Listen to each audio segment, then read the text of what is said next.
wistfully fair complexion, keen blue eyes, and curls more golden and abundant than ever. All three wore suits of thin silver gray, their best gowns for the summer, with blush roses in hair and bosom, and all three looked just what they were, fresh-faced, happy-hearted girls, pausing a moment in their busy lives to read with wistful eyes the sweetest chapter in the romance of womanhood. There were to be no ceremonious performances, everything was to be as natural and homelike as possible. So when Aunt March arrived, she was scandalized to see the bride come running to welcome and lead her in, to find the bridegroom fastening up a garland that had fallen down, and to catch a glimpse of the paternal minister marching upstairs with a grave countenance and a wine bottle under each arm. "Upon my word, here's a state of things," cried the old lady, taking the seat of honor prepared for her and settling the folds of her lavender moire with a great rustle. "You oughtn't to be seen till the last minute, child. I'm not a show auntie, and no one is coming to stare at me to criticize my dress or count the cost of my luncheon. I'm too happy to care what anyone says or thinks, and I'm going to have my little wedding just as I like it. John, dear, here's your hammer." And away went Meg to help that man in his highly improper employment. Mr. Brooke didn't even say, "Thank you." But as he stooped for the unromantic tool, he kissed his little bride behind the folding door, with a look that made Aunt March whisk out her pocket handkerchief with a sudden dew in her sharp old eyes. A crash, a cry, and a laugh from Laurie, accompanied by the indecorous exclamation, "Jupiter Ammon, Joe's upset the cake again," caused a momentary flurry, which was hardly over when a flock of cousins arrived and the party came in, as Beth used to say when a child. "Don't let that young giant come near me, he worries me worse than mosquitoes," whispered the old lady to Amy, as the rooms filled and Laurie's black head towered above the rest. "He has promised to be very good today, and he can be perfectly elegant if he likes," returned Amy, and gliding away to warn Hercules to beware of the dragon, which warning caused him to haunt the old lady with a devotion that nearly distracted her. There was no bridal procession, but a sudden silence fell upon the room as Mr. March and the young couple took their places under the green arch. Mother and sisters gathered close as if loath to give Meg up. The fatherly voice broke more than once, which only seemed to make the service more beautiful and solemn.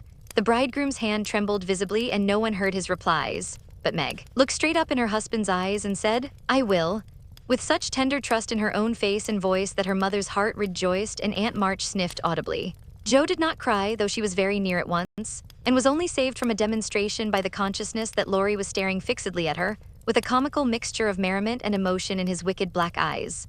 Beth kept her face hidden on her mother's shoulder, but Amy stood like a graceful statue, with a most becoming ray of sunshine touching her white forehead and the flower in her hair. It wasn't at all the thing, I'm afraid, but the minute she was fairly married, Meg cried, "The first kiss for Marmee," and turning, gave it with her heart on her lips. During the next 15 minutes she looked more like a rose than ever, for everyone availed themselves of their privileges to the fullest extent, from Mr. Lawrence to old Hannah, who, adorned with a headdress fearfully and wonderfully made, fell upon her in the hall, crying with a sob and a chuckle, "Bless you, dearie, 100 times. The cake ain't hurt a mite and everything looks lovely." Everybody cleared up after that and said something brilliant, or tried to, which did just as well, for laughter is ready when hearts are light. There was no display of gifts, for they were already in the little house, nor was there an elaborate breakfast, but a plentiful lunch of cake and fruit, dressed with flowers. Mr. Lawrence and Aunt March shrugged and smiled at one another when water, lemonade, and coffee were found to be to only sorts of nectar which the three Hebes carried round. No one said anything, till Laurie, who insisted on serving the bride, appeared before her, with a loaded salver in his hand and a puzzled expression on his face.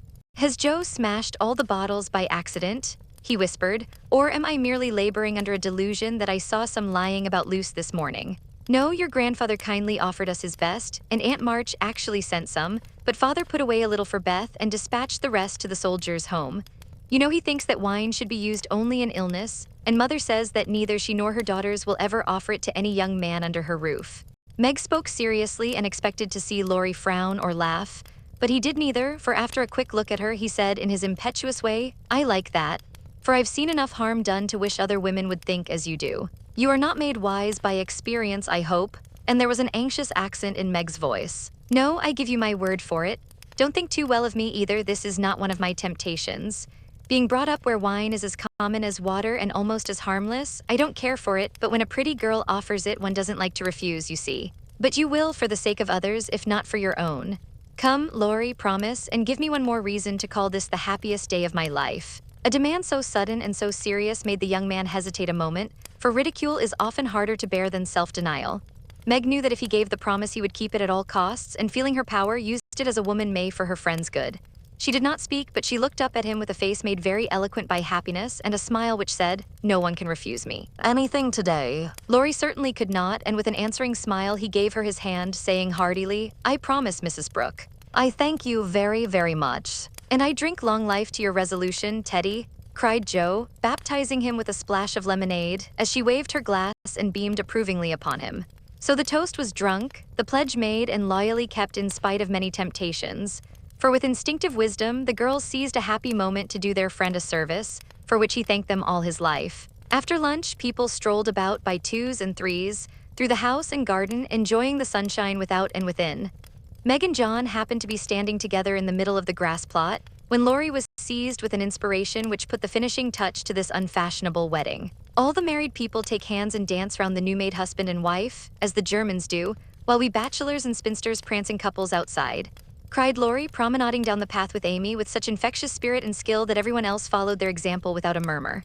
Mr. and Mrs. March, Aunt and Uncle Carroll began it, others rapidly joined in, even. Sally Moffat, after a moment's hesitation, threw her train over her arm and whisked Ned into the ring.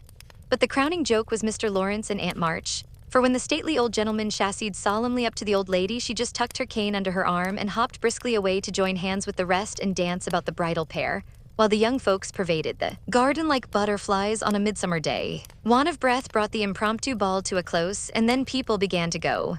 "I wish you well, my dear, I heartily wish you well, but I think you'll be sorry for it," said Aunt March to Meg, adding to the bridegroom as he led her to the carriage. "You've got a treasure, young man, see that you deserve it." "That is the prettiest wedding I've been to for an age, Ned, and I don't see why, for there wasn't a bit of style about it," observed Mrs. Moffat to her husband as they drove away. "Laurie, my lad, if you ever want to indulge in this sort of thing, get one of those little girls to help you, and I shall be perfectly satisfied," said Mr. Lawrence, settling himself in his easy chair to rest after the excitement of the morning. "I'll do my best to gratify you, sir," was Laurie's unusually dutiful reply, as he carefully unpinned the posy Jo had put in his buttonhole. The little house was not far away, and the only bridal journey Meg had was the quiet walk with John from the old home to the new. When she came down, looking like a pretty quackeress in her dove-colored suit and straw bonnet tied with white, they all gathered about her to say goodbye, as tenderly as if she had been going to make the grand tour. "Don't feel that I am separated from you, Marmee dear, or that I love you any the less for loving John so much," she said, clinging to her mother with full eyes for a moment. "I shall come every day, father, and expect to keep my old place in all your hearts, though I am married.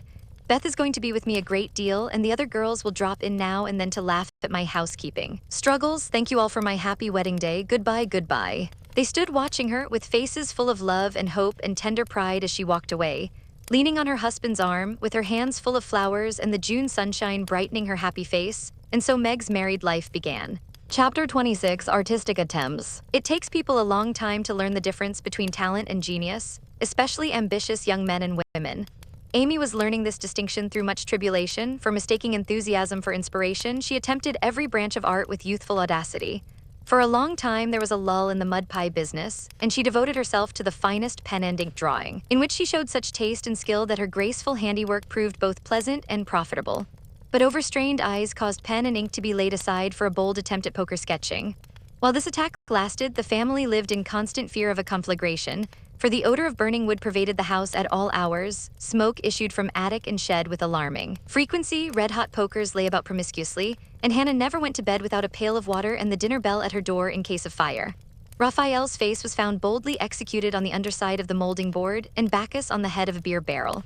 A chanting cherub adorned the cover of the sugar bucket, and attempts to portray Romeo and Juliet supplied kindling for some time. From fire to oil was a natural transition for burned fingers, and Amy fell to painting with undiminished ardor. An artist friend fitted her out with his cast-off palettes, brushes, and colors, and she daubed away, producing pastoral and marine views such as were never seen on land or sea. Her monstrosities in the way of cattle would have taken prizes at an agricultural fair, and the perilous pitching of her vessels would have produced seasickness in the most nautical observer, if the utter disregard to all known rules of shipbuilding and rigging had not convulsed him with laughter at the first glance. Swarthy boys and dark-eyed Madonnas, staring at you from one corner of the studio, suggested Murillo.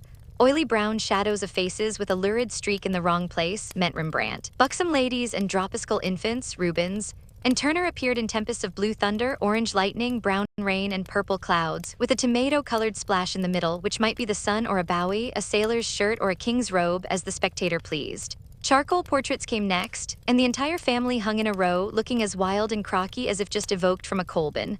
Softened into crayon sketches, they did better, for the likenesses were good, and Amy's hair, Joe's nose, Meg's mouth, and Laurie's eyes were pronounced wonderfully fine.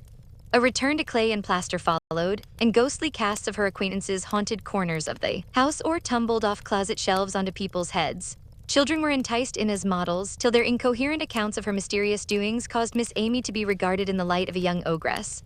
Her efforts in this line, however, were brought to an abrupt close by an untoward accident which quenched her ardor. Other models failing her for a time, she undertook to cast her own. Prettyfoot and the family were one day alarmed by an unearthly bumping and screaming, and running to the rescue, found the young enthusiast hopping wildly about the shed with her foot held fast in a pan full of plaster, which had hardened with unexpected rapidity. With much difficulty and some danger she was dug out, for Joe was so overcome with laughter while she excavated that her knife went too far, cut the poor foot, and left a lasting memorial of one artistic attempt at least. After this Amy subsided, till a mania for sketching from nature set her to haunting river, field, and wood for picturesque studies and sighing for ruins to copy. She caught endless colds sitting on damp grass to book a delicious bit, composed of a stone, a stump, one mushroom, and a broken mullein stalk, or a heavenly mass of clouds that looked like a choice display of featherbeds. When done, she sacrificed her complexion floating on the river in the midsummer sun to study light and shade, and got a wrinkle over her nose trying after points of sight, or whatever the squint and string performance is called. If genius is eternal patience, as Michelangelo affirms, Amy had some claim to the divine attribute, for she persevered in spite of all obstacles, failures, and discouragements, firmly believing that in time she should do something worthy to be called high art. She was learning, doing, and enjoying other things meanwhile, for she had resolved to be an attractive and accomplished woman, even if she never became a great artist. Here she succeeded better, for she was one of those happily created beings who please without effort, make friends everywhere, and take life so gracefully and easily that less fortunate souls are tempted to believe that such are born under a lucky star. Everybody liked her, for among her good gifts was tact.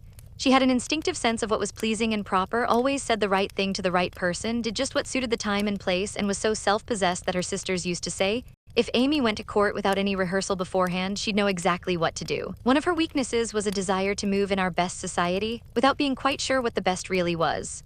Money, position, fashionable accomplishments, and elegant manners were most desirable things in her eyes, and she liked to associate with those who possessed them, often mistaking the false for the true and admiring what was not admirable.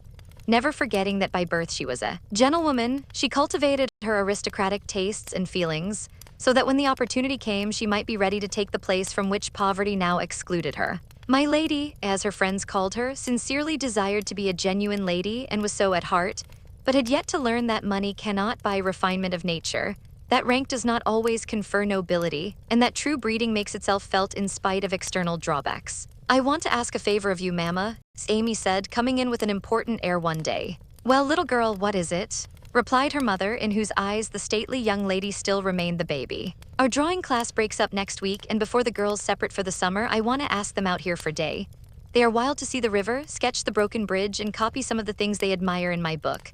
They have been very kind to me in many ways, and I am grateful, for they are all rich and I know I am poor, yet they never made any difference. Why should they? And Mrs. March put the question with what the girls called her Maria Theresa air. You know as well as I that it does make a difference with nearly everyone, so don't ruffle up like a dear motherly hen when your chickens get pecked by smarter birds. The ugly duckling turned out a swan, you know. And Amy smiled without bitterness, for she possessed a happy temper and hopeful spirit. Mrs. March laughed and smoothed down her maternal pride as she asked, well, my swan, what is your plan? I should like to ask the girls out to lunch next week, to take them for a drive to the places they want to see, a row on the river perhaps, and make a little artistic fete for them. That looks feasible. What do you want for lunch? Cake, sandwiches, fruit, and coffee will be all that is necessary, I suppose. Oh dear no, we must have cold tongue and chicken, French chocolate, and ice cream besides. The girls are used to such things, and I want my lunch to be proper and elegant, though I do work for my living. How many young ladies are there? Asked her mother, beginning to look sober. 12 or 14 in the class, but I dare say they won't all come. Bless me, child, you will have to charter an omnibus to carry them about. Why, mother, how can you think of such a thing? Not more than 6 or 8 will probably come, so I shall hire a beach wagon and borrow Mr. Lawrence's cherry bounce. Hannah's pronunciation of charabanc. All of this will be expensive, Amy. Not very, I've calculated the cost and I'll pay for it myself. Don't you think, dear, that as these girls are used to such things and the best we can do will be nothing new, that some simpler plan would be pleasanter to them? as a change if nothing more, and much better for us than buying or borrowing what we don't need, and attempting a style not in keeping with our circumstances. If I can't have it as I like, I don't care to have it at all. I know that I can carry it out perfectly well if you and the girls will help a little, and I don't see why I can't if I'm willing to pay for it, said Amy, with the decision which opposition was apt to change into obstinacy. Mrs. March knew that experience was an excellent teacher, and when it was possible, she left her children to learn alone the lessons which she would gladly have made easier, if they had not objected to taking advice as much as they did Salts and Senna. Very well, Amy, if your heart is set upon it, and you see your way through without too great an outlay of money, time, and temper, I'll say no more. Talk it over with the girls, and whichever way you decide, I'll do my best to help you. Thanks, Mother, you are always so kind. And away went Amy to lay her plan before her sisters. Meg agreed at once and promised her aid, gladly offering anything she possessed, from her little house itself to her very best salt spoons. But Joe frowned upon the whole project and would have nothing to do with it at first. Why in the world should you spend your money, worry your family, and turn the house upside down for a parcel of girls who don't care a sixpence for you? I thought you had too much pride and sense to truckle to any mortal woman just because she wears French boots and rides in a coupe, said Joe, who, being called from the tragic climax of her novel, was not in the best mood for social enterprises. I don't truckle, and I hate being patronized as much as you do, returned Amy indignantly, for the two still jangled when such questions arose. The girls do care for me and I for them, and there's a great deal of kindness and sense and talent among them in spite of what you call fashionable nonsense. You don't care to make people like you to go into good society and cultivate your manners and tastes. I do, and I mean to make the most of every chance that comes. You can go through the world with your elbows out and your nose in the air and call it independence if you like. That's not my way. When Amy had wetted her tongue and freed her mind, she usually got the best of it, for she seldom failed to have common sense on her side, while Joe carried her love of liberty and hate of conventionalities to such an unlimited extent that she naturally found herself worsted in an argument. Amy's definition of Joe's idea of independence was such a good hit that both burst out laughing, and the discussion took a more amiable turn. Much against her will, Joe at length consented to sacrifice a day to Mrs. Grundy and help her sister through what she regarded as a nonsensical business. The invitations were sent, nearly all accepted, and the following Monday was set apart for the grand event. Hannah was out of humor because her week's work was deranged, and prophesied that if the washin' and ironin' warn't done reglar, nothing would go well anywheres. This hitch in the mainspring of the domestic machinery had a bad effect upon the whole concern, but Amy's motto was nil desperandum, and having made up her mind what to do, she proceeded to do it in spite of all obstacles. To begin with, Hannah's cooking didn't turn out well. The chicken was tough, the tongue too salty, and the chocolate wouldn't froth properly. Then the cake and ice cost more than Amy expected, so did the wagon, and various other expenses which seemed trifling at the outset counted up alarmingly afterward. Beth got a cold and took to her bed. Meg had an unusual number of callers to keep her at home, and Joe was in such a divided state of mind that her breakages, accidents, and mistakes were uncommonly numerous, serious, and trying. If it was not fair on Monday, the young ladies were to come on Tuesday, an arrangement which aggravated Joe and Hannah to the last degree. On Monday morning, the weather was in that undecided state which is more exasperating than a steady pour. It drizzled a little, shone a little, blew a little, and didn't make up its mind till it was too late for anyone else to make up theirs. Amy was up at dawn, hustling people out of their beds and through their breakfasts that the house might be got in order. The parlor struck her as looking uncommonly shabby, but without stopping to sigh for what she had not, she skillfully made the best of what she had, arranging chairs over the worn places in the carpet, covering stains on the walls with homemade statuary which gave an artistic air to the room, as did the lovely vases of flowers Joe scattered about. The lunch looked charming, and as she surveyed it, she sincerely hoped it would taste well, and that the borrowed glass, china, and silver would get safely home again.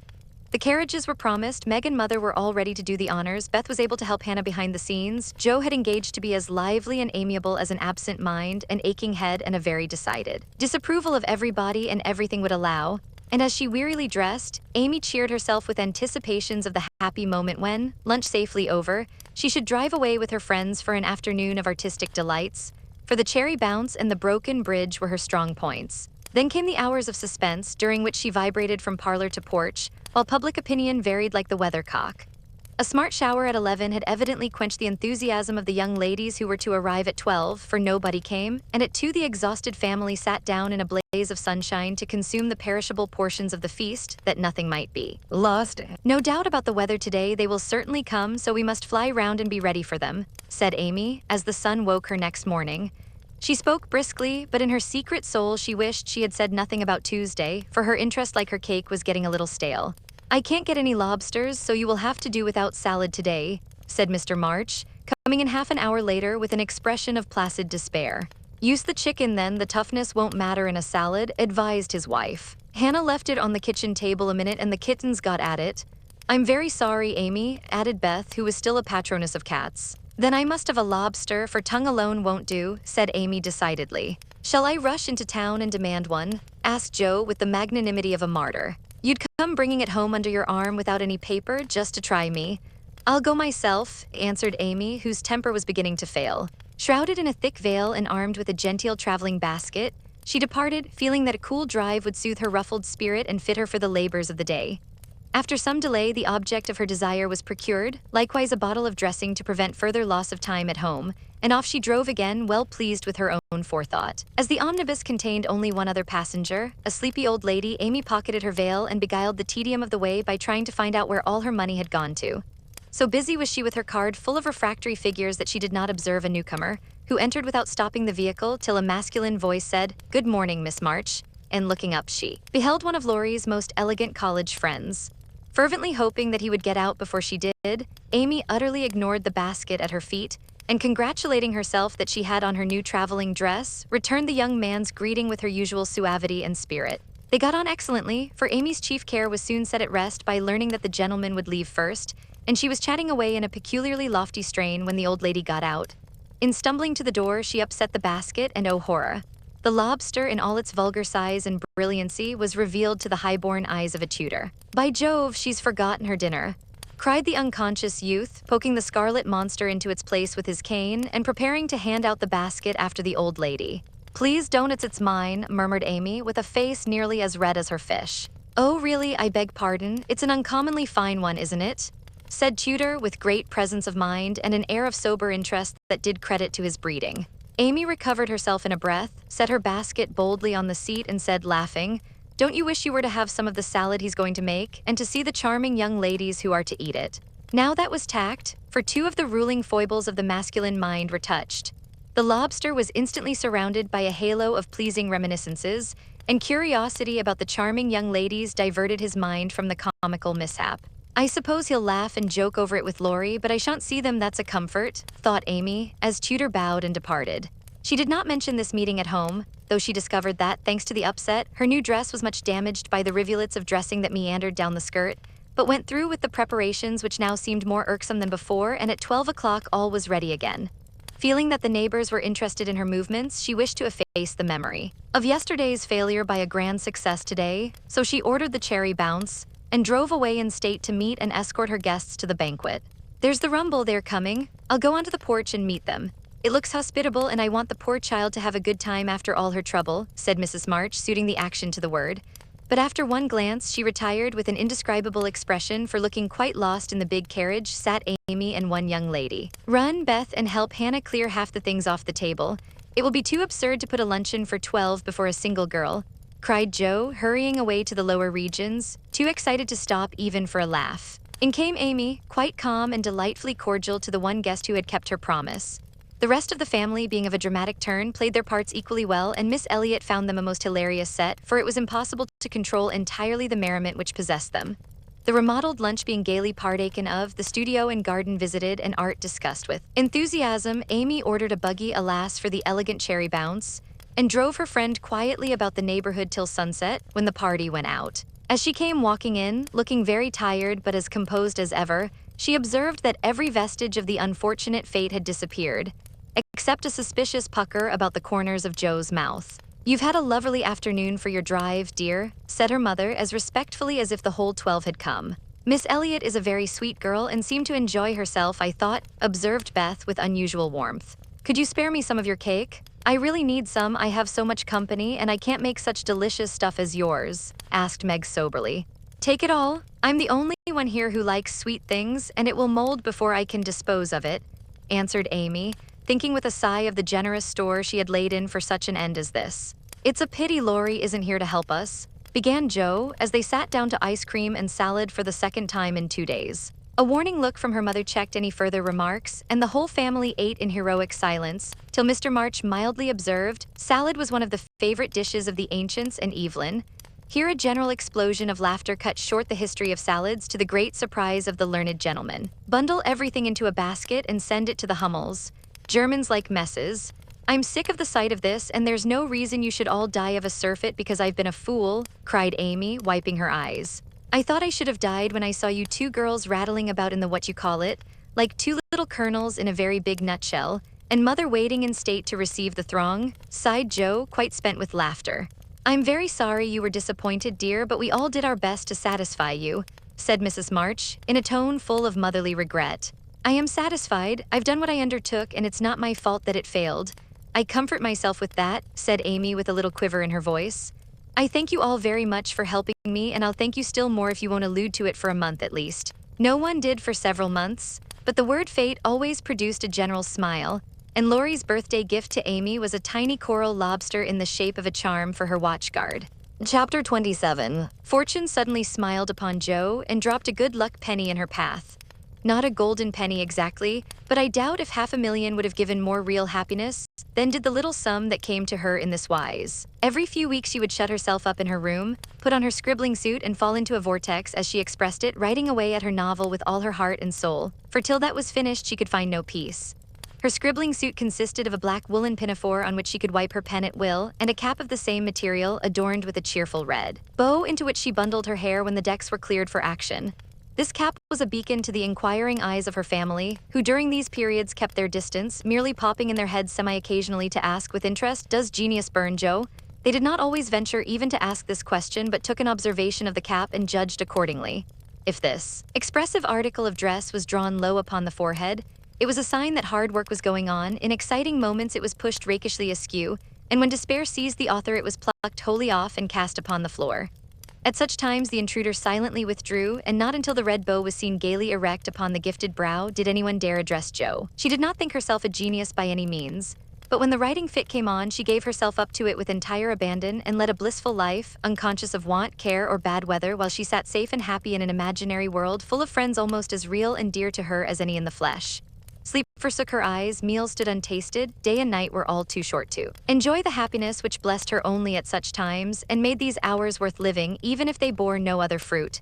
The divine afflatus usually lasted a week or two, and then she emerged from her vortex, hungry, sleepy, cross, or despondent. She was just recovering from one of these attacks when she was prevailed upon to escort Miss Crocker to a lecture, and in return for her virtue was rewarded with a new idea. It was a people's course, the lecture on the pyramids, and Joe rather wondered at the choice of such a subject for such an audience, but took it for granted that some great social evil would be remedied or some great want supplied by unfolding the glories of the pharaohs to an audience whose thoughts were busy with the price of coal and flour, and whose lives were spent in trying to solve harder riddles than that of the Sphinx. They were early, and while Miss Crocker set the heel of her stocking, Joe amused herself by examining the faces of the people who occupied the seat with them. On her left were two matrons, with massive foreheads and bonnets to match, discussing women's rights and making tatting. Beyond sat a pair of humble lovers artlessly holding each other by the hand, a sombre spinster eating peppermints, a paper bag, and an old gentleman taking his preparatory nap behind a yellow bandana. On her right, her only neighbor was a studious-looking lad absorbed in a newspaper. It was a pictorial sheet, and Joe examined the work of art nearest her, idly wondering what fortuitous concatenation of circumstances needed the melodramatic illustration of an Indian in full war costume, tumbling over a precipice with a wolf at his throat, while two infuriated young gentlemen with unnaturally small feet and big eyes were stabbing each other close by, and a disheveled female was flying away in the background with her mouth wide open.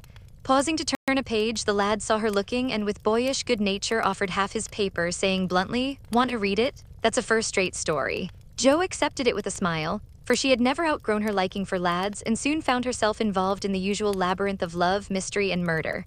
For the story belonged to that class of light literature in which the passions have a holiday, and when the author's invention fails, a grand catastrophe clears the stage of one half the dramatis personae, leaving the other half to exult over their downfall. "Prime, isn't it?" asked the boy as her eye went down the last paragraph of her portion. "I think you and I could do as well as that if we tried," returned Joe, amused at his admiration of the trash. "I should think I was a pretty lucky chap if I could. She makes a good living out of such stories, they say." And he pointed to the name of Mrs. S.L.N.G. Northberry under the title of the tale. "Do you know her?" asked Joe with sudden interest. "No, but I read all her pieces, and I know a fellow who works in the office where this paper is printed." "Do you say she makes a good living out of stories like this?"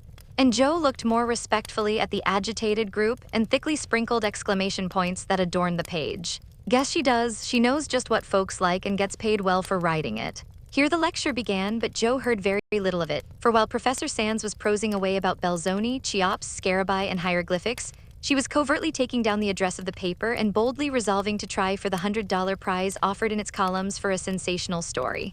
By the time the lecture ended and the audience awoke, she had built up a splendid fortune. For herself, not the first founded on paper, and was already deep in the concoction of her story, being unable to decide whether the duel should come before the elopement or after the murder.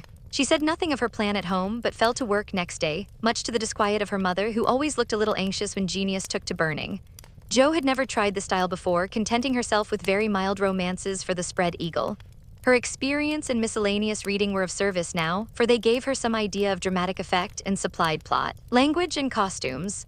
Her story was as full of desperation and despair as her limited acquaintance with those uncomfortable emotions enabled her to make it, and having located it in Lisbon, she wound up with an earthquake as a striking and appropriate denouement. The manuscript was privately dispatched, accompanied by a note, modestly saying that if the tale didn't get the prize, which the writer hardly dared expect, she would be very glad to receive any sum it might be considered worth. 6 weeks is a long time to wait, and a still longer time for a girl to keep a secret, but Jo did both and was just beginning to give up all hope of ever seeing her manuscript again when a letter arrived which almost took her breath away, for on opening it, a check for $100 fell into her lap. For a minute she stared at it as if it had been a snake, then she read her letter and began to cry. If the amiable gentleman who wrote that kindly note could have known what intense happiness he was giving a fellow creature, I think he would devote his leisure hours, if he has any, to that amusement. For Jo valued the letter more than the money because it was encouraging, and after years of effort it was so pleasant to find that she had learned to do something, though it was only to write a sensation story. A prouder young woman was seldom seen than she, when having composed herself, she electrified the family by appearing before them with the letter in one hand, the check in the other, announcing that she had won the prize. Of course there was a great jubilee, and when the story came everyone read and praised it. Though after her father had told her that the language was good, the romance fresh and hearty, and the tragedy quite thrilling, he shook his head and said in his unworldly way, "You can do better than this, Jo. Aim at the highest and never mind the money." "I think the money is the best part of it. What will you do with such a fortune?" asked Amy, regarding the magic slip of paper with a reverential eye. "Send Beth and Mother to the seaside for a month or two," answered Jo promptly. To the seaside they went, after much discussion, and though Beth didn't come home as plump and rosy as could be desired, she was much better, while Mrs. March declared she felt 10 years younger. So Jo was satisfied with the investment of her prize money and fell to work with a cheery spirit, bent on earning more of those delightful checks. She did earn several that year and began to feel herself a power in the house, for by the magic of a pen, her rubbish turned into comforts for them all. The Duke's daughter paid the butcher's bill, a phantom hand put down a new carpet, and the curse of the Coventrys proved the blessing of the Marches in the way of groceries and gowns. Wealth is certainly a most desirable thing, but poverty has its sunny side, and one of the sweet uses of adversity is the genuine satisfaction which comes from hardy work of head or hand, and to the inspiration of necessity we owe half the wise, beautiful, and useful blessings of the world. Jo enjoyed a taste of this satisfaction and ceased to envy richer girls, taking great comfort in the knowledge that she could supply her own wants and need ask no one for a penny. Little notice was taken of her stories, but they found a market, and encouraged by this fact, she resolved to make a bold stroke for fame and fortune. Having copied her novel for the 4th time, read it to all her confidential friends, and submitted it with fear and trembling to 3 publishers, she at last disposed of it on condition that she would cut it down 1/3 and omit all the parts, which she particularly admired. "Now I must either bundle it back into my tin kitchen to mold, pay for printing it myself, or chop it up to suit purchasers and get what I can for it. Fame is a very good thing to have in the house, but cash is more convenient, so I wish to take the sense of the meeting on this important subject," said Jo, calling a family council. "Don't spoil your book, my girl, for there is more in it than you know, and the idea is well worked out. Let it wait and ripen," was her father's advice, and he practiced what he preached, having waited patiently 30 years for fruit of his own to ripen, and being in no haste to gather it even now when it was sweet and mellow. "It seems to me that Jo will profit more by taking the trial than by waiting," said Mrs. March. "Criticism is the best test of such work, for it will show her both unsuspected merits and faults and help her to do better next time. We are too partial, but the praise and blame of outsiders will prove useful, even if she gets but little money." "Yes," said Jo, knitting her brows, "that's just it. I've been fussing over the thing so long, I really don't know whether it's good, bad, or indifferent. It will be a great help to have cool, impartial persons take a look at it and tell me what they think of it. I wouldn't leave a word out of it. You'll spoil it if you do, for the interest of the story is more in the minds than in the actions of the people, And it will be all a muddle if you don't explain as you go on, said Meg, who firmly believed that this book was the most remarkable novel ever written. But Mr. Allen says, leave out the explanations, make it brief and dramatic, and let the characters tell the story, interrupted Joe, turning to the publisher's note. Do as he tells you. He knows what will sell and we don't. Make a good, popular book and get as much money as you can. By and by, when you've got a name, you can afford to digress and have philosophical and metaphysical people in your novels, said Amy, who took a strictly practical view of the subject. Well, said Joe, laughing, if my people are philosophical and metaphysical, it isn't my fault, for I know nothing about such things except what I hear Father say sometimes. If I've got some of his wise ideas jumbled up with my romance, so much the better for me. Now, Beth, what do you say? I should so like to see it printed soon, was all Beth said and smiled in saying it. But there was an unconscious emphasis on the last word, and a wistful look in the eyes that never lost their childlike candor, which chilled Joe's heart for a minute with a foreboding fear and decided her to make her little venture soon. So with Spartan firmness, the young authoress laid her firstborn on her table and chopped it up as ruthlessly as any ogre. In the hope of pleasing everyone, she took everyone's advice, and like the old man and his donkey in the fable, suited nobody. Her father liked the metaphysical streak which had unconsciously got into it, so that was allowed to remain though she had her doubts about it. Her mother thought that there was a trifle too much description. Out therefore it came, and with it many necessary links in the story. Meg admired the tragedy, so Joe piled up the agony to suit her while Amy objected to the fun and with the best intentions in life, Joe quenched the spritly scenes which relieved the somber character of the story. Then, to complicate the ruin, she cut it down 1/3, and confidingly sent the poor little romance, like a picked robin, out into the big, busy world to try its fate. Well, it was printed, and she got $300 for it. Likewise plenty of praise and blame, both so much greater than she expected that she was thrown into a state of bewilderment from which it took her some time to recover. You said, Mother, that criticism would help me. But how can it when it's so contradictory that I don't know whether I've written a promising book or broken all the 10 commandments? Cried poor Joe, turning over a heap of notices, the perusal of which filled her with pride and joy one minute, wrath and dismay the next.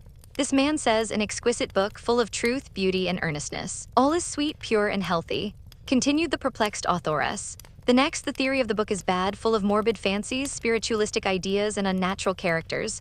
Now, as I had no theory of any kind, don't believe in spiritualism, and copied my characters from life, I don't see how this critic can be right. Another says it's one of the best American novels which has appeared for years. I know better than that, and the next asserts that though it is original and written with great force and feeling, it is a dangerous book.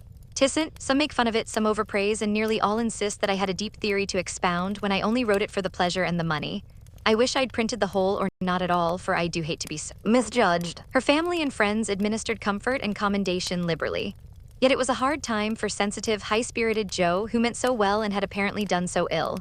But it did her good, for those whose opinion had real value gave her the criticism which is an author's best education, and when the first soreness was over, she could laugh at her poor little book, yet believe in it still, and feel herself the wiser and stronger for the buffeting she had received. Not being a genius like Keats, it won't kill me, she said stoutly. And I've got the joke on my side after all, for the parts that were taken straight out of real life are denounced as impossible and absurd, and the scenes that I made up out of my own silly head are pronounced charmingly natural, tender, and true. So I'll comfort myself with that, and when I'm ready, I'll up again and take another. Chapter 28, Domestic Experiences. Like most other young matrons, Meg began her married life with the determination to be a model housekeeper. John should find home a paradise, he should always see a smiling face, should fare sumptuously every day, and never know the loss of a button. She brought so much love, energy, and cheerfulness to the work that she could not but succeed in spite of some obstacles. Her paradise was not a tranquil one, for the little woman fussed, was over-anxious to please, and bustled about like a true Martha, cumbered with many cares. She was too tired sometimes even to smile. John grew dyspeptic after a course of dainty dishes and ungratefully demanded plain fare. As for buttons, she soon learned to wonder where they went, to shake her head over the carelessness of men, and to threaten to make him sew them on himself, and see if his work would stand impatient and clumsy fingers any better than hers. They were very happy even after they discovered that they couldn't live on love alone. John did not find Meg's beauty diminished, though she beamed at him from behind the familiar coffee pot. Nor did Meg miss any of the romance from the daily parting when her husband followed up his kiss with the tender inquiry, "Shall I send some veal or mutton for dinner, darling?" The little house ceased to be a glorified bower, but it became a home, and the young couple soon felt that it was a change for the better. At first they played keep house and frolicked over it like children. Then John took steadily to business, feeling the cares of the head of a family upon his shoulders, and Meg laid by her cambric wrappers, put on a big apron, and fell to work as before said, with more energy than discretion. While the cooking mania lasted, she went through Mrs. Cornelius's receipt book as if it were a mathematical exercise, working out the problems with patience and care. Sometimes her family were invited in to help eat up a too bounteous feast of successes, or Lottie would be privately dispatched with a batch of failures, which were to be concealed from all eyes in the convenient stomachs of the little Hummels. An evening with John over the account books usually produced a temporary lull in the culinary enthusiasm, and a frugal fit would ensue, during which the poor man was put through a course of bread pudding, hash, and warmed-over coffee, which tried his soul, although he bore it with praiseworthy fortitude. Before the golden mean was found, however, Meg added to her domestic possessions what young couples seldom get on long without, a family jar. Fired with a housewifely wish to see her storeroom stocked with homemade preserves, she undertook to put up her own currant jelly. John was requested to order home a dozen or so of little pots and an extra quantity of sugar, for their own currants were ripe and were to be attended to at once. As John firmly believed that my wife was equal to anything and took a natural pride in her skill, he resolved that she should be gratified, and their only crop of fruit laid by in a most pleasing form for winter use. Home came 4 dozen delightful little pots, half a barrel of sugar, and a small boy to pick the currants for her. With her pretty hair tucked into a little cap, arms bared to the elbow, and a checked apron which had a coquettish look in spite of the bib, the young housewife fell to work, feeling no doubts about her success, for hadn't she seen Hannah do it hundreds of times? The array of pots rather amazed her at first, but John was so fond of jelly, and the nice little jars would look so well on the top shelf, that Meg resolved to fill them all and spent a long day picking, boiling, straining, and fussing over her jelly. She did her best. She asked advice of Mrs. Cornelius. She racked her brain to remember what Hannah did that she left undone. She reboiled, resugared, and restrained, but that dreadful stuff wouldn't gel. She longed to run home, bib and all, and ask Mother to lend her a hand, but John and she had agreed that they would never annoy anyone with their private worries, experiments, or quarrels. They had laughed over that last word as if the idea it suggested was a most preposterous one, but they had held to their resolve, and whenever they could get on without help they did so, and no one interfered. For Mrs. March had advised the plan. So Meg wrestled alone with the refractory sweetmeats all that hot summer day, and at 5 o'clock sat down in her topsy-turvy kitchen, wrung her bedaubed hands, lifted up her voice, and wept. Now in the first flush of the new life she had often said, "My husband shall always feel free to bring a friend home whenever he likes. I shall always be prepared. There shall be no flurry, no scolding, no discomfort, but a neat house, a cheerful wife, and a good dinner. John, dear, never stop to ask my leave, invite whom you please, and be sure of a welcome from me." How charming that was, to be sure. John quite glowed with pride to hear her say it, and felt what a blessed thing it was to have a superior wife. But although they had had company from time to time, it never happened to be unexpected, and Meg had never had an opportunity to distinguish herself till now. It always happens so in this vale of tears. There is an inevitability about such things which we can only wonder at, deplore, and bear as we best can. If John had not forgotten all about the jelly, it really would have been unpardonable in him to choose that day of all the days in the year to bring a friend home to dinner unexpectedly. Congratulating himself that a handsome repast had been ordered that morning, feeling sure that it would be ready to the minute, and indulging in pleasant anticipations of the charming effect it would produce. When his pretty wife came running out to meet him, he escorted his friend to his mansion, with the irrepressible satisfaction of a young host and husband. It is a world of disappointments, as John discovered when he reached the Dovecote. The front door usually stood hospitably open. Now it was not only shut but locked, and yesterday's mud still adorned the steps. The parlor windows were closed and curtained, no picture of the pretty wife sewing on the piazza in white with a distracting little bow in her hair, or a bright-eyed hostess smiling a shy welcome as she greeted her guest. Nothing of the sort, for not a soul appeared but a sanguinary-looking boy asleep under the currant bushes. "I'm afraid something has happened. Step into the garden, Scott, while I look up Mrs. Brooke," said John, alarmed at the silence and solitude. Round the house he hurried, led by a pungent smell of burned sugar, and Mr. Scott strolled after him with a queer look on his face. He paused discreetly at a distance when Brooke disappeared, but he could both see and hear, and being a bachelor, enjoyed the prospect mightily. In the kitchen reigned confusion and despair. One edition of jelly was trickled from pot to pot, another lay upon the floor, and a third was burning gaily on the stove. Lottie, with Teutonic phlegm, was calmly eating bread and currant wine, for the jelly was still in a hopelessly liquid state, while Mrs. Brooke, with her apron over her head, sat sobbing dismally. "My dearest girl, what is the matter?" cried John, rushing in with awful visions of scalded hands, sudden news of affliction, and secret consternation at the thought of the guest in the garden. "Oh, John, I am so tired and hot and cross and worried. I've been at it till I'm all worn out. Do come and help me, or I shall die." And the exhausted housewife cast herself upon his breast, giving him a sweet welcome in every sense of the word, for her pinafore had been baptized at the same time as the floor. "What worries you, dear? Has anything dreadful happened?" asked the anxious John, tenderly kissing the crown of the little cap, which was all askew. "Yes," sobbed Meg despairingly. "Tell me quick then, don't cry. I can bear anything better than that. Out with it, love. The jelly won't gel and I don't know what to do." John Brooke laughed then as he never dared to laugh afterward, and the derisive Scot smiled involuntarily as he heard the hearty peal, which put the finishing stroke to poor Meg's woe. "Is that all? Fling it out of the window and don't bother any more about it. I'll buy you quartz if you want it, but for heaven's sake don't have hysterics, for I've brought Jack Scott home to dinner and—" John got no further, for Meg cast him off and clasped her hands with a tragic gesture as she fell into a chair, exclaiming in a tone of mingled indignation, reproach, and dismay, "A man to dinner and everything in a mess. John Brooke, how could you do such a thing?" "Hush, he's in the garden. I forgot the confounded jelly, but it can't be helped now," said John, surveying the prospect with an anxious eye. "You ought to have sent word or told me this morning, and you ought to have remembered how busy I was," continued Meg petulantly, "for even turtle doves will peck when ruffled. I didn't know it this morning and there was no time to send word, for I met him on the way out. I never thought of asking leave when you have always told me to do as I liked. I never tried it before, and hang me if I ever do again," added John with an aggrieved air. "I should hope not. Take him away at once. I can't see him and there isn't any dinner." "Well, I like that. Where's the beef and vegetables I sent home and the pudding you promised?" cried John, rushing to the larder. "I hadn't time to cook anything. I meant to dine at Mother's. I'm sorry, but I was so busy," and Meg's tears began again. John was a mild man, but he was human, and after a long day's work to come home tired, hungry, and hopeful, to find a chaotic house, an empty table, and a cross wife was not exactly conducive to repose of mind or manner.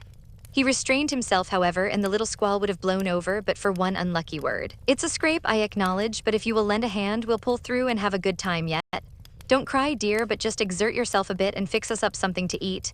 We're both as hungry as hunters, so we shan't mind what it is. Give us the cold meat and bread and cheese. We won't ask for jelly." He meant it to be a good-natured joke, but that one word sealed his fate. Meg thought it was too cruel to hint about her sad failure, and the last atom of patience vanished as he spoke. "You must get yourself out of the scrape as you can. I'm too used up to exert myself for anyone. It's like a man to propose a bone and vulgar bread and cheese for company. I won't have anything of the sort in my house. Take that Scot up to Mother's and tell him I'm away, sick, dead, anything. I won't see him, and you two can laugh at me and my jelly as much as you like. You won't have anything else here." And having delivered her defiance all on one breath, Meg cast away her pinafore and precipitately left the field to bemoan herself in her own room. What those two creatures did in her absence, she never knew, but Mr. Scott was not taken up to Mother's, and when Meg descended after they had strolled away together, she found traces of a promiscuous lunch which filled her with horror. Lottie reported that they had eaten a much and greatly laughed, and the master bid her throw away all the sweet stuff and hide the pots. Meg longed to go and tell Mother, but a sense of shame at her own shortcomings, of loyalty to John, who might be cruel but nobody should know it, restrained her, and after a summary cleaning up, she dressed herself prettily and sat down to wait for John to come and be forgiven. Unfortunately, John didn't come, not seeing the matter in that light. He had carried it off as a good joke with Scott, excused his little wife as well as he could, and played the host so hospitably that his friend enjoyed the impromptu dinner and promised to come again. But John was angry, though he did not show it. He felt that Meg had deserted him in his hour of need. It wasn't fair to tell a man to bring folks home any time with perfect freedom, and when he took you at your word, to flame up and blame him and leave him in the lurch to be laughed at or pitied. No, by George, it wasn't, and Meg must know it. He had fumed inwardly during the feast, but when the flurry was over and he strolled home after seeing Scott off, a milder mood came over him. Poor little thing, it was hard upon her when she tried so heartily to please me. She was wrong, of course, but then she was young. I must be patient and teach her. He hoped she had not gone home. He hated gossip and interference. For a minute he was ruffled again at the mere thought of it, and then the fear that Meg would cry herself sick softened his heart and sent him on at a quicker pace, resolving to be calm and kind, but firm, quite firm, and show her where she had failed in her duty to her spouse. Meg likewise resolved to be calm and kind, but firm, and show him his duty.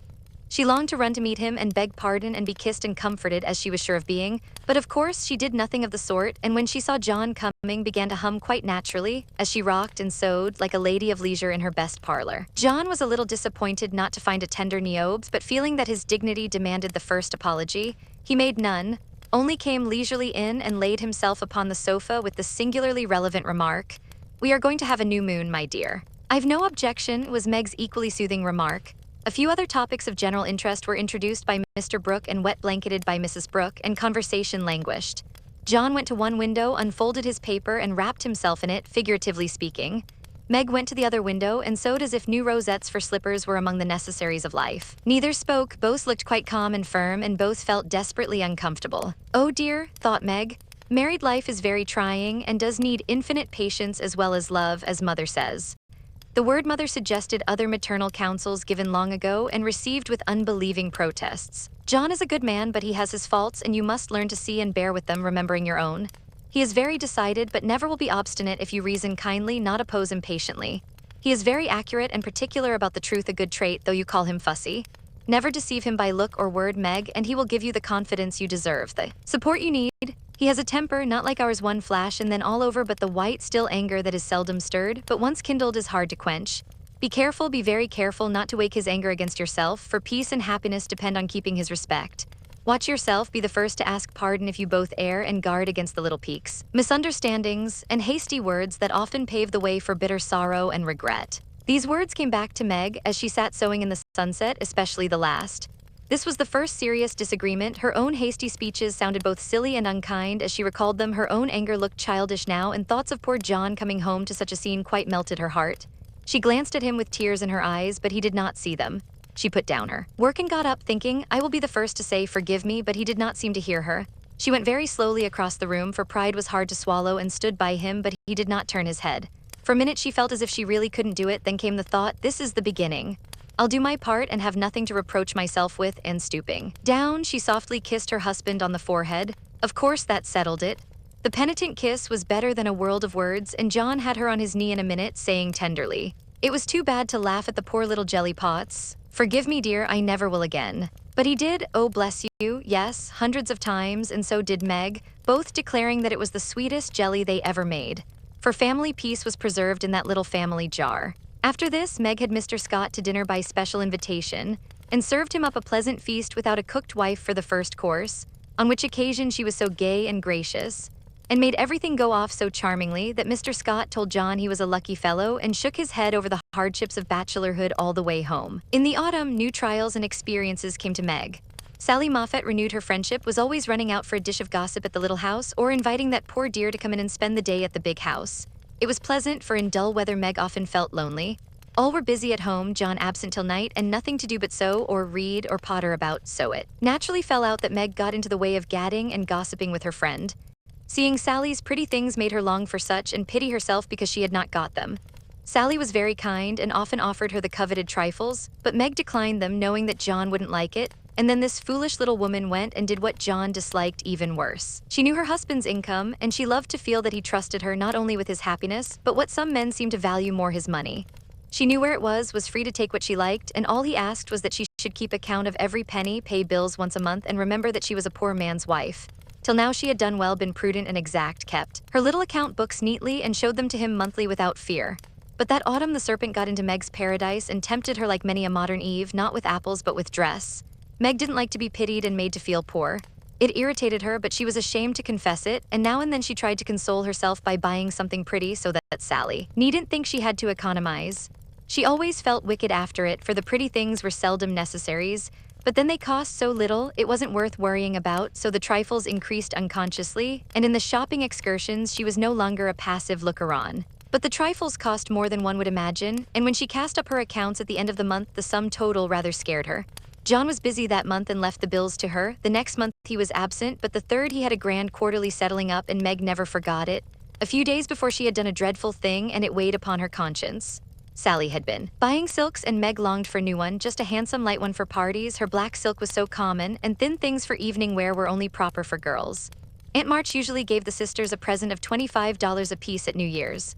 That was only a month to wait, and here was a lovely violet silk going at a bargain, and she had the money if she only dared to take it. John always said what was his was hers, but would he think it right to spend not only the prospective 5 and 20 but another 5 and 20 out of the household fund? That was the question. Sally had urged her to do it, had offered to lend the money, and with the best intentions in life had tempted Meg beyond her strength. In an evil moment the shopman held up the lovely, shimmering folds and said, "A bargain, I assure you, ma'am." She answered, "I'll take it," and it was cut off and paid for, and Sally had exulted, and she had laughed as if it were a thing of no consequence, and driven away, feeling as if she had stolen something and the police were after her. When she got home, she tried to assuage the pangs of remorse by spreading forth the lovely silk, But it looked less silvery now, didn't become her after all, and the words $50 seemed stamped like a pattern down each breadth. She put it away, but it haunted her not delightfully as a new dress should, but dreadfully like the ghost of a folly that was not easily laid. When John got out his books that night, Meg's heart sank, and for the first time in her married life, she was afraid of her husband. The kind brown eyes looked as if they could be stern, and though he was unusually merry, she fancied he had found her out, but didn't mean to let her know it. The house bills were all paid, the books all in order. John had praised her and was undoing the old pocketbook which they called the bank when Meg, knowing that it was quite empty, stopped his hand, saying nervously, "You haven't seen my private expense book yet." John never asked to see it, but she always insisted on his doing so, and used to enjoy his masculine amazement at the queer things women wanted, and made him guess what piping was, demand fiercely the meaning of a hug me tight, or wonder how a little thing composed of 3 rosebuds, a bit of velvet, and a pair of strings could possibly be a bonnet and cost $6. That night he looked as if he would like the fun of quizzing her figures and pretending to be horrified at her extravagance, as he often did, being particularly proud of his prudent wife. The little book was brought slowly out and laid down before him. Meg got behind his chair under pretense of smoothing the wrinkles out of his tired forehead, and standing there she said, with her panic increasing with every word, "John dear, I'm ashamed to show you my book, for I've really been dreadfully extravagant lately. I go about so much I must have things, you know, and Sally advised my getting it, so I did, and my New Year's money will partly pay for it, but I was sorry after I had done it, for I knew you'd think it wrong in me." John laughed and drew her round beside him, saying good-humoredly, "Don't go and hide. I won't beat you if you have got a pair of killing boots. I'm rather proud of my wife's feet and don't mind if she does pay $8 or $9 for her boots if they are good ones." That had been one of her last trifles, and John's eye had fallen on it as he spoke. "Oh, what will he say when he comes to that awful $50? Thought Meg with a shiver. "It's worse than boots, it's a silk dress," she said with the calmness of desperation, for she wanted the worst over. "Well, dear, what is the demmed total, as Mr. Mantalini says?" That didn't sound like John, and she knew he was looking up at her with the straightforward look that she had always been ready to meet and answer with one as frank till now. She turned the page in her head at the same time, pointing to the sum which would have been bad enough without the 50, but which was appalling to her with that added. For a minute the room was very still, then John said, slowly, but she could feel it cost him an effort to express no displeasure, "Well, I don't know that 50 is much for a dress, with all the furbelows and notions you have to finish it off these days. It isn't made or trimmed," sighed Meg faintly, for a sudden recollection of the costs still to be incurred quite overwhelmed her. 25 yards of silk seems a good deal to cover one small woman, but I've no doubt my wife will look as fine as Ned Moffat's when she gets it on," said John dryly. "I know you are angry, John, but I can't help it. I don't mean to waste your money, and I didn't think those little things would count up so. I can't resist them when I see Sally buying all she wants and pitying me because I don't. I try to be contented, but it is hard, and I'm tired of being poor." The last words were spoken so low she thought he did not hear them, but he did, and they wounded him deeply, for he had denied himself many pleasures for Meg's sake. She could have bitten her tongue out the minute she had said it, for John pushed the books away and got up, saying with a little quiver in his voice, "I was afraid of this. I do my best, Meg." If he had scolded her or even shaken her, it would not have broken her heart like those few words. She ran to him and held him close, crying with repentant tears, "Oh, John, my dear, kind, hard-working boy, I didn't mean it. It was so wicked, so untrue and ungrateful. How could I say it? Oh, how could I say it?" He was very kind, forgave her readily, and did not utter one reproach, but Meg knew that she had done and said a thing which would not be forgotten soon, although he might never allude to it again. She had promised to love him for better or worse, and then she, his wife, had reproached him with his poverty after spending his earnings recklessly. It was dreadful, and the worst of it was John went on so quietly afterward, just as if nothing had happened except that he stayed in town later and worked at night when she had gone to cry herself to sleep. A week of remorse nearly made Meg sick, and the discovery that John had countermanded the order for his new greatcoat reduced her to a state of despair which was pathetic to behold. He had simply said, in answer to her surprised inquiries, as, "To the change, I can't afford it, my dear." Meg said no more, but a few minutes after he found her in the hall with her face buried in the old greatcoat, crying as if her heart would break. They had a long talk that night, and Meg learned to love her husband better for his poverty, because it seemed to have made a man of him, given him the strength and courage to fight his own way, and taught him a tender patience with which to bear and comfort the natural longings and failures of those he loved. Next day she put her pride in her pocket, went to Sally, told the truth, and asked her to buy the silk as a favor. The good-natured Mrs. Moffat willingly did so, and had the delicacy not to make her a present of it immediately afterward. Then Meg ordered home the greatcoat, and when John arrived, she put it on and asked him how he liked her new silk gown. One can imagine what answer he made, how he received his present, and what a blissful state of things ensued. John came home early, Meg gadded no more, and that greatcoat was put on in the morning by a very happy husband and taken off at night by a most devoted little wife. So the year rolled round, and at midsummer there came to Meg a new experience, the deepest and tenderest of a woman's life. Laurie came sneaking into the kitchen of the Dovecote one Saturday with an excited face and was received with the clash of cymbals. For Hannah clapped her hands with a saucepan in one and the cover in the other. "How's the little mama? Where is everybody? Why didn't you tell me before I came home?" began Laurie in a loud whisper. "Happy as a queen, the dear. Every soul of em is upstairs a worshipin'. We didn't want no hurricanes round. Now you go into the parlor and I'll send him down to you," with which somewhat involved reply Hannah vanished, chuckling ecstatically. Presently Joe appeared, proudly bearing a flannel bundle laid forth upon a large pillow. Joe's face was very sober, but her eyes twinkled, and there was an odd sound in her voice of repressed emotion of some sort. "Shut your eyes and hold out your arms," she said invitingly. Laurie backed precipitately into a corner and put his hands behind him with an imploring gesture. "No, thank you, I'd rather not. I shall drop it or smash it as sure as fate." "Then you shan't see your nevy," said Joe decidedly, turning as if to go. I will, only you must be responsible for damages." And obeying orders, Laurie heroically shut his eyes while something was put into his arms. A peal of laughter from Joe, Amy, Mrs. March, Hannah, and John caused him to open them the next minute, to find himself invested with 2 babies instead of 1. No wonder they laughed, for the expression of his face was droll enough to convulse a Quaker, as he stood and stared wildly from the unconscious innocents to the hilarious spectators with such dismay that Joe sat down on the floor and screamed. "Twins, by Jupiter," was all he said for a minute, then turning to the women with an appealing look that was comically piteous, he added, "Take him quick, somebody, I'm going to laugh and I shall drop em." Joe rescued his babies and marched up and down with one on each arm, as if already initiated into the mysteries of baby-binding, while Laurie laughed till the tears ran down his cheeks. "It's the best joke of the season, isn't it? I wouldn't have told you, for I set my heart on surprising you, and I flatter myself I've done it," said Joe when she got her breath. "I never was more staggered in my life. Isn't it fun? Are they boys? What are you going to name them? Let's have another look."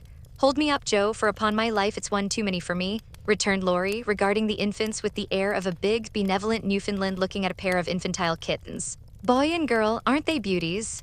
said the proud papa, beaming upon the little red squirmers as if they were unfledged angels. "Most remarkable children I ever saw, which is which?" And Laurie bent like a well sweep to examine the prodigies. Amy put a blue ribbon on the boy and a pink on the girl, French fashion, so you can always tell. Besides, one has blue eyes and one brown. "Kiss them, Uncle Teddy," said wicked Joe. "I'm afraid they mightn't like it," began Laurie with unusual timidity in such matters. "Of course they will, they are used to it now. Do it this minute, sir," commanded Joe, fearing he might propose a proxy. Laurie screwed up his face and obeyed with a gingerly peck at each little cheek that produced another laugh, and made the babies squeal. "There, I knew they didn't like it. That's the boy, see him kick, he hits out with his fists like a good one. Now then, young Brooke, pitch into a man of your own size, will you?" cried Laurie, delighted with a poke in the face from a tiny fist flapping aimlessly about. "He's to be named John Lawrence, and the girl Margaret after mother and grandmother. We shall call her Daisy, so as not to have 2 Megs, and I suppose the Manny will be Jack unless we find a better name," said Amy with ant-like interest. "Name him Demi-John and call him Demi for short," said Laurie. "Daisy and Demi, just the thing. I knew Teddy would do it," cried Joe, clapping her hands. Teddy certainly had done it that time, for the babies were Daisy and Demi to the end of the chapter. Chapter 29, called "Come Joe, It's Time." "For what? You don't mean to say you have forgotten that you promised to make half a dozen calls with me today?" "I've done a good many rash and foolish things in my life, but I don't think I ever was mad enough to say I'd make 6 calls in one day, when a single one upsets me for a week." "Yes, you did. It was a bargain between us. I was to finish the crayon of Beth for you, and you were to go properly with me and return our neighbors' visits. If it was fair, that was in the bond, and I stand to the letter of my bond, Shylock. There is a pile of clouds in the east, it's not fair, and I don't go. Now that's shirking. It's a lovely day, no prospect of rain, and you pride yourself on keeping promises, so be honorable, come and do your duty, and then be at peace for another 6 months." At that minute Joe was particularly absorbed in dressmaking, for she was mantua-maker general to the family and took especial credit to herself because she could use a needle as well as a pen. It was very provoking to be arrested in the act of a first trying on and ordered out to make calls in her best array on a warm July day. She hated calls of the formal sort and never made any till Amy compelled her with a bargain, bribe, or promise. In the present instance there was no escape, and having clashed her scissors rebelliously while protesting that she smelled thunder, she gave in, put away her work, and taking up her hat and gloves with an air of resignation, told Amy the victim was ready. "Joe March, you are perverse enough to provoke a saint. You don't intend to make calls in that state, I hope," cried Amy, surveying her with amazement. Why not? I'm neat and cool and comfortable, quite proper for a dusty walk on a warm day. If people care more for my clothes than they do for me, I don't wish to see them.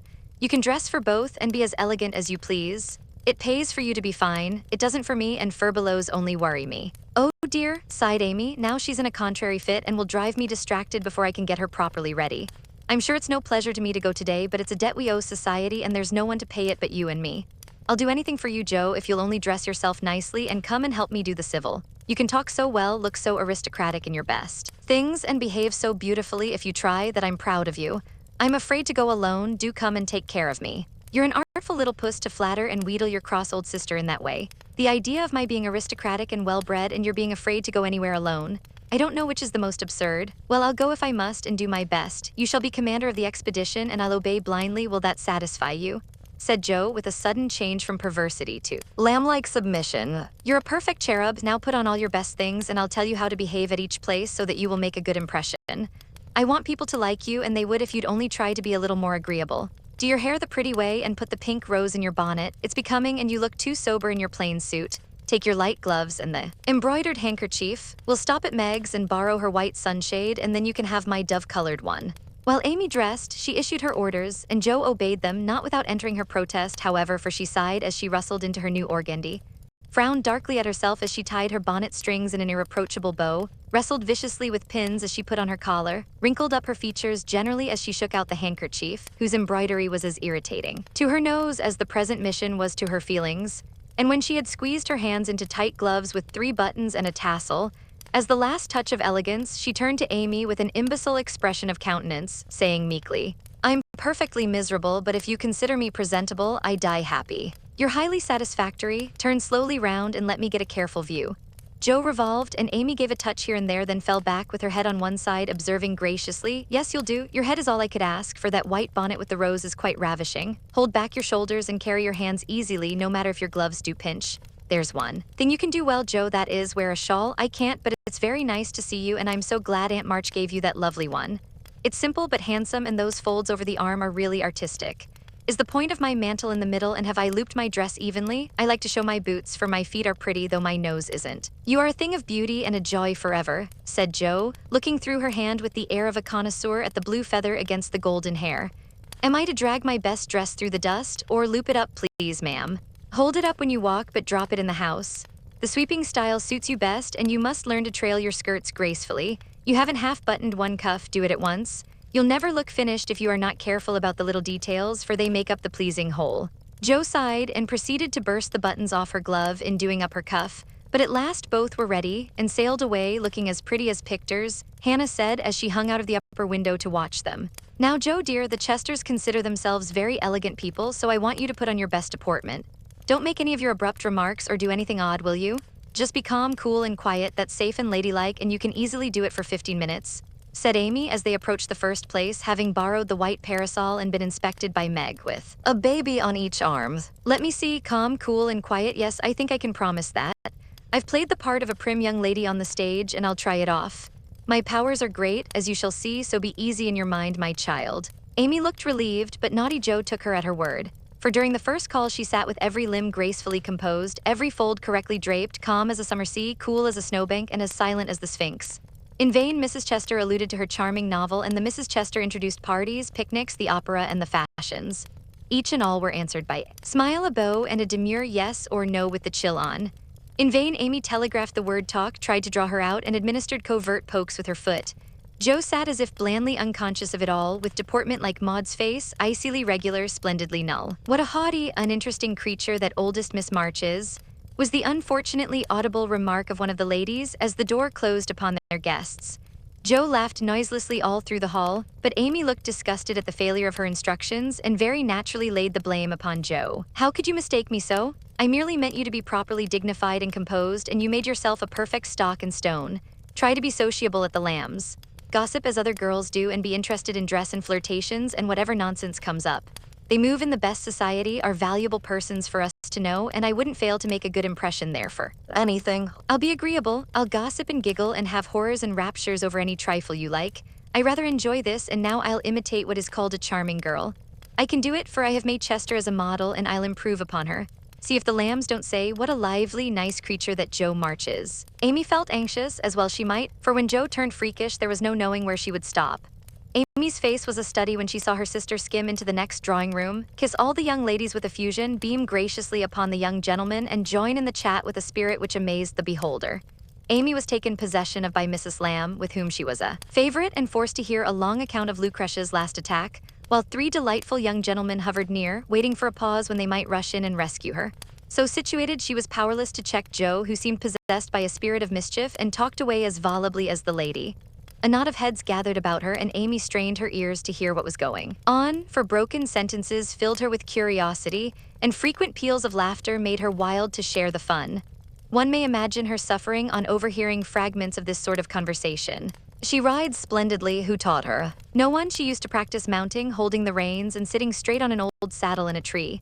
Now she rides anything, for she doesn't know what fear is, and the stableman lets her have horses cheap because she trains them to carry ladies so well.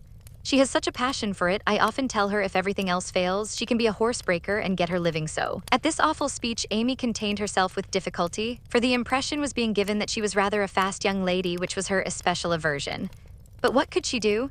For the old lady was in the middle of her story, and long before it was done, Joe was off again, making more droll revelations and committing still more fearful blunders. Yes, Amy was in despair that day, for all the good beasts were gone, and of 3 left, 1 was lame, 1 blind, and the other so balky that you had to put dirt in his mouth before he would start. Nice animal for a pleasure party, wasn't it? Which did she choose? Asked one of the laughing gentlemen who enjoyed the subject. None of them. She heard of a young horse at the farmhouse over the river, and though a lady had never ridden him, she resolved to try because he was handsome and spirited. Her struggles were really pathetic. There was no one to bring the horse to the saddle, so she took the saddle to the horse. My dear creature, she actually rode it over the river, put it on her head, and marched up to the barn, to the utter amazement of the old man's. Did she ride the horse? Of course she did, and had a capital time.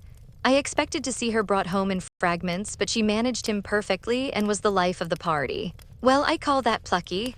And young Mr. Lamb turned an approving glance upon Amy, wondering what his mother could be saying to make the girl look so red and uncomfortable. She was still redder and more uncomfortable a moment after, when a sudden turn in the conversation introduced the subject of dress. One of the young ladies asked Joe where she got the pretty drab hat she wore to the picnic, and stupid Joe, instead of mentioning the place where it was bought 2 years ago, must needs answer with unnecessary frankness, "Oh, Amy painted it. You can't buy those soft shades, so we paint ours any color we like. It's a great comfort to have an artistic sister." "Isn't that an original idea?" cried Miss Lamb, who found Joe great fun. "That's nothing compared to some of her brilliant performances. There's nothing the child can't do." Why, she wanted a pair of blue boots for Sally's party, so she just painted her soiled white ones the loveliest shade of sky blue you ever saw, and they looked exactly like satin, added Joe, with an air of pride in her sister's accomplishments that exasperated Amy till she felt that it would be a relief to throw her card case at her. "We read a story of yours the other day and enjoyed it very much," observed the elder Miss Lamb, wishing to compliment the literary lady, who did not look the character just then, it must be confessed. Any mention of her works always had a bad effect upon Joe, who either grew rigid and looked offended, or changed the subject with a brusque remark, as now. "Sorry you could find nothing better to read. I write that rubbish because it sells and ordinary people like it. Are you going to New York this winter?" As Miss Lamb had enjoyed the story, this speech was not exactly grateful or complimentary. The minute it was made, Joe saw her mistake, but fearing to make the matter worse, suddenly remembered that it was for her to make the first move toward departure, and did so with an abruptness that left 3 people with half-finished sentences in their mouths. "Amy, we must go. Goodbye, dear, do come and see us. We are pining for a visit. I don't dare to ask you, Mr. Lamb, but if you should come, I don't think I shall have the heart to send you away." Joe said this with such a droll imitation of May Chester's gushing style that Amy got out of the room as rapidly as possible, feeling a strong desire to laugh and cry at the same time. "Didn't I do well?" asked Joe with a satisfied air as they walked away. "Nothing could have been worse," was Amy's crushing reply. "What possessed you to tell those stories about my saddle and the hats and boots and all the rest of it?" "Why, it's funny and amuses people. They know we are poor, so it's no use pretending that we have grooms, buy 3 or 4 hats a season, and have things as easy and fine as they do. You needn't go and tell them all our little shifts and expose our poverty in that perfectly unnecessary way. You haven't a bit of proper pride and never will learn when to hold your tongue and when to speak," said Amy despairingly. Poor Joe looked abashed and silently chafed the end of her nose with the stiff handkerchief, as if performing a penance for her misdemeanors. "How shall I behave here?" she asked as they approached the 3rd mansion. "Just as you please. I wash my hands of you," was Amy's short answer. Then I'll enjoy myself. The boys are at home and we'll have a comfortable time. Goodness knows I need a little change, for elegance has a bad effect upon my constitution, returned Jo gruffly, being disturbed by her failure to suit. An enthusiastic welcome from 3 big boys and several pretty children speedily soothed her ruffled feelings, and leaving Amy to entertain the hostess and Mr. Tudor, who happened to be calling likewise, Jo devoted herself to the young folks and found the change refreshing. She listened to college stories with deep interest, caressed pointers and poodles without a murmur, agreed heartily that Tom Brown was a brick, regardless of the improper form of praise, and when one lad proposed a visit to his turtle tank, she went with an alacrity which caused Mamma to smile upon her, as that motherly lady settled the cap which was left in a ruinous condition by filial hugs, bear-like but affectionate, and dearer to her than the most faultless coiffure from the hands of an inspired Frenchwoman. Leaving her sister to her own devices, Amy proceeded to enjoy herself to her heart's content. Mr. Tudor's uncle had married an English lady who was third cousin to a living lord, and Amy regarded the whole family with great respect. For in spite of her American birth and breeding, she possessed that reverence for titles which haunts the best of us, that unacknowledged loyalty to the early faith. In kings which set the most democratic nation under the sun in ferment at the coming of a royal yellow-haired laddie, some years ago, and which still has something to do with the love the young country bears the old, like that of a big son for an imperious little mother who held him while she could, and let him go with a farewell scolding when he rebelled.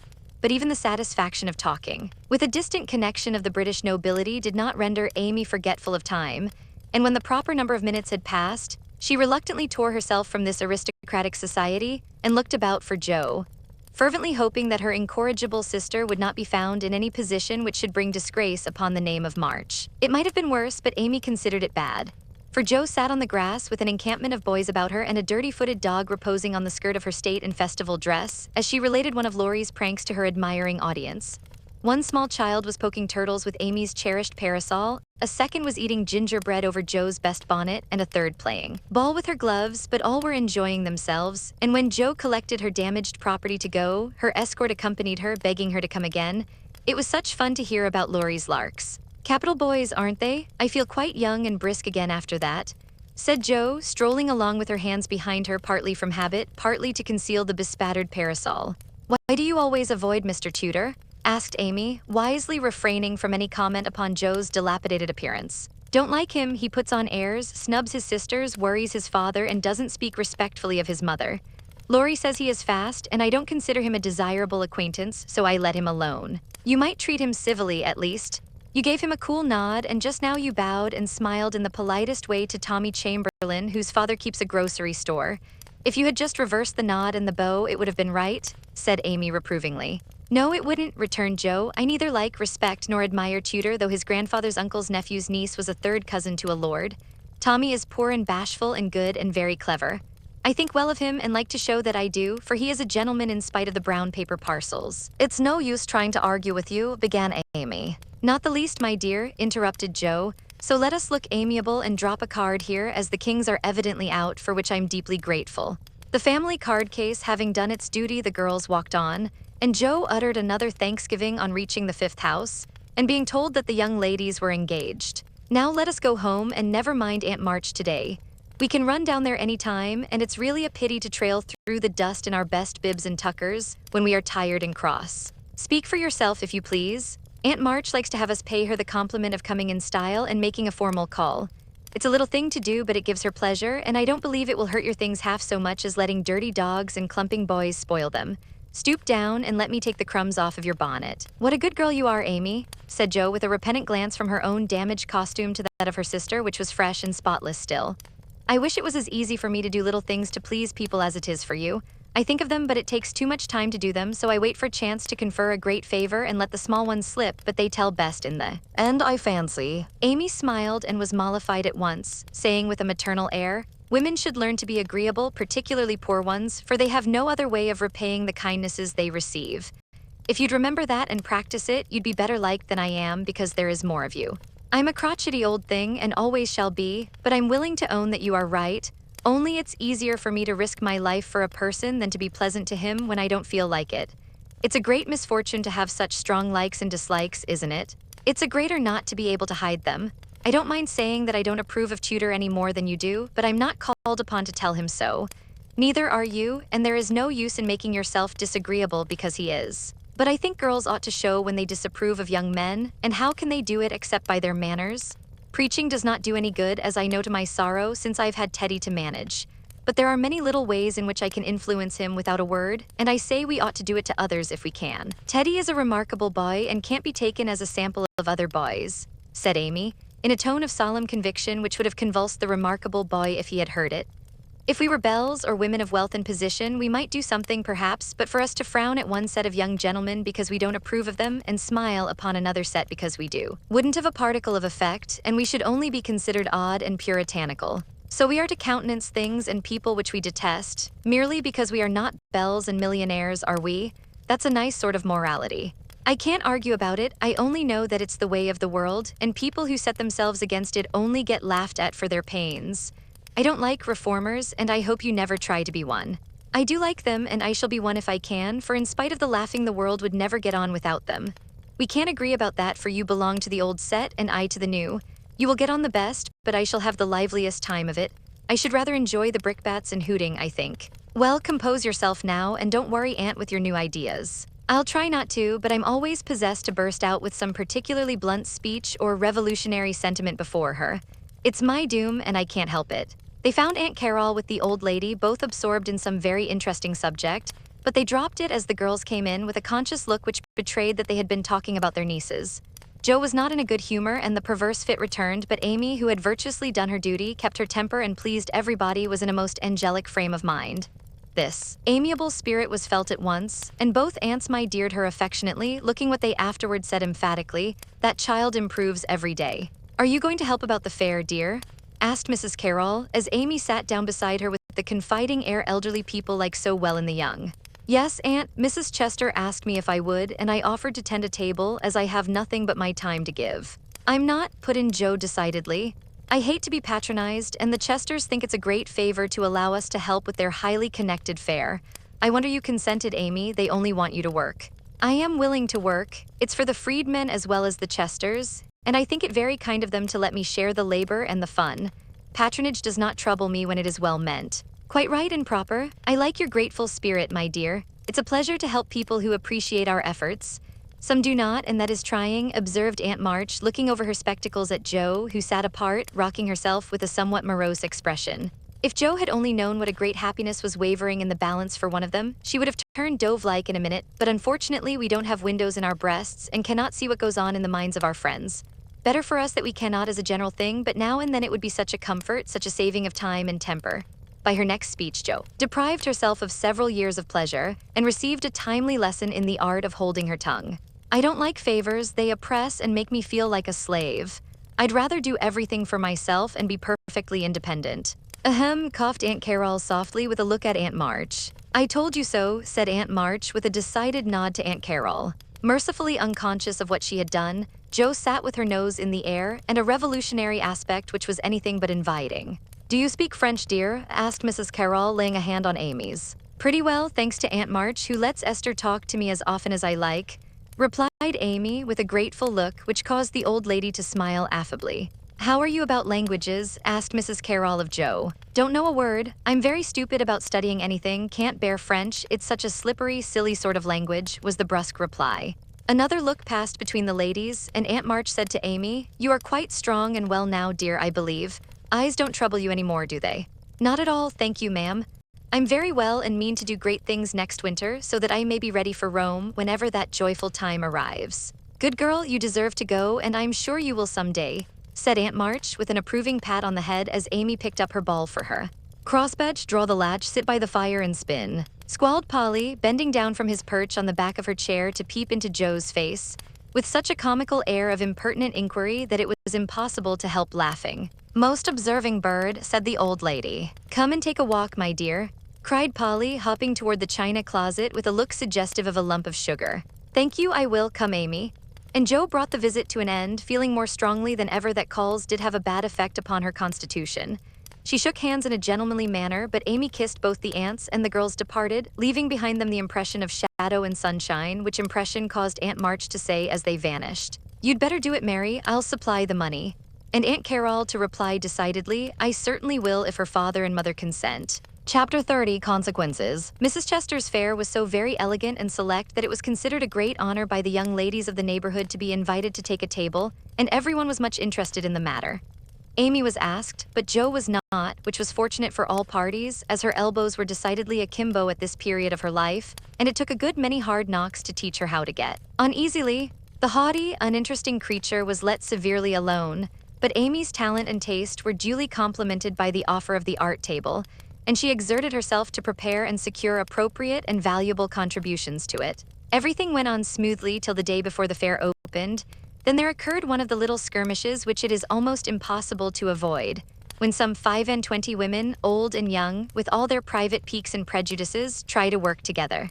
May Chester was rather jealous of Amy because the latter was a greater favorite than herself, and just at this time several trifling circumstances occurred to increase the feeling. Amy's dainty pen and ink work entirely eclipsed May's painted vases that was one thorn. Then the all-conquering tutor had danced 4 times with Amy at a late party, and only once with May that was thorn number 2. But the chief grievance that rankled in her soul and gave an excuse for her unfriendly conduct was a rumor which some obliging gossip had whispered to her, that the March girls had made fun of her at the Lambs. All the blame of this should have fallen upon Jo, for her naughty imitation had been too lifelike to escape detection, and the frolicsome Lambs had permitted the joke to escape. No hint of this had reached the culprits, however, and Amy's dismay can be imagined. When the very evening before the fair, as she was putting the last touches to her pretty table, Mrs. Chester, who of course resented the supposed ridicule of her daughter, said, in a bland tone but with a cold look, "I find, dear, that there is some feeling among the young ladies about my giving this table to anyone but my girls. As this is the most prominent and some say the most attractive table of all, and they are the chief getters-up of the fair, it is thought best for them to take this place. I'm sorry, but I know you are too sincerely interested in the cause to mind a little personal disappointment, and you shall have another table if you like." Mrs. Chester fancied beforehand that it would be easy to deliver this little speech, but when the time came, she found it rather difficult to utter it naturally, with Amy's unsuspicious eyes looking straight at her full of surprise and trouble. Amy felt that there was something behind this, but could not guess what, and said quietly, feeling hurt and showing that she did, "Perhaps you had rather I took no table at all. Now, my dear, don't have any ill feeling, I beg. It's merely a matter of expediency. You see, my girls will naturally take the lead, and this table is considered their proper place. I think it very appropriate to you and feel very grateful for your efforts to make it so pretty, but we must give up our private wishes, of course, and I will see that you have a good place elsewhere. Wouldn't you? Like the flower table, the little girls undertook it, but they are discouraged. You could make a charming thing of it, and the flower table is always attractive, you know. Especially to gentlemen," added May, with a look which enlightened Amy as to one cause of her sudden fall from favor.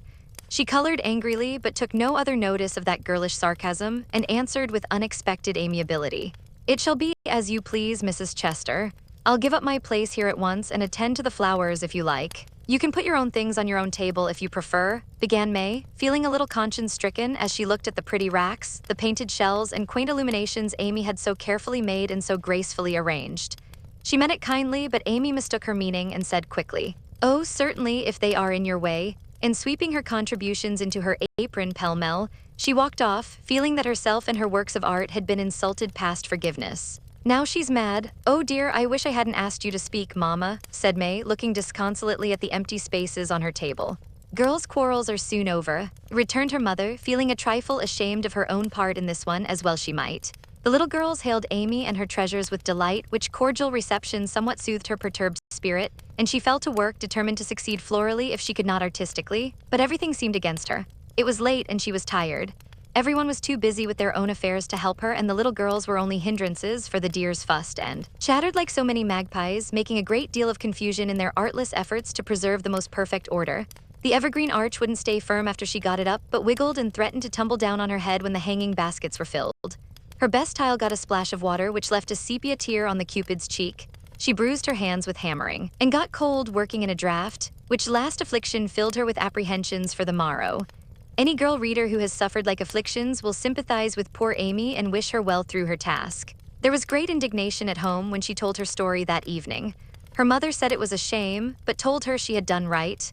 Beth declared she wouldn't go to the fair at all, and Jo demanded why she didn't take all her pretty things and leave those mean people to get on without her. "Because they are mean is no reason why I should be. I hate such things, and though I think I've a right to be hurt, I don't intend to show it. They will feel that more than angry speeches or huffy actions, won't they, mar me? That's the right spirit, my dear. "A kiss for a blow is always best, though it's not very easy to give it sometimes," said her mother, with the air of one who had learned the difference between preaching and practicing. In spite of various very natural temptations to resent and retaliate, Amy adhered to her resolution all the next day, bent on conquering her enemy by kindness.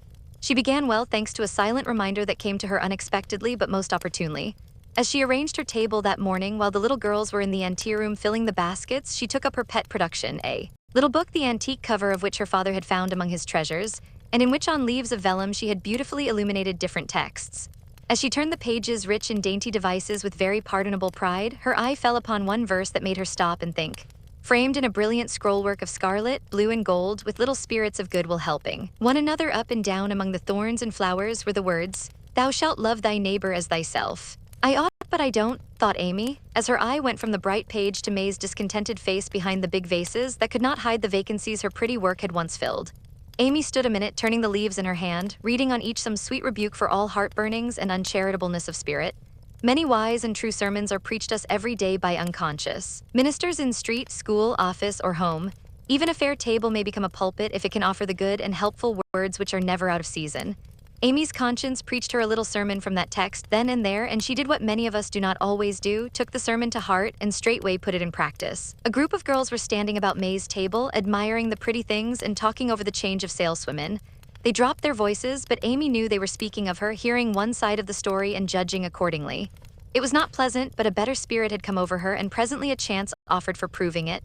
She heard May say sorrowfully, "It's too bad, for there is no time to make other things, and I don't want to fill up with odds and ends. The table was just complete then, now it's spoiled." "I dare say she'd put them back if you asked her," suggested someone. "How could I after all the fuss?" began May, but she did not finish, for Amy's voice came across the hall saying pleasantly, "You may have them and welcome without asking if you want them. I was just thinking I'd offer to put them back, for they belong to your table rather than mine.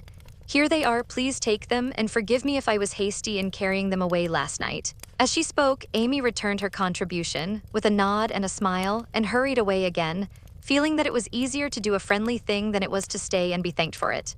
"Now I call that lovely of her, don't you?" cried one girl. May's answer was inaudible, but another young lady, whose temper was evidently a little soured by making lemonade, added with a disagreeable laugh, "Very lovely," for she knew she wouldn't sell them at her own table. Now that was hard.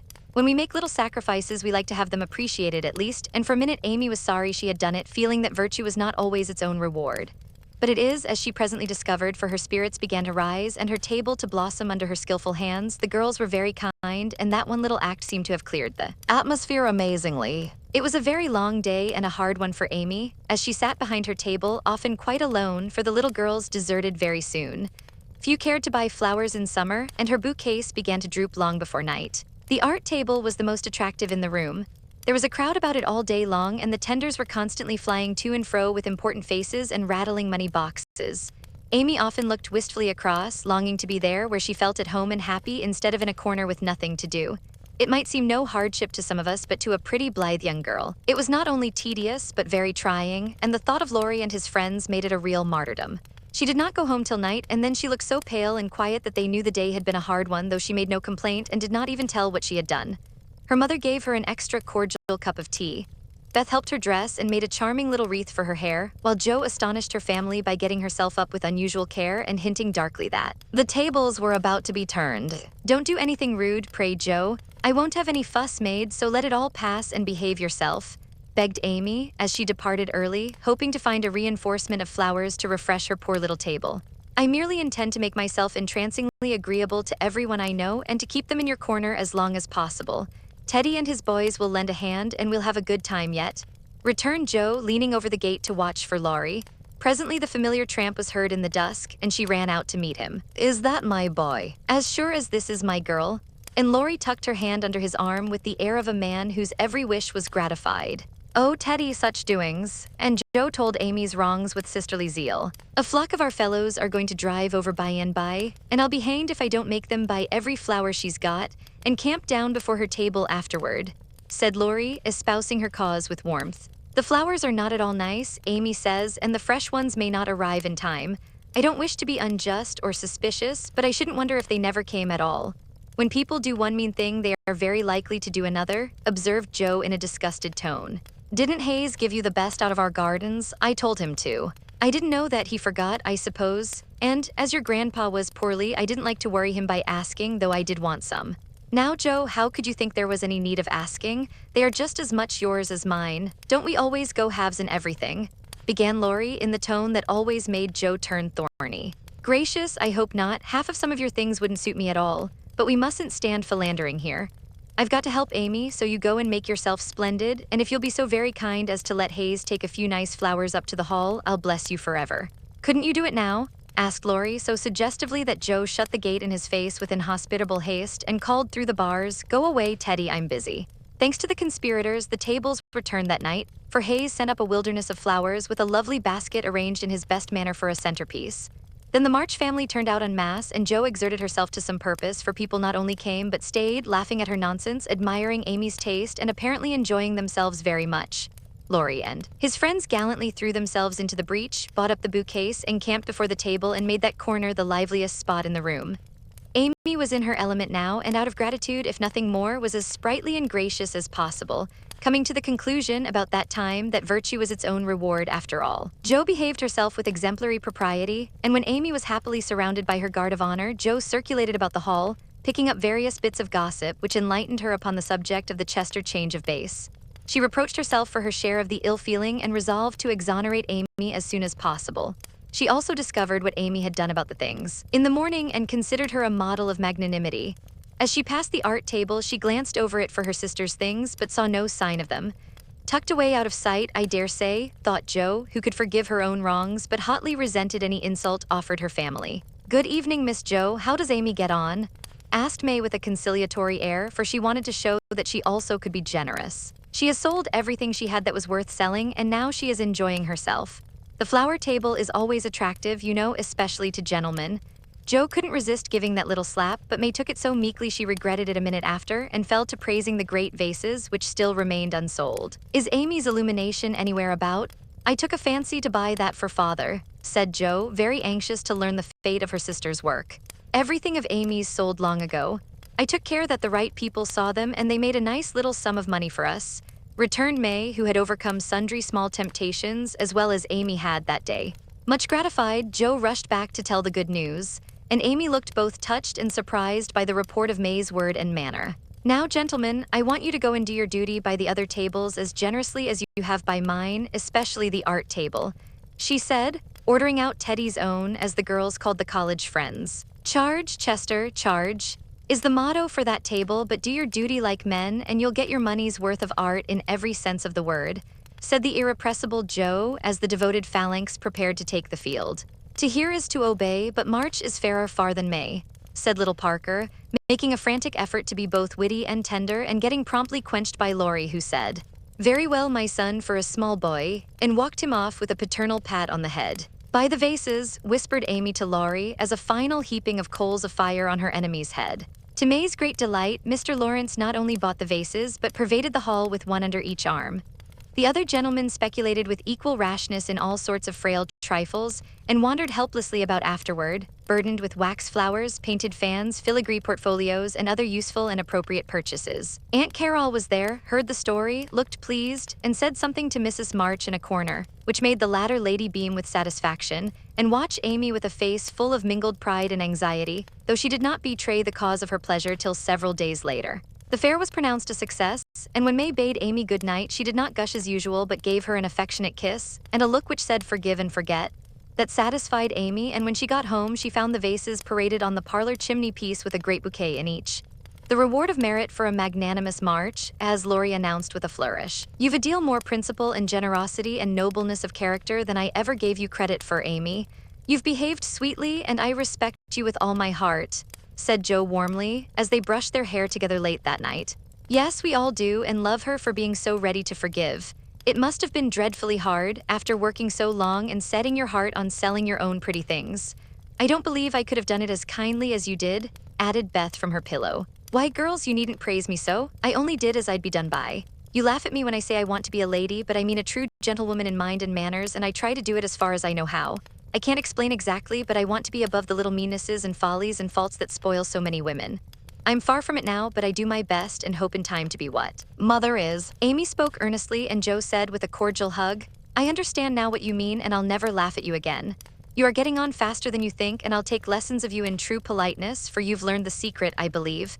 Try away, dearie, you'll get your reward someday, and no one will be more delighted than I shall. A week later, Amy did get her reward, and poor Joe found it hard to be delighted.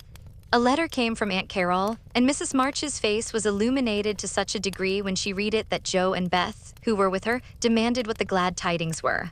Aunt Carol is going abroad next month and wants me to go with her, burst in Joe, flying out of her chair in an uncontrollable rapture. No, dear, not you, it's Amy. Oh, mother, she's too young, it's my turn first. I've wanted it so long, it would do me so much good and be so altogether splendid. I must go. I'm afraid it's impossible, Joe. Aunt says, Amy, decidedly, and it is not for us to dictate when she offers such a favor.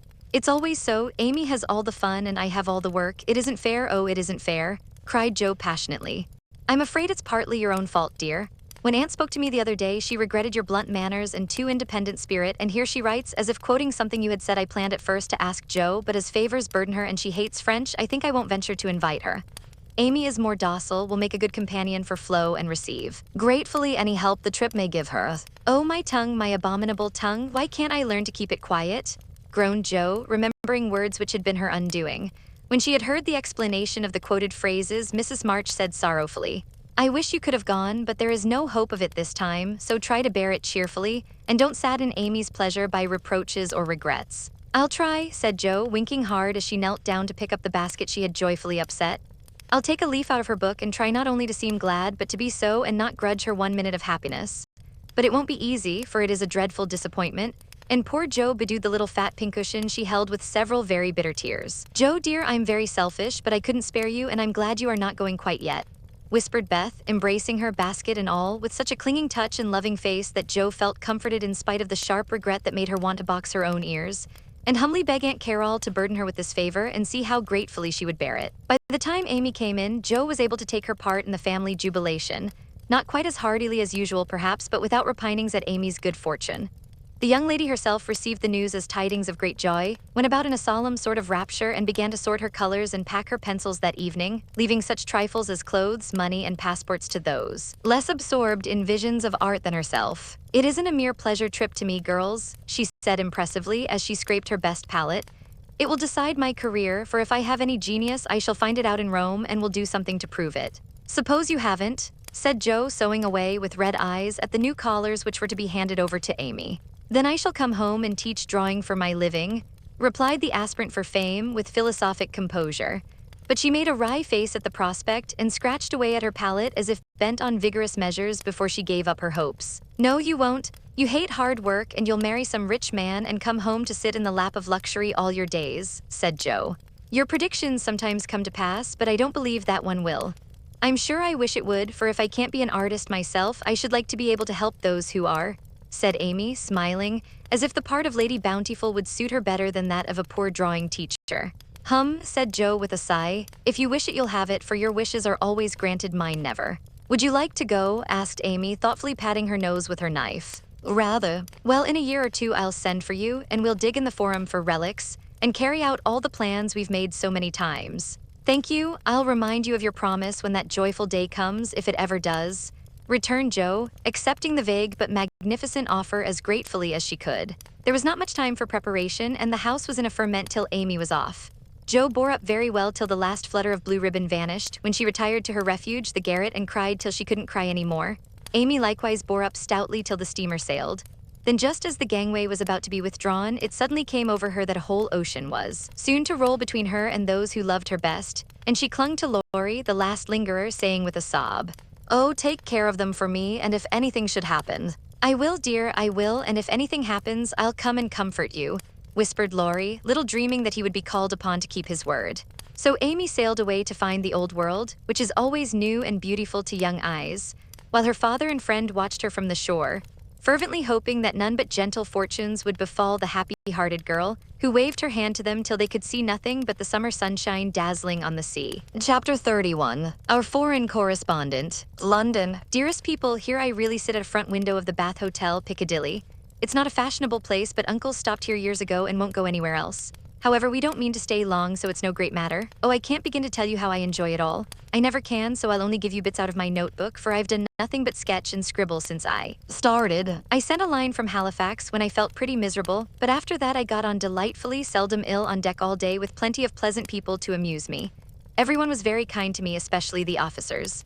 Don't laugh, Joe. Gentlemen really are very necessary aboard ship to hold on to or to wait upon one, and as they have nothing to do, it's a mercy to make them useful. Otherwise, they would smoke themselves to death, I'm afraid. Aunt and Flo were poorly all the way and liked to be let alone, so when I had done what I could for them, I went and enjoyed myself.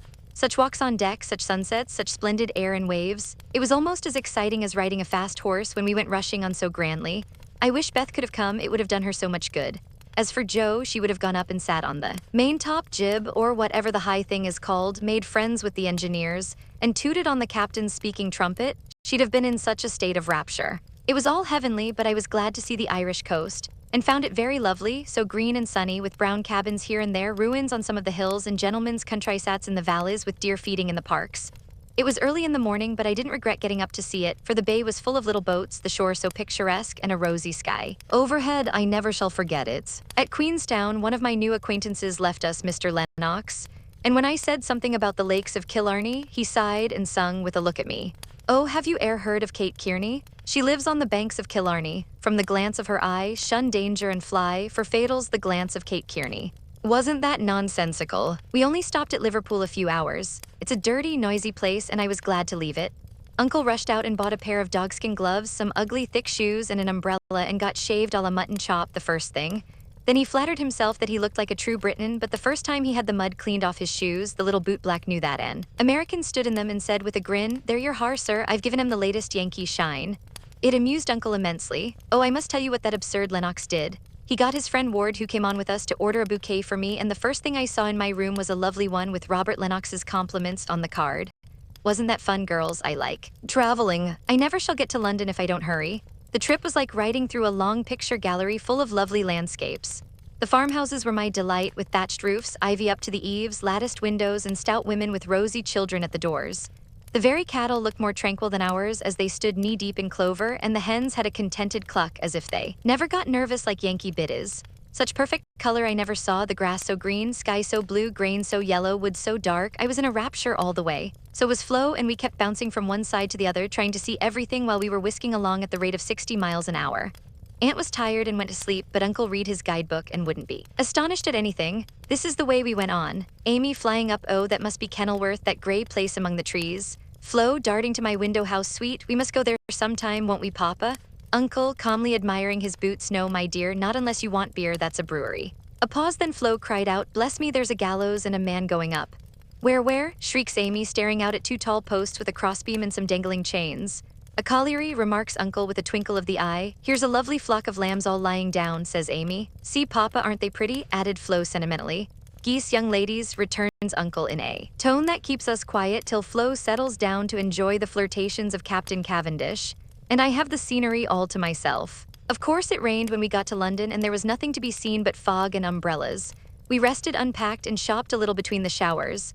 Aunt Mary got me some new things, for I came off in such a hurry I wasn't half ready. A white hat and blue feather, a muslin dress to match, and the loveliest mantle you ever saw. Shopping in Regent Street is perfectly splendid. Things seem so cheap, nice ribbons only 6pence a yard. I laid in a stock, but shall get my gloves in Paris. Doesn't that sound sort of elegant and rich? Flo and I, for the fun of it, ordered a hansom cab while Aunt and Uncle were out and went for a drive, though we learned afterward that it wasn't the thing for young ladies to ride in them alone. It was so droll. For when we were shut in by the wooden apron, the man drove so fast that Flo was frightened and told me to stop him, but he was up outside behind somewhere and I couldn't get at him. He didn't hear me call, nor see me flap my parasol in front, and there we were, quite helpless, rattling away and whirling around corners at a breakneck pace. At last, in my despair, I saw a little door in the roof, and on poking it open, a red eye appeared and a beery voice said, "Now then, Mum." I gave my order as soberly as I could, and slamming down the door with an aye, Mum, the man made his horse walk as if going to a funeral. I poked again and said, "A little faster," then off he went helter-skelter as before, and we resigned ourselves to our fate. Today was fair, and we went to Hyde Park close by, for we are more aristocratic than we look. The Duke of Devonshire lives near. I often see his footmen lounging at the back gate, and the Duke of Wellington's house is not far off. Such sights as I saw, my dear. It was as good as punch, for there were fat dowagers rolling about in their red and yellow coaches with gorgeous gymnases in silk, stockings and velvet coats up behind, and powdered coachmen in front. Smart maids, with the rosiest children I ever saw, handsome girls looking half asleep, dandies in queer English hats and lavender kids lounging about, and tall soldiers in short red jackets and muffin caps stuck on one side, looking so funny I longed to sketch them. Rotten Row means Route de Roy or the King's Way, but now it's more like a riding school than anything else. The horses are splendid, and the men, especially the grooms, ride well, but the women are stiff and bounce, which isn't according to our rules. I longed to show them a tearing American gallop, for they trotted solemnly up and down in their scant habits and high hats, looking like the women in a toy Noah's Ark. Everyone rides, old men, stout ladies, little children, and the young folks do a deal of flirting here. I saw a pair exchange rosebuds, for it's the thing to wear one in the buttonhole, and I thought it rather a nice little idea. In the PM to Westminster Abbey, but don't expect me to describe it. That's impossible, so I'll only say it was sublime. This evening we are going to see Fechter, which will be an appropriate end to the happiest day of my life. It's very late, but I can't let my letter go in the morning without telling you what happened last evening. Who do you think came in as we were at tea? Laurie's English friends, Fred and Frank Vaughan. I was so surprised, for I shouldn't have known them but for the cards. Both are tall fellows with whiskers, Fred handsome in the English style and Frank much better, for he only limps slightly and uses no crutches. They had heard from Laurie where we were to be and came to ask us to their house, but Uncle won't go, so we shall return the call and see them as we can. They went to the theater with us, and we did have such a good time, for Frank devoted himself to Flo, and Fred and I talked over past, present, and future fun as if we had known each other all our days. Tell Beth, Frank asked. For her, and was sorry to hear of her ill health. Fred laughed when I spoke of Joe and sent his respectful compliments to the big hat. Neither of them had forgotten Camp Lawrence or the fun we had there. What ages ago it seems, doesn't it? Aunt is tapping on the wall for the third time, so I must stop. I really feel like a dissipated London fine lady, writing here so late, with my room full of pretty things and my head a jumble of parks, theaters, new gowns, and gallant creatures who say ah, and twirl their blonde mustaches with the true English lordliness. I long to see you all, and in spite of my nonsense am, as ever, your loving, Amy, Paris, dear girls. In my last I told you about our London visit, how kind the Vaughans were, and what pleasant parties they made for us. I enjoyed the trips to Hampton Court and the Kensington Museum more than anything else, for at Hampton I saw Raphael's cartoons, and at the museum rooms full of pictures by Turner, Lawrence, Reynolds, Hogarth, and the other great creatures. The day in Richmond Park was charming, for we had a regular English picnic, and I had more splendid oaks and groups of deer than I could copy, also heard a nightingale and saw larks go up. We did London to our heart's content, thanks to Fred and Frank, and were sorry to go away, for though English people are slow to take you in, when they once make up their minds to do it they cannot be outdone in hospitality, I think. The Vaughans hope to meet us in Rome next winter, and I shall be dreadfully disappointed if they don't, for Grace and I are great friends, and the boys very nice fellows, especially Fred. Well, we were hardly settled here when he turned up again, saying he had come for a holiday and was going to Switzerland. Aunt looked sober at first, but he was so cool about it she couldn't say a word, and now we get on nicely and are very glad he came, for he speaks French like a native, and I don't know what we should do without him. Uncle doesn't know 10 words and insists on talking English very loud, as if it would make people understand him. Aunt's pronunciation is old-fashioned, and Flo and I, though we flattered ourselves that we knew a good deal, find we don't, and are very grateful to have Fred do the parley-vooing, as Uncle calls it. Such delightful times as we are having, sightseeing from morning till night, stopping for nice lunches in the gay cafes, and meeting with all sorts of droll adventures. Rainy days I spend in the Louvre, reveling in pictures. Jo would turn up her naughty nose at some of the finest because she has no soul for art, but I have, and I'm cultivating eye and taste as fast as I can. She would like the relics of great people better, for I have seen her Napoleon's cocked hat and gray coat, his baby's cradle and his old toothbrush, also Marie Antoinette's little shoe, the ring of St. Denis, Charlemagne's sword, and many other interesting things. I'll talk for hours about them when I come, but haven't time to write. The Palais Royal is a heavenly place, so full of bijouterie and lovely things that I'm nearly distracted because I can't buy them. Fred wanted to get me some, but of course I didn't allow it. Then the boys in Champs-Élysées are très magnifique. I've seen the imperial family several times, the emperor an ugly, hard-looking man, the empress pale and pretty, but dressed in bad taste. I thought purple dress, green hat, and yellow gloves. Little Nap is a handsome boy who sits chatting to his tutor and kisses his hand to the people as he passes in his 4-horse barouche, with postilions in red satin jackets and a mounted guard before and behind. We often walk in the Tuileries gardens, for they are lovely, though the antique Luxembourg gardens suit me better. Père Lachaise is very curious, for many of the tombs are like small rooms, and looking in one sees a table with images or pictures of the dead and chairs for the mourners to sit in when they come to lament. That is so Frenchy. Our rooms are on the Rue de Rivoli, and sitting on the balcony we look up and down the long, brilliant street. It is so pleasant that we spend our evenings talking there when too tired with our day's work to go out. Fred is very entertaining and is altogether the most agreeable young man I ever knew except Laurie, whose manners are more charming. I wish Fred was dark, for I don't fancy light. Men, however, the Vaughns are very rich and come of an excellent family, so I won't find fault with their yellow hair, as my own is yellower. Next week we are off to Germany and Switzerland, and as we shall travel fast, I shall only be able to give you hasty letters. I keep my diary and try to remember correctly and describe clearly all that I see and admire, as father advised. It is good practice for me, and with my sketchbook will give you a better idea of my tour than these scribbles. Adieu, I embrace you tenderly, Vater Amy. Heidelberg, my dear mamma. Having a quiet hour before we leave for Bern, I'll try to tell you what has happened, for some of it is very important, as you will see. The sail up the Rhine was perfect, and I just sat and enjoyed it with all my might. Get father's old guidebooks and read about it. I haven't words beautiful enough to describe it. At Koblenz we had a lovely time, for some students from Bonn with whom Fred got acquainted on the boat gave us a serenade. It was a moonlight night, and about 1 o'clock Flo and I were waked by the most delicious music under our windows. We flew up and hid behind the curtains, but sly peeps showed us Fred and the students singing away down below. It was the most romantic thing I ever saw. The river, the bridge of boats, the great fortress opposite, moonlight everywhere, and music fit to melt a heart of stone. When they were done, we threw down some flowers and saw them scramble for them, kiss their hands to the invisible ladies, and go laughing away to smoke and drink beer, I suppose. Next morning, Fred showed me one of the crumpled flowers in his vest pocket and looked very sentimental.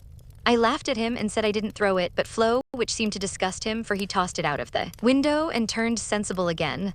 I'm afraid I'm going to have trouble with that boy. It begins to look like it. The bats at Nassau were very gay, so was Baden-Baden, where Fred lost some money and I scolded him. He needs someone to look after him when Frank is not with him. Kate said once she hoped he'd marry soon, and I quite agree with her that it would be well for him.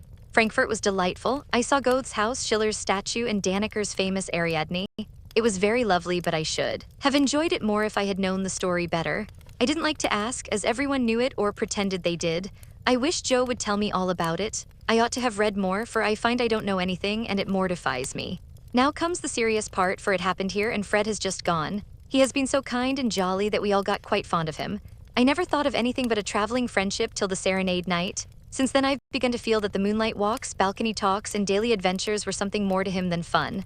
I haven't flirted, mother, truly, but remembered what you said to me and have done my very best. I can't help it if people like me. I don't try to make them, and it worries me if I don't care for them, though Joe says I haven't got any heart. Now I know mother will shake her head and the girls say, oh, the mercenary little wretch. But I've made up my mind, and if Fred asks me, I shall accept him, though I'm not madly in love. I like him, and we get on comfortably together. He is handsome, young, clever enough, and very rich, ever so much richer than the Lawrences. I don't think his family would object, and I should be very happy, for they are all kind, well-bred, generous people, and they like me. Fred, as the eldest twin, will have the estate, I suppose, and such a splendid one it is. A city house in a fashionable street, not so showy as our big houses, but twice as comfortable and full of solid luxury, such as English people believe in. I like it, for it's genuine. I've seen the plate, the family jewels, the old servants, and pictures of the country place with its park, great house, lovely grounds, and fine horses.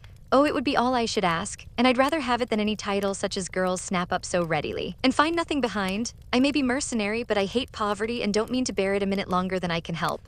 One of us must marry well. Meg didn't, Joe won't, Beth can't yet, so I shall, and make everything okay all round. I wouldn't marry a man I hated or despised. You may be sure of that, and though Fred is not my model hero, he does very well, and in time I should get fond enough of him if he was very fond of me and let me do just as I liked. So I've been turning the matter over in my mind the last week, for it was impossible to help seeing that Fred liked me. He said nothing, but little things showed it. He never goes with Flo, always gets on my side of the carriage, table, or promenade, looks sentimental when we are alone, and frowns at anyone else who ventures to speak to me. Yesterday at dinner, when an Austrian officer stared at us and then said something to his friend, a rakish-looking baron, about ein Wunderskones Blanchen, Fred looked as fierce as a lion and cut his meat so savagely it nearly flew off his plate. He isn't one of the cool, stiff Englishmen, but is rather peppery, for he has Scotch blood in him, as one might guess from his bonny blue eyes. Well, last evening we went up to the castle about sunset, at least all of us but Fred, who was to meet us there after going to the post restant for letters. We had a charming time poking about the ruins, the vaults where the monster tun is, and the beautiful gardens made by the elector long ago for his English wife. I liked the great terrace best, for the view was divine, so while the rest went to see the rooms inside, I sat there trying to sketch the gray stone lion's head on the wall with scarlet woodbine sprays hanging round it. I felt as if I'd got into a romance, sitting there watching the Neckar rolling through the valley, listening to the music of the Austrian band below, and waiting for my lover like a real storybook girl. I had a feeling that something was going to happen, and I was ready for it. I didn't feel blushy or quaky, but quite cool and only a little excited. By and by I heard Fred's voice, and then he came hurrying through the great arch to find me. He looked so troubled that I forgot all about myself and asked what the matter was. He said he'd just got a letter begging him to come home, for Frank was very ill, so he was going at once on the night train and only had time to say goodbye. I was very sorry for him and disappointed for myself, but only for a minute, because he said, as he shook hands, and said it in a way that I could not mistake, "I shall soon come back, you won't forget me, Amy." I didn't promise, but I looked at him and he seemed satisfied, and there was no time for anything but messages and goodbyes, for he was off in an hour and we all miss him very much. I know he wanted to speak, but I think from something he once hinted that he had promised his father not to do anything of the sort yet a while, for he is a rash boy and the old gentleman dreads a foreign daughter-in-law. We shall soon meet in Rome, and then if I don't change my mind, I'll say yes, thank you, when he says, "Will you please?" Of course, this is all very private, but I wished you to know what was going on. Don't be anxious about me. Remember, I am your prudent Amy, and be sure I will do nothing rashly. Send me as much advice as you like. I'll use it if I can. I wish I could see you for a good talk, Marmee. Love and trust me. Ever your AMY. Chapter 32, Tender Troubles. Joe, I'm anxious about Beth. Why, mother, she has seemed unusually well since the babies came. It's not her health that troubles me now, it's her spirits. I'm sure there is something on her mind, and I want you to discover what it is. What makes you think so, mother? She sits alone a good deal and doesn't talk to her father as much as she used. I found her crying over the babies the other day. When she sings, the songs are always sad ones, and now and then I see a look in her face that I don't understand.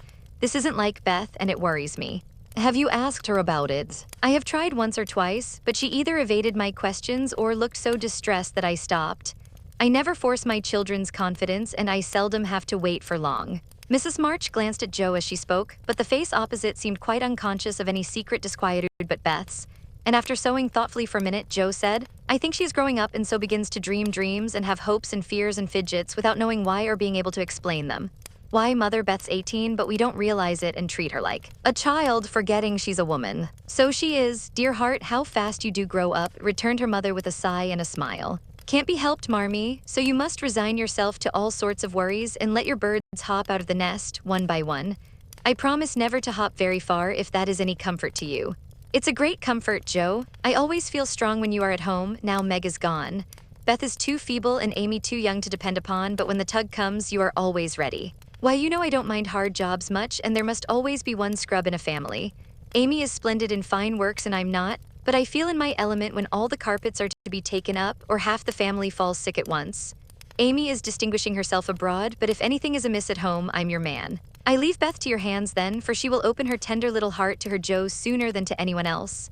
Be very kind, and don't let her think anyone watches or talks about her. If she only would get quite strong and cheerful again, I shouldn't have a wish in the world. Happy woman, I've got heaps. My dear, what are they? I'll settle Bethy's troubles and then I'll tell you mine. They are not very wearing, so they'll keep." And Joe stitched away, with a wise nod which set her mother's heart at rest about her for the present at least. While apparently absorbed in her own affairs, Joe watched Beth, and after many conflicting conjectures, finally settled upon one which seemed to explain the change in her. A slight incident gave Joe the clue to the mystery, she thought, and lively fancy, loving heart did the rest. She was affecting to write busily one Saturday afternoon when she and Beth were alone together. Yet as she scribbled, she kept her eye on her sister, who seemed unusually quiet. Sitting at the window, Beth's work often dropped into her lap, and she leaned her head upon her hand in a dejected attitude while her eyes rested on the dull, autumnal landscape. Suddenly someone passed below, whistling like an operatic blackbird, and a voice called out, "All serene, coming in tonight." Beth started, leaned forward, smiled and nodded, watched the passerby till his quick tramp died away, then said softly as if to herself, "How strong and well and happy that dear boy looks." "Hum," said Joe, still intent upon her sister's face, for the bright color faded as quickly as it came, the smile vanished, and presently a tear lay shining on the window ledge. Beth whisked it off, and in her half-averted face read a tender sorrow that made her own eyes fill. Fearing to betray herself, she slipped away, murmuring something about needing more paper. "Mercy on me, Beth loves Laurie," she said, sitting down in her own room, pale with the shock of the discovery which she believed she had just made. "I never dreamed of such a thing. What will mother say, I wonder if her—" There Joe stopped and turned scarlet with a sudden thought. If he shouldn't love back again, how dreadful it would be. He must. I'll make him. And she shook her head threateningly at the picture of the mischievous-looking boy laughing at her from the wall. "Oh dear, we are growing up with a vengeance. Here's Meg married and a mamma, Amy flourishing away at Paris, and Beth in love. I'm the only one that has sense enough to keep out of mischief."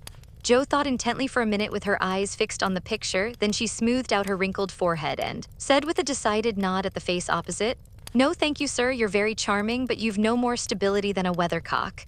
So you needn't write touching notes and smile in that insinuating way, for it won't do a bit of good and I won't have it." Then she sighed and fell into a reverie from which she did not wake till the early twilight sent her down to take new observations, which only confirmed her suspicion. Though Laurie flirted with Amy and joked with Joe, his manner to Beth had always been peculiarly kind and gentle, but so was everybody's. Therefore, no one thought of imagining that he cared more for her than for the others. Indeed, a general impression had prevailed in the family of late that our boy was getting fonder than ever of Joe, who, however, wouldn't hear a word upon the subject and scolded violently if anyone dared to suggest it. If they had known the various tender passages which had been nipped in the bud, they would have had the immense satisfaction of saying, "I told you so." But Joe hated philandering and wouldn't allow it, always having a joke or a smile ready at the least sign of impending danger. When Laurie first went to college, he fell in love about once a month, but these small flames were as brief as ardent, did no damage, and much amused Joe, who took great interest in the alternations of hope, despair, and resignation which were confided to her in their weekly conferences. But there came a time when Laurie ceased to worship at many shrines, hinted darkly at one all-absorbing passion, and indulged occasionally in Byronic fits of gloom. Then he avoided the tender subject altogether, wrote philosophical notes to Joe, turned studious, and gave out that he was going to dig, intending to graduate in a blaze of glory. This suited the young lady better than twilight confidences, tender pressures of the hand, and eloquent glances of the eye, for with Joe, brain developed earlier than heart, and she preferred imaginary heroes to real ones, because when tired of them, the former could be shut up in the tin kitchen till called for, and the latter were less manageable. Things were in this state when the grand discovery was made, and Joe watched Laurie that night as she had never done before.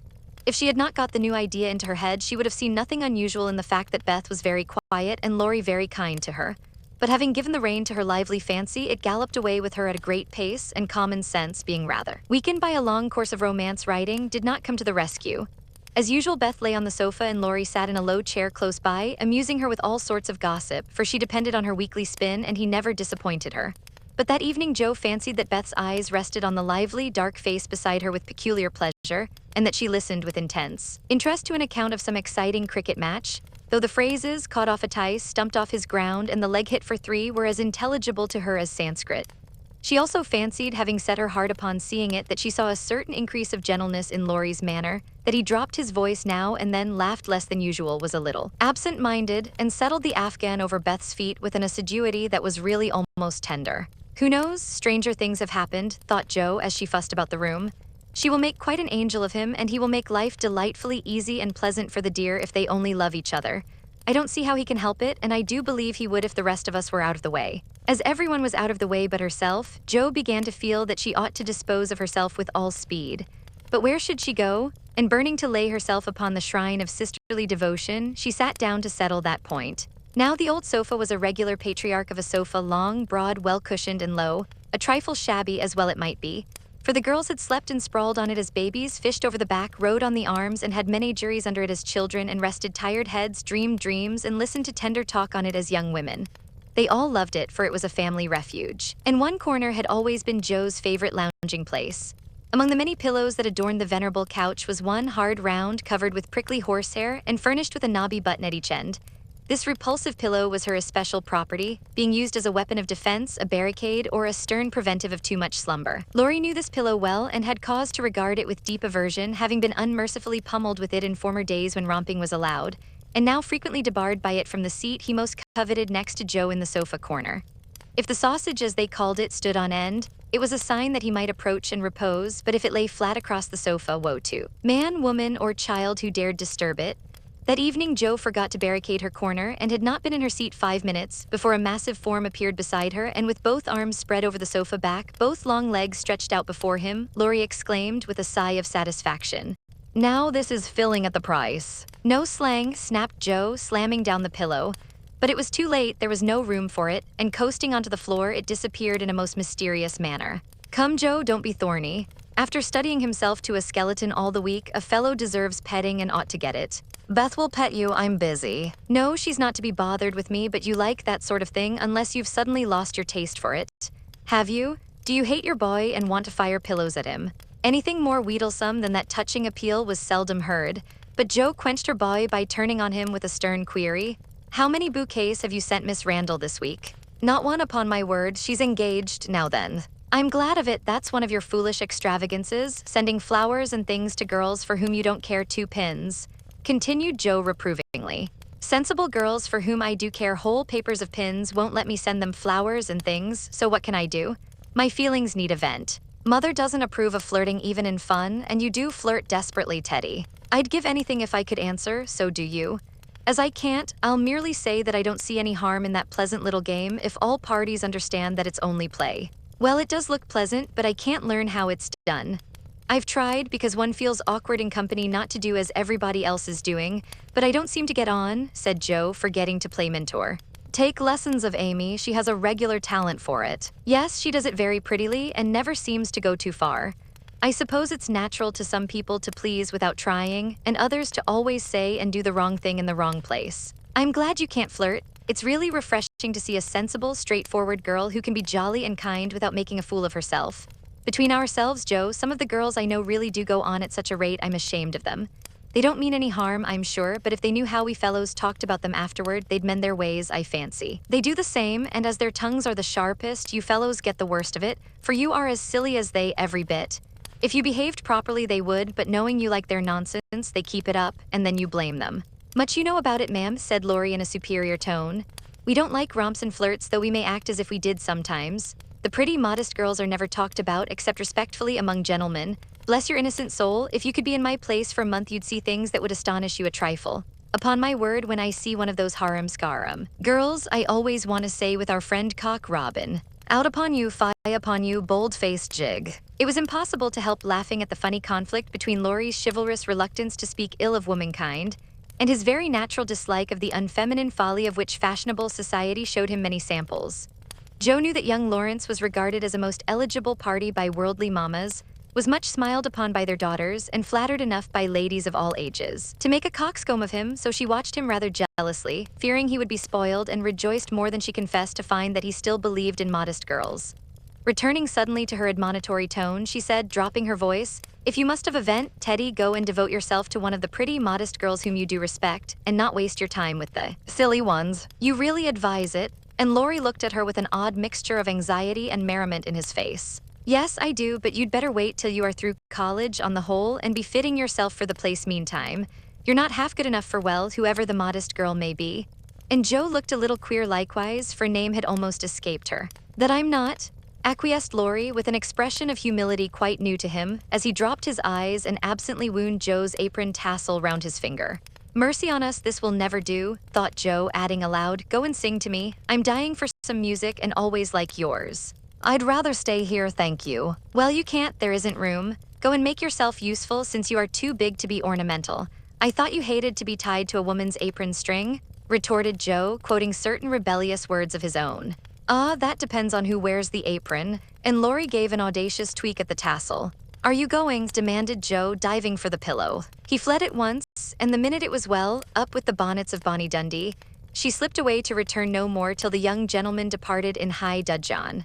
Joe lay long awake that night, and was just dropping off when the sound of a stifled sob made her fly to Beth's bedside with the anxious inquiry, what is it, dear? I thought you were asleep, sobbed Beth. Is it the old pain, my precious? No, it's a new one, but I can bear it, and Beth tried to check her tears. Tell me all about it, and let me cure it as I often did the other. You can't, there is no cure.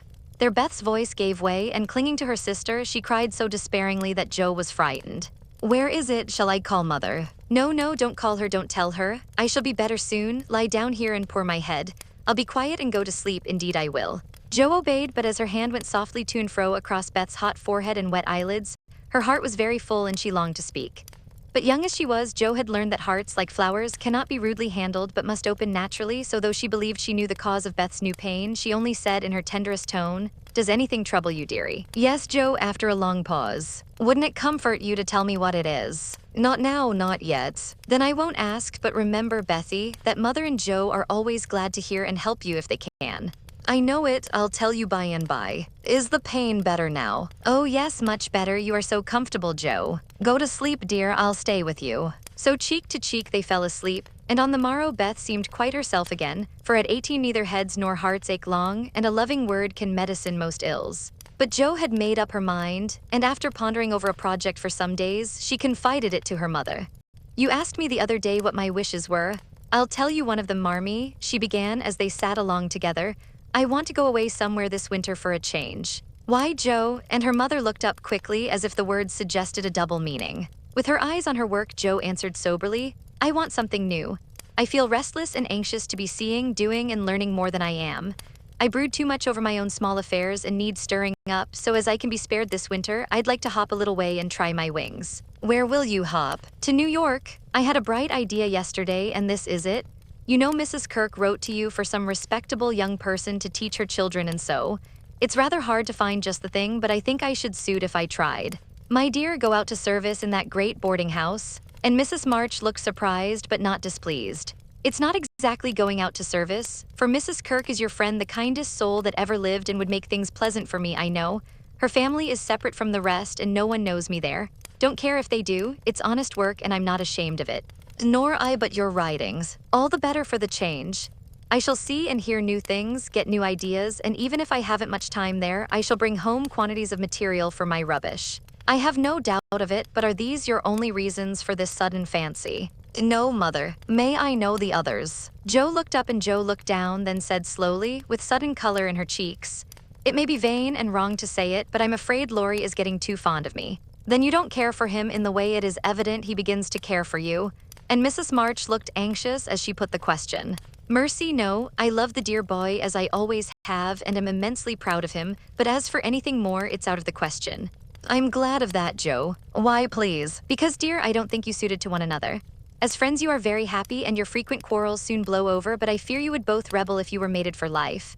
You are too much alike and too fond of freedom, not to mention hot tempers and strong wills, to get on happily together in a relation which needs infinite patience and forbearance as well as love. That's just the feeling I had, though I couldn't express it. I'm glad you think he is only beginning to care for me. It would trouble me sadly to make him unhappy, for I couldn't fall in love with the dear old fellow merely out of gratitude, could I? You are sure of his feeling for you? The color deepened in Jo's cheeks as she answered, with the look of mingled pleasure, pride, and pain which young girls wear when speaking of first lovers. I'm afraid it is so, Mother. He hasn't said anything, but he looks a great deal. I think I had better go away before it comes to anything. I agree with you, and if it can be managed, you shall go. Jo looked relieved, and after a pause said, smiling, "How Mrs. Moffat would wonder at your want of management if she knew, and how she will rejoice that Annie may still hope." Ah, Jo, mothers may differ in their management, but the hope is the same in all the desire to see their children happy. Meg is so, and I am content with her success. You I leave to enjoy your liberty till you tire of it, for only then will you find that there is something sweeter. Amy is my chief care now, but her good sense will help her. For Beth, I indulge no hopes except that she may be. Well, by the way, she seems brighter this last day or two. Have you spoken to her? Yes, she owned she had a trouble and promised to tell me by and by. I said no more, for I think I know it, and Jo told her little story. Mrs. March shook her head, and did not take so romantic a view of the case, but looked grave, and repeated her opinion that for Laurie's sake Jo should go away for a time. Let us say nothing about it to him till the plan is settled, then I'll run away before he can collect his wits and be tragic. Beth must think I'm going to please myself as I am, for I can't talk about Laurie to her. But she can pet and comfort him after I'm gone and so cure him of this romantic notion. He's been through so many little trials of the sort, he's used to it and will soon get his lovelornity.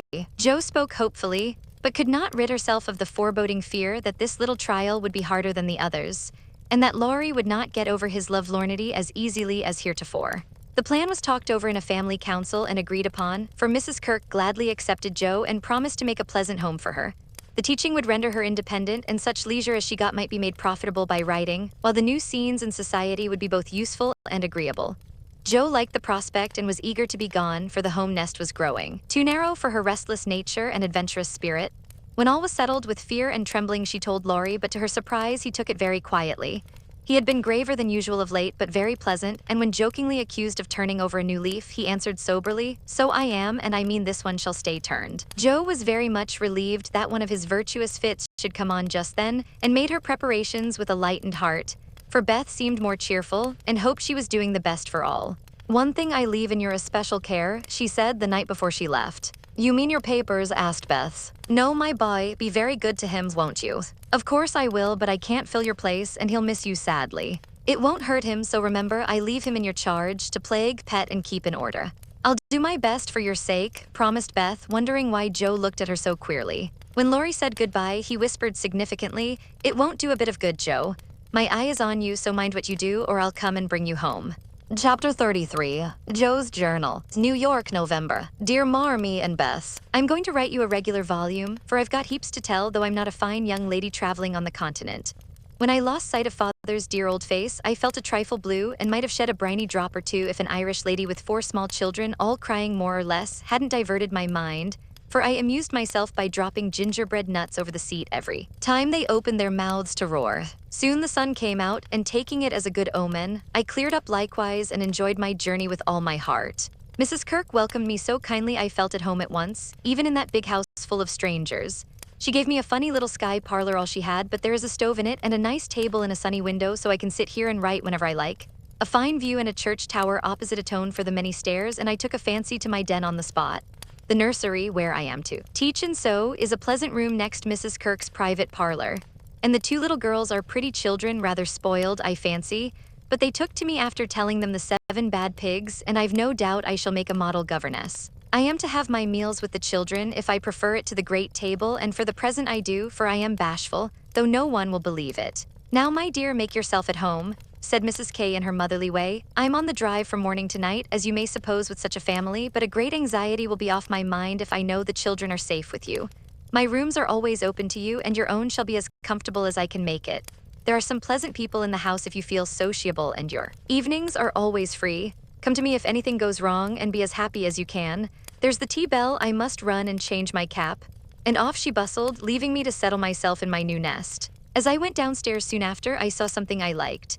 The flights are very long in this tall house, and as I stood waiting at the head of the 3rd one for a little servant girl to lumber up, I saw a gentleman come along behind her, take the heavy hod of coal out of her hand, carry it all the way up, put it down at a door nearby, and walk away, saying with a kind nod and a foreign accent, "It goes better so, the little back is too young to have such heaviness." Wasn't it good of him? I like such things, for as father says, trifles show character.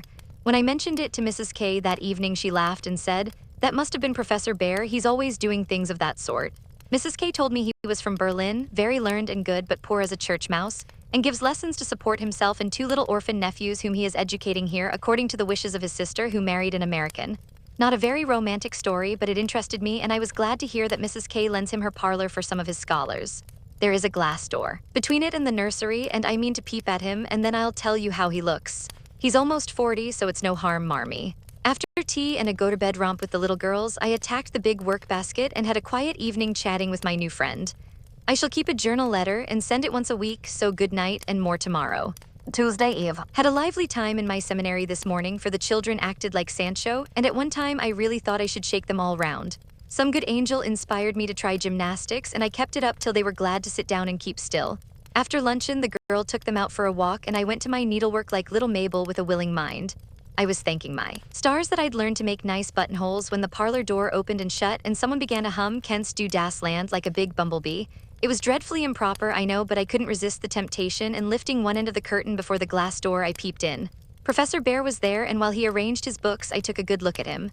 A regular German, rather stout, with brown hair tumbled all over his head, a bushy beard, good nose, the kindest eyes I ever saw, and a splendid big voice that does one's ears good after our sharp or slipshod American gabble.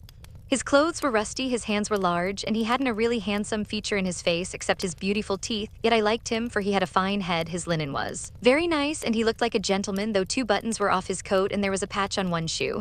He looked sober in spite of his humming, till he went to the window to turn the hyacinth bulbs toward the sun and stroke the cat, who received him like an old friend. Then he smiled, and when a tap came at the door, called out in a loud, brisk tone, "Herein." I was just going to run, when I caught sight of a morsel of a child carrying a big book, and stopped to see what was going on. "Me wants me bear," said the mite, slamming down her book and running to meet him. "Thou shalt have thy bear. Come then and take a goot hug from him, my Tina," said the professor, catching her up with a laugh and holding her so high over his head that she had to stoop her little face to kiss him. "Now me must study my lesson," went on the funny little thing. So he put her up at the table, opened the great dictionary she had brought, and gave her a paper and pencil, and she scribbled away, turning a leaf now and then and passing her little fat finger down the page as if finding a word, so soberly that I nearly betrayed myself by a laugh, while Mr. Bear stood stroking her pretty hair, with a fatherly look that made me think she must be his own, though she looked more French than German. Another knock and the appearance of 2 young ladies sent me back to my work, and there I virtuously remained through all the noise and gabbling that went on next door. One of the girls kept laughing affectedly, and saying, "Now, Professor," in a coquettish tone, and the other pronounced her German with an accent that must have made it hard for him to keep sober. Both seemed to try his patience sorely, for more than once I heard him say emphatically, No, no, it is not so, you have not attend to what I say. And once there was a loud rap as if he struck the table with his book, followed by the despairing exclamation, "Prut, it all goes bad this day." Poor man, I pitied him, and when the girls were gone, took just one more peep to see if he survived it. He seemed to have thrown himself back in his chair, tired out, and sat there with his eyes shut till the clock struck 2 when he jumped up, put his books in his pocket as if ready for another lesson, and taking little Tina, who had fallen asleep on the sofa, in his arms, he carried her quietly away. I fancy he has a hard life of it. Mrs. Kirk asked me if I wouldn't go down to the 5 o'clock dinner, and feeling a little bit homesick, I thought I would, just to see what sort of people are under the same roof with me. So I made myself respectable and tried to slip in behind Mrs. Kirk, but as she is short and I'm tall, my efforts at concealment were rather a failure.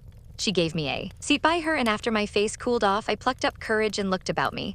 The long table was full, and everyone intent on getting their dinner, the gentlemen especially, who seemed to be eating on time, for they bolted in every sense of the word, vanishing as soon as they were done.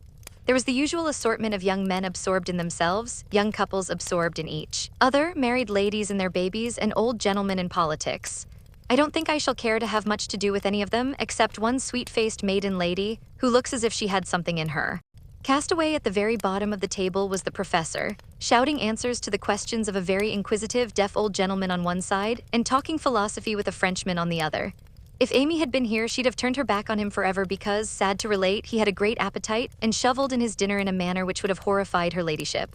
I didn't mind, for I like to see folks eat with a relish, as Hannah says, and the poor man must have needed a deal of food after teaching idiots all day. As I went upstairs after dinner, 2 of the young men were settling their hats before the hall mirror, and I heard one say low to the other, "Who's the new party? Governess or something of that sort? What the deuce is she at our table for? Friend of the old ladies. Handsome head but no style. Not a bit of it, give us a light and come ons." I felt angry at first, and then I didn't care, for a governess is as good as a clerk, and I've got sense, if I haven't style, which is more than some people have, judging from the remarks of the elegant beings who clattered away, smoking like bad chimneys. I hate ordinary people. Thursday. Yesterday was a quiet day spent in teaching, sewing, and writing in my little room, which is very cozy with a light and fire. I picked up a few bits of news and was introduced to the professor. It seems that Tina is the child of the Frenchwoman who does the fine ironing in the laundry here. The little thing has lost her heart to Mr. Bear and follows him about the house like a dog whenever he is at home, which delights him, as he is very fond of children, though a baccalaureate. Kitty and Minnie Kirk likewise regard him with affection and tell all sorts of stories about the plays he invents, the presents he brings, and the splendid tales he tells. The younger men quiz him, it seems, call him Old Fritz, Lager Beer, Ursa Major, and make all manner of jokes on his name. But he enjoys it. Like a boy, Mrs. Kirk says, and takes it so good-naturedly that they all like him in spite of his foreign ways. The maiden lady is a Miss Norton, rich, cultivated, and kind. She spoke to me at dinner today, for I went to table again, it's such fun to watch people, and asked me to come and see her at her room. She has fine books and pictures, knows interesting persons, and seems friendly, so I shall make myself agreeable, for I do want to get into good society, only it isn't the same sort that Amy likes. I was in our parlor last evening when Mr. Bear came in with some newspapers for Mrs. Kirk. She wasn't there, but Minnie, who is a little old woman, introduced me very prettily. "This is Mamma's friend, Miss March." "Yes, and she's jolly, and we like her lots," added Kitty, who is an infant terrible. We both bowed, and then we laughed, for the prim introduction and the blunt addition were rather a comical contrast. "Ah yes, I hear these naughty ones go to vex you, Miss Marsh. If so again, call at me and I come," he said, with a threatening frown that delighted the little wretches. I promised I would, and he departed, but it seems as if I was doomed to see a good deal of him, for today, as I passed his door on my way out, by accident I knocked against it with my umbrella. It flew open, and there he stood in his dressing gown, with a big blue sock on one hand and a darning needle in the other. He didn't seem at all ashamed of it, for when I explained and hurried on, he waved his hand, sock and all, saying in his loud, cheerful way, "You have a fine day to make your walk. Bon voyage, mademoiselle." I laughed all the way downstairs, but it was a little pathetic, also to think of the poor man having to mend his own clothes. The German gentlemen embroider, I know, but darning hose is another thing and not so pretty. Saturday. Nothing has happened to write about except a call on Miss Norton, who has a room full of pretty things, and who was very charming, for she showed me all her treasures and asked me if I would sometimes go with her to lectures and concerts as her escort if I enjoyed them. She put it as a favor, but I'm sure Mrs. Kirk has told her about us, and she does it out of kindness to me. I'm as proud as Lucifer, but such favors from such people don't burden me, and I accepted gratefully. When I got back to the nursery, there was such an uproar in the parlor that I looked in, and there was Mr. Bear down on his hands and knees, with Tina on his back, Kitty leading him with a jump rope, and Minnie feeding 2 small boys with seed cakes, as they roared and ramped in cages built of chairs. "We are playing Nargery," explained Kitty. "Dis is mine, Effluent," added Tina, holding on by the professor's hair. "Mama always allows us to do what we like Saturday afternoon, when France and Emil come, doesn't she, Mr. Bear?" said Minnie. The Effluent sat up, looking as much in earnest as any of them, and said soberly to me, "I give you my word it is so. If we make too large a noise, you shall say hush to us, and we go more softly." I promised to do so, but left the door open and enjoyed the fun as much as they did, for more glorious frolic I never witnessed. They played tag and soldiers, danced and sang, and when it began to grow dark they all piled onto the sofa about the professor, while he told charming fairy stories of the storks on the chimney tops and the little coblads who ride the snowflakes as they fall. I wish Americans were as simple and natural as Germans, don't you? I'm so fond of writing, I should go spinning on forever if motives of economy didn't stop me, for though I've used thin paper and written fine, I tremble to think of the stamps this long letter will need. Pray forward Amy's as soon as you can spare them. My small news will sound very flat after her splendors, but you will like them, I know. Is Teddy studying so hard that he can't find time to write to his friends? Take good care of him for me, Beth, and tell me all about the babies and give heaps of love to everyone. From your faithful Joe. P.S. On reading over my letter, it strikes me as rather bary, but I am always interested in odd people, and I really had nothing else to write about. Bless you. December, my precious Betsy. As this is to be a scribble-scrabble letter, I direct it to you, for it may amuse you and give you some idea of my goings-on, for though quiet, they are rather amusing, for which, oh, be joyful. After what Amy would call Herculaneum efforts in the way of mental and moral agriculture, my young ideas begin to shoot and my little twigs to bend as I could wish. They are not so interesting to me as Tina and the boys, but I do my duty by them and they are fond of me. France and Emil are jolly little lads, quite after my own heart, for the mixture of German and American spirit in them produces a constant state of effervescence. Saturday afternoons are riotous times, whether spent in the house or out, for on pleasant days they all go to walk like a seminary with the professor and myself too. Keep order and then such fun. We are very good friends now, and I've begun to take lessons. I really couldn't help it, and it all came about in such a droll way that I must tell you. To begin at the beginning, Mrs. Kirk called to me one day as I passed Mr. Bear's room where she was rummaging. "Did you ever see such a den, my dear? Just come and help me put these books to rights, for I've turned everything upside down, trying to discover what he has done with the 6 new handkerchiefs I gave him not long ago." I went in, and while we worked I looked about me, for it was a den to be sure. Books and papers everywhere, a broken meerschaum and an old flute over the mantelpiece as if done with, a ragged bird without any tail chirped on one window seat, and a box of white mice adorned the other. Half-finished boats and bits of string lay among the manuscripts. Dirty little boots stood drying before the fire, and traces of the dearly beloved boys, for whom he makes a slave of himself, were to be seen all over the room. After a grand rummage, 3 of the missing articles were found, one over the bird cage, one covered with ink, and a third burned brown, having been used as a holder. "Such a man," laughed good-natured Mrs. K as she put the relics in the rag bag. "I suppose the others are torn up to rig ships, bandage cut fingers, or make kite tails. It's dreadful, but I can't scold him. He's so absent-minded and good-natured, he lets those boys ride over him roughshod. I agreed to do his washing and mending, but he forgets to give out his things, and I forget to look them over, so he comes to a sad pass sometimes. 'Let me mend them,' said I don't mind it, and he needn't know. I'd like to, he's so kind to me about bringing my letters and lending books. So I have got his things in order and knit heels into 2 pairs of the socks, for they were boggled out of shape with his queer darns." Nothing was said, and I hoped he wouldn't find it out, but one day last week he caught me at it. Hearing the lessons he gives to others has interested and amused me so much that I took a fancy to learn, for Tina runs in and out, leaving the door open, and I can. Here, I had been sitting near this door, finishing off the last sock and trying to understand what he said to a new scholar, who is as stupid as I am. The girl had gone, and I thought he had also. It was so still, and I was busily gabbling over a verb and rocking to and fro in a most absurd way when a little crow made me look up, and there was Mr. Bear looking and laughing quietly while he made signs to Tina not to betray him. "So," he said as I stopped and stared like a goose, "you peep at me, I peep at you, and this is not bad, but see, I am not pleasanting when I say, have you a wish for German?" "Yes, but you are too busy." "I am too stupid to learn," I blundered out, as red as a peony. "Prut, we will make the time, and we fail not to find the sense.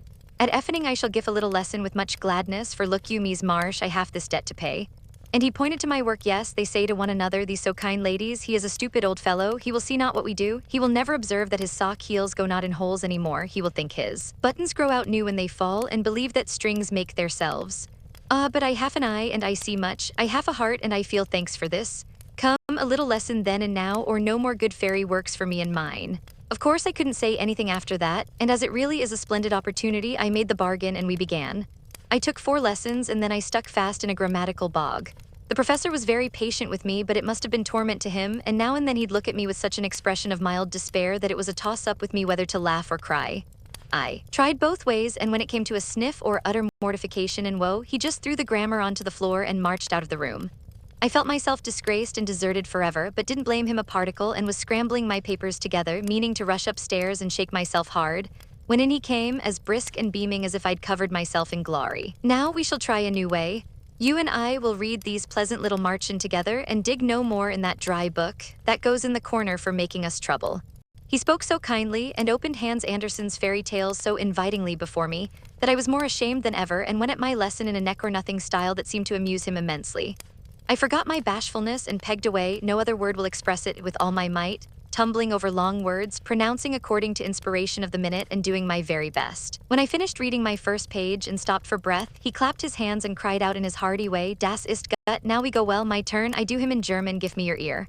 And away he went, rumbling out the words with his strong voice and a relish which was good to see as well as hear. Fortunately, the story was the constant tin soldier, which is droll, you know, so I could laugh, and I did, though I didn't understand half he read, for I couldn't help it, he was so earnest, I so excited, and the whole thing so comical. After that we got on better, and now I read my lessons pretty well, for this way of studying suits me, and I can see that the grammar gets tucked into the tales and poetry as one gives pills and jelly. I like it very much, and he doesn't seem tired of it yet, which is very good of him, isn't it? I mean to give him something on Christmas, for I dare not offer money. Tell me something nice, Marmee. I'm glad Laurie seems so happy and busy that he has given up smoking and lets his hair grow. You see, Beth manages him better than I did. I'm not jealous, dear, do your best, only don't make a saint of him. I'm afraid I couldn't like him without a spice of human naughtiness. Read him bits of my letters. I haven't time to write much, and that will do just as well.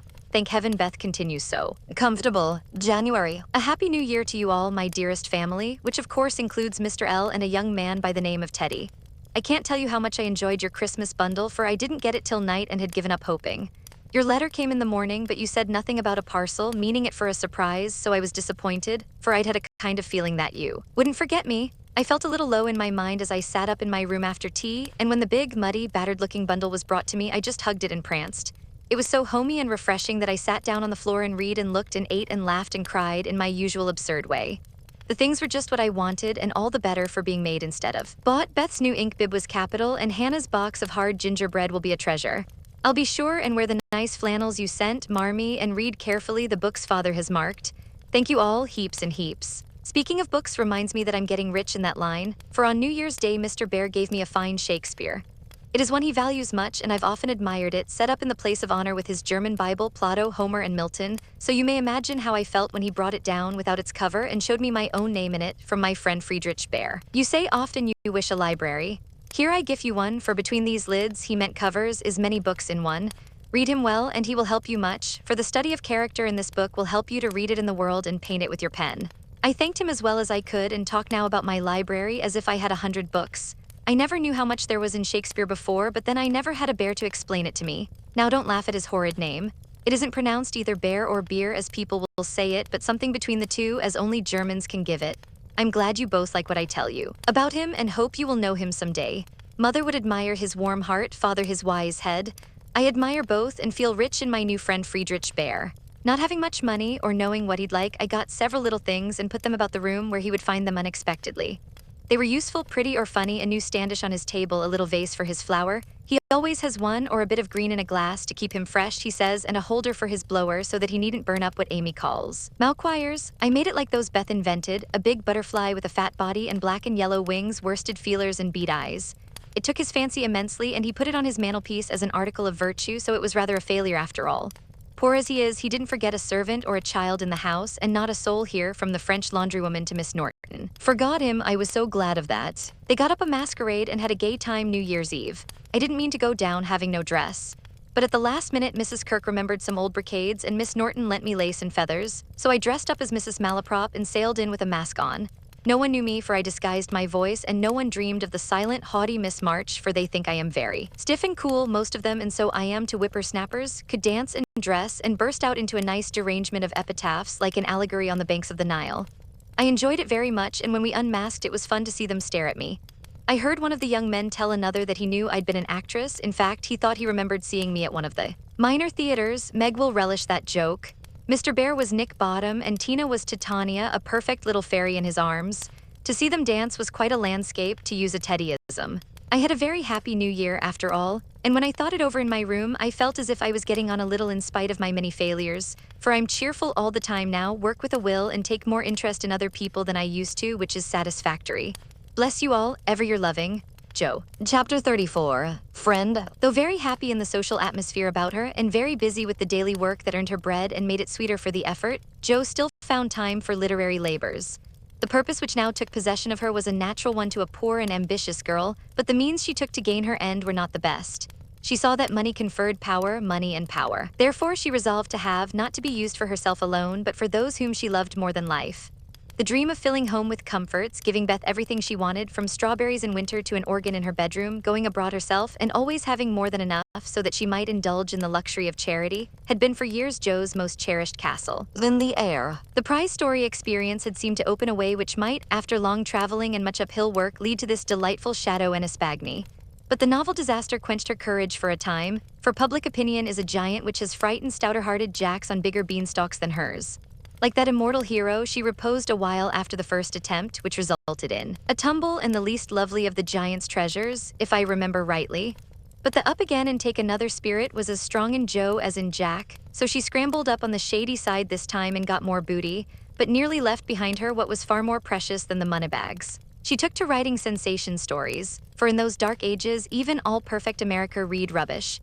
She told no one but concocted a thrilling tale and boldly carried it herself to Mr. Dashwood, editor of the weekly Volcano.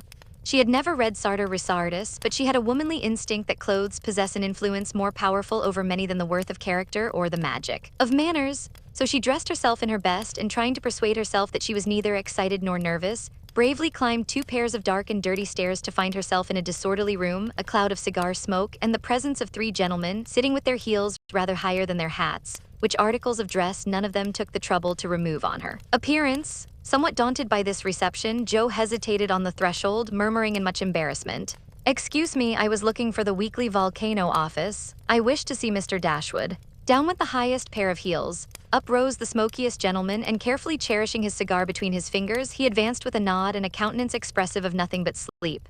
Feeling that she must get through the matter somehow, Joe produced her manuscript and, blushing redder and redder with each sentence, blundered out fragments of the little speech carefully prepared for the occasion. "A friend of mine desired me to offer a story, just as an experiment, would like your opinion, be glad to write more if this suits." While she blushed and blundered, Mr. Dashwood had taken the manuscript and was turning over the leaves with a pair of rather dirty fingers and casting critical glances up and down the neat pages. "Not a first attempt, I take it?"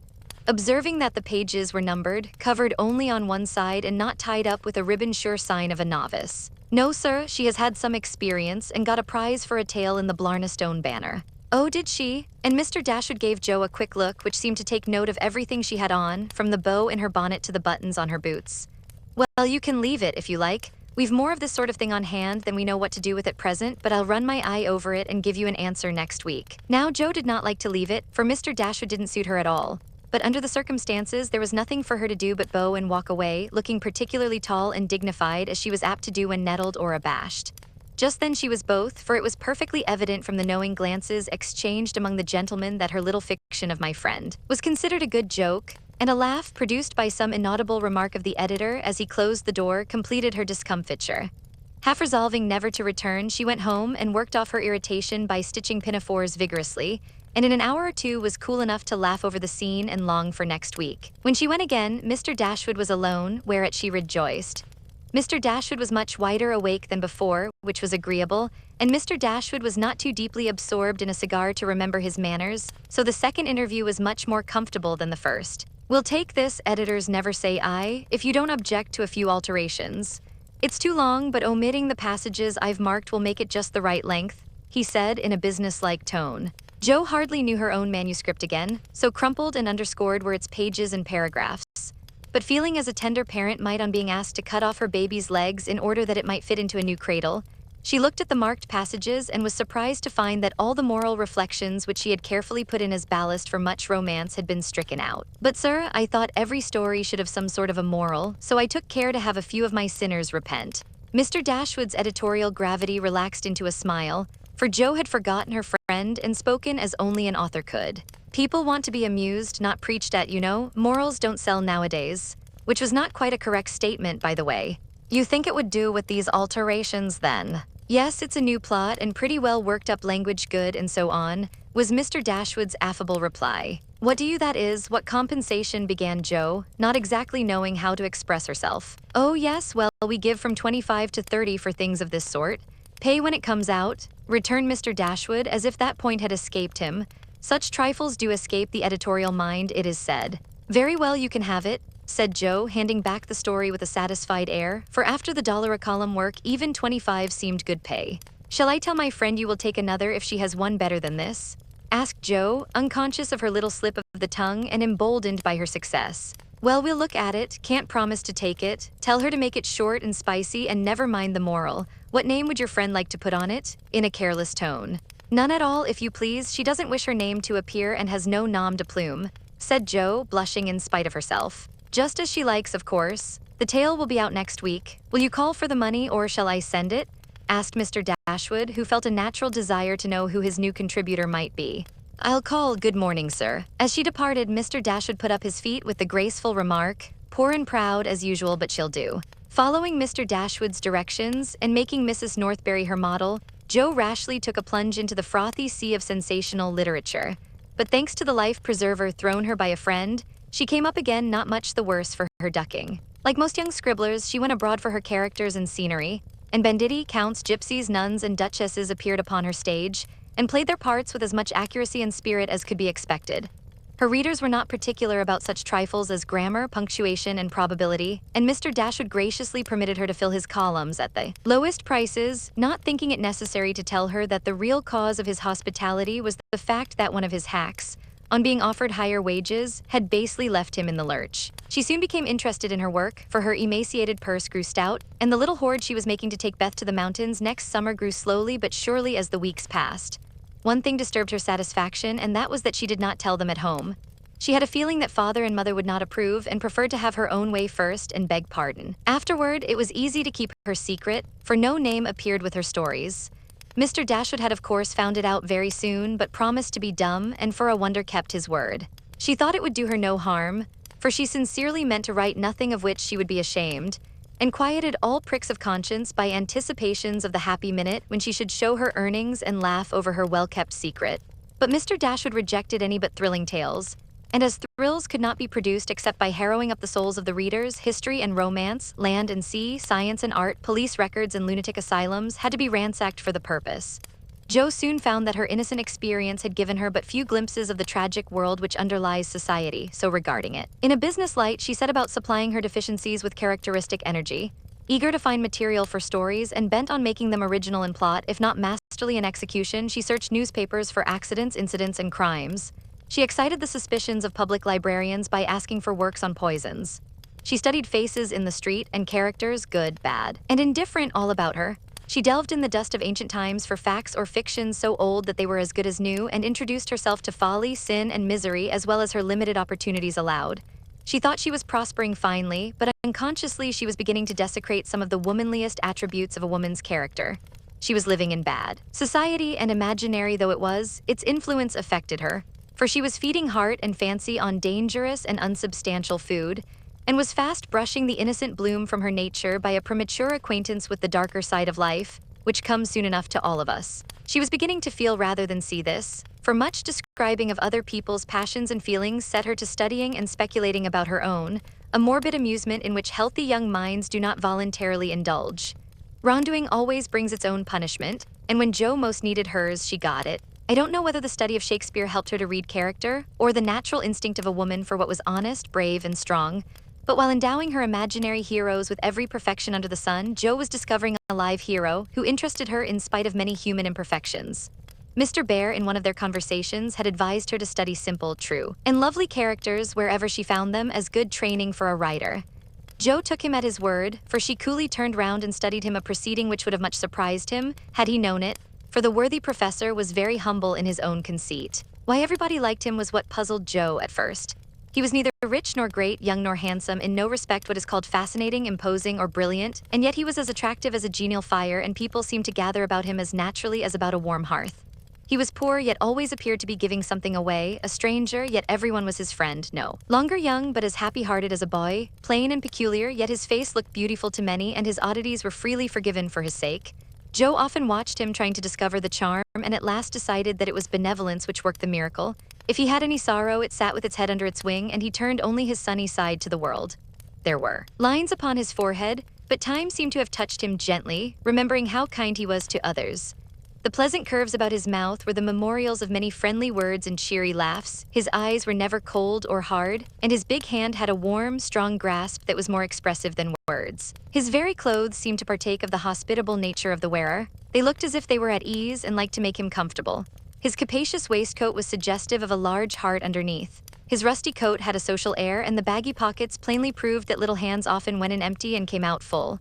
His very boots were benevolent and his collars never stiff and raspy like other people's. "That's it," said Joe to herself, when she at length discovered that genuine goodwill toward one's fellow men could beautify and dignify even a stout German teacher, who shoveled in his dinner, darned his own socks, and was burdened with the name of Bear. Joe valued goodness highly, but she also possessed a most feminine respect for intellect, and a little discovery which she made about the professor added much to her regard for him.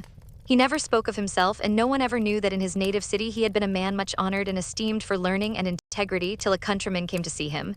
He never spoke of himself, and in a conversation with Miss Norton divulged the pleasing fact. From her, Joe learned it and liked it all the better because Mr. Bear had never told it. She felt proud to know that he was an honored professor in Berlin, though only a poor language master in America, and his homely, hard-working life was much beautified by the spice of romance which this discovery gave it. Another and a better gift than intellect was shown her in a most unexpected manner. Miss Norton had the entree into most society, which Joe would have had no chance of seeing but for her. The solitary woman felt an interest in the ambitious girl, and kindly conferred many favors of this sort both on Joe and the professor. She took them with her one night to a select symposium held in honor of several celebrities. Joe went prepared to bow down and adore the mighty ones whom she had worshipped with youthful enthusiasm afar off. But her reverence for genius received a severe shock that night, and it took her some time to recover from the discovery that the great creatures were only men and women after all. Imagine her dismay, on stealing a glance of timid admiration at the poet whose lines suggested an ethereal being fed on spirit, fire, and dew, to behold him devouring his supper with an ardor which flushed his intellectual countenance. Turning as from a fallen idol, she made other discoveries which rapidly dispelled her romantic illusions. The great novelist vibrated between two decanters with the regularity of a pendulum. The famous divine flirted openly with one of the Madame de Staëls of the age, who looked daggers at another Corinne, who was amiably satirizing her, after outmaneuvering her in efforts to absorb the profound philosopher, who imbibed tea Johnsonianly and appeared to slumber, the loquacity of the lady rendering speech impossible.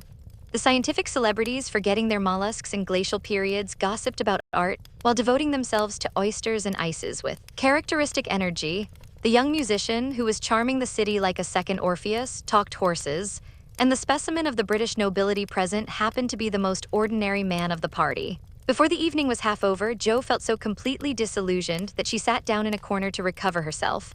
Mr. Bear soon joined her, looking rather out of his element, and presently several of the philosophers, each mounted on his hobby, came ambling up to hold an intellectual tournament in the recess.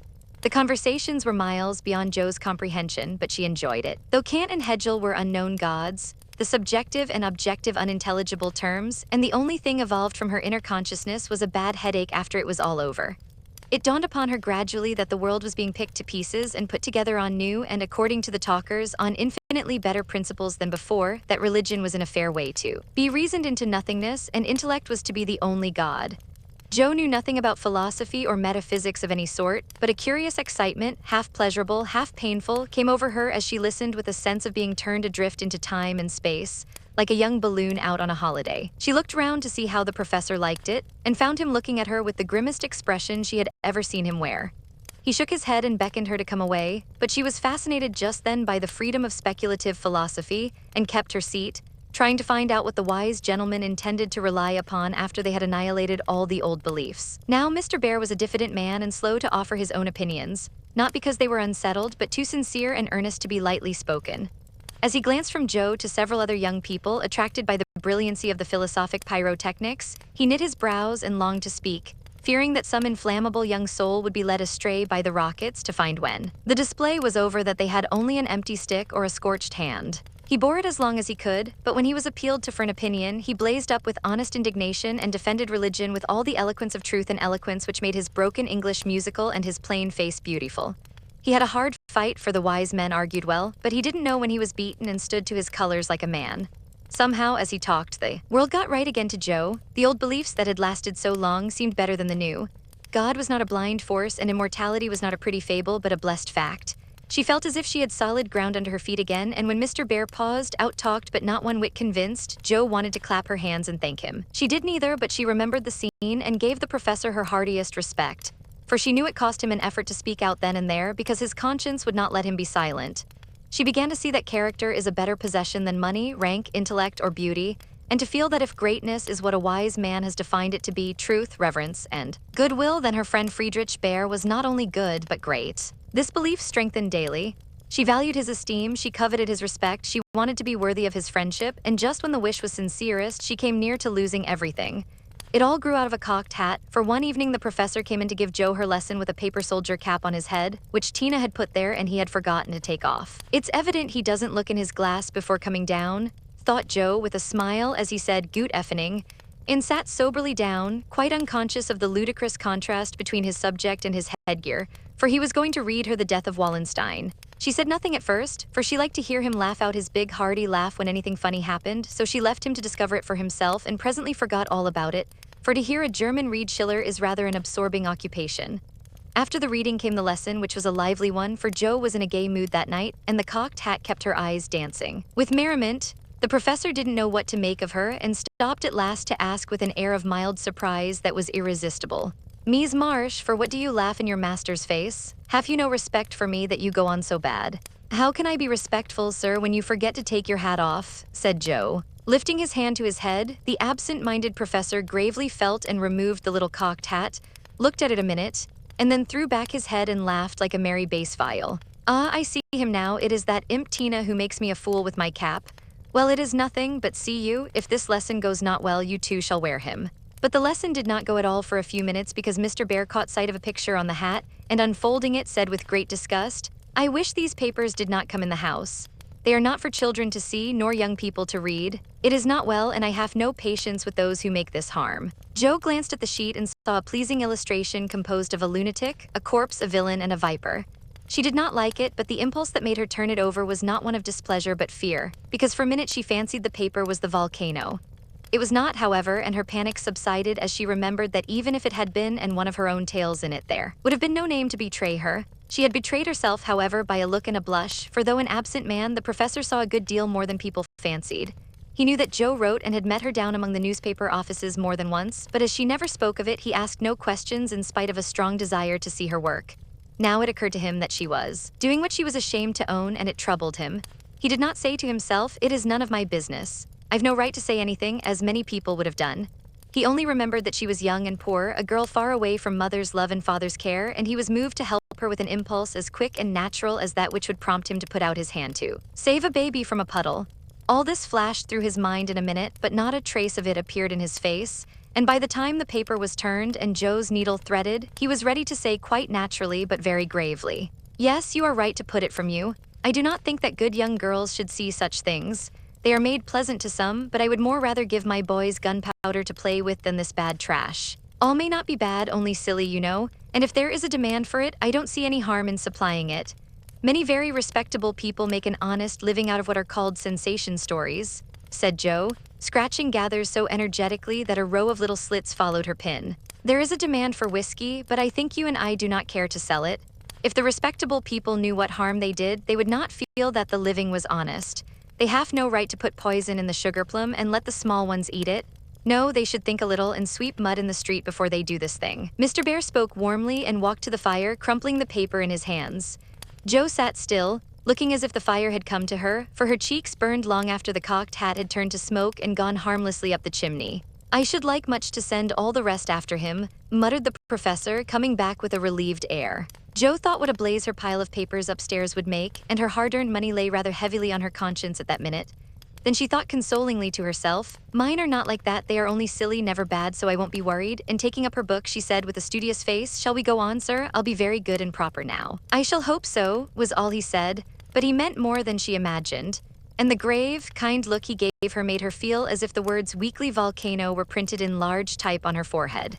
As soon as she went to her room, she got out her papers and carefully reread every one of her stories. Being a little short-sighted, Mr. Bear sometimes used eyeglasses, and Joe had tried them once, smiling to see how they magnified the fine print of her book.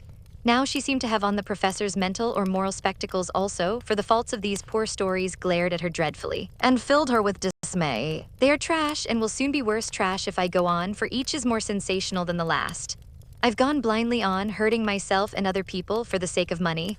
I know it's so, for I can't read this stuff in sober earnest without being horribly ashamed of it, and what should I do if they were seen at home or Mr. Bear got hold of them? Joe turned hot at the bare idea and stuffed the whole bundle into her stove, nearly setting the chimney afire with the blaze. Yes, that's the best place for such inflammable nonsense. I'd better burn the house down, I suppose, than let other people blow themselves up with my gunpowder, she thought as she watched the demon of the Jura whisk away, a little black cinder with fiery eyes. But when nothing remained of all her 3 months' work except a heap of ashes and the money in her lap, Joe looked sober as she sat on the floor, wondering what she ought to do about her wages. I think I haven't done much harm yet and may keep this to pay for my time, she said after a long meditation, adding impatiently, I almost wish I hadn't any conscience, it's so inconvenient. If I didn't care about doing right and didn't feel uncomfortable when doing wrong, I should get on capitally. I can't help wishing sometimes that Mother and Father hadn't been so particular about such things. Ah, Joe, instead of wishing that, thank God that Father and Mother were particular. And pity from your heart those who have no such guardians to hedge them round with principles which may seem like prison walls to impatient youth, but which will prove sure foundations to build character upon in womanhood. Joe wrote no more sensational stories, deciding that the money did not pay for her share of the sensation, but going to the other extreme, as is the way with people of her stamp, she took a course of Mrs. Sherwood, Miss Edgeworth, and Hannah More, and then produced a tale which might have been more properly called an essay or a sermon, so intensely moral was it. She had her doubts about it from the beginning, for her lively fancy and girlish romance felt as ill at ease in the new style as she would have done masquerading in the stiff and cumbrous costume of the last century. She sent this didactic gem to several markets, but it found no purchaser, and she was inclined to agree with Mr. Dashwood that morals didn't sell. Then she tried a child's story, which she could easily have disposed of if she had not been mercenary enough to demand filthy lucre for it. The only person who offered enough to make it worth her while to try juvenile literature was a worthy gentleman who felt it his mission to convert all the world to his particular belief.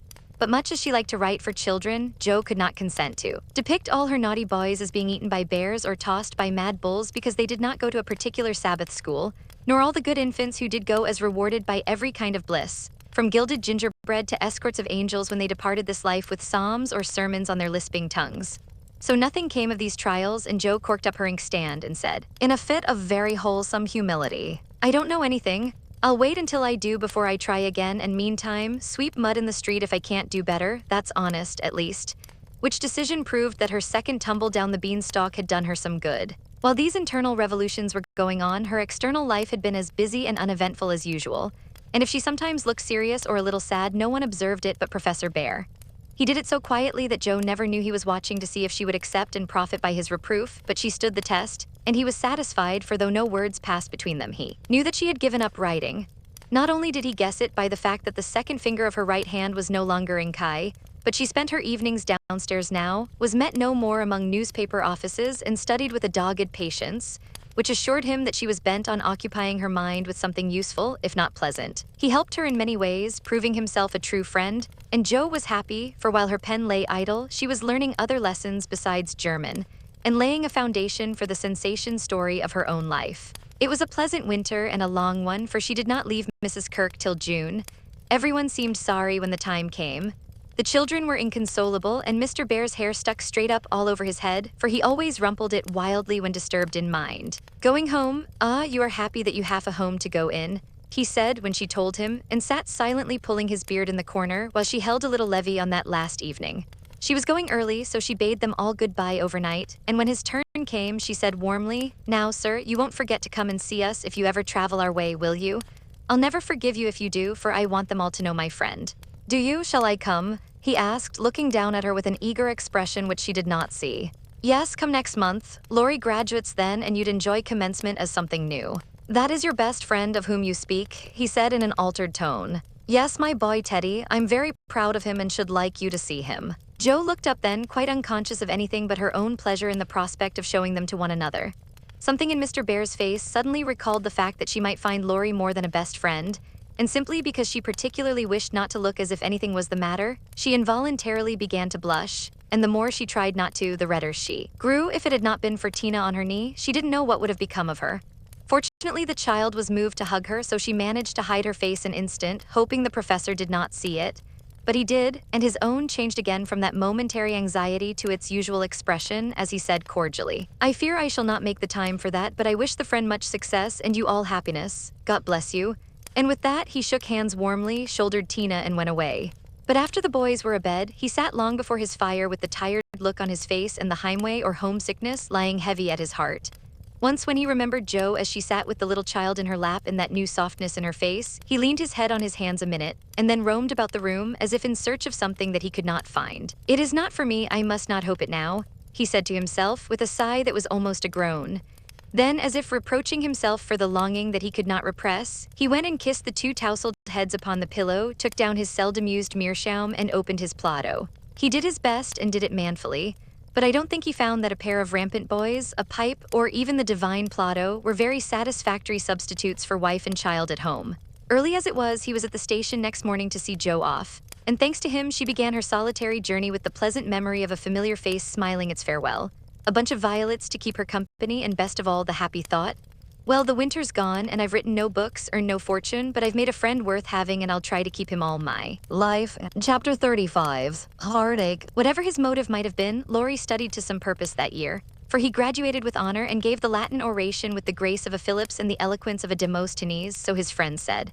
They were all there, his grandfather so proud Mr. and Mrs. March, John and Meg, Jo and Beth, and all exulted over him with the sincere admiration which boys make light of at the time, but fail to win from the world by any after triumphs. "I've got to stay for this confounded supper, but I shall be home early tomorrow. You'll come and meet me as usual, girls?" Lori said as he put the sisters into the carriage after the joys of the day were over. He said girls, but he meant Jo, for she was the only one who kept up the old custom. She had not the heart to refuse her splendid, successful boy anything, and answered warmly, "I'll come, Teddy, rain or shine, and march before you, playing Hail the Conquering Hero comes on a Jew's harp." Lori thanked her with a look that made her think in a sudden panic, "Oh, dearie me, I know he'll say something, and then what shall I do?" Evening meditation and morning work somewhat allayed her fears, and having decided that she wouldn't be vain enough to think people were going to propose when she had given them every reason to know what her answer would be, she set forth at the appointed time, hoping Teddy wouldn't do anything to make her hurt his poor feelings.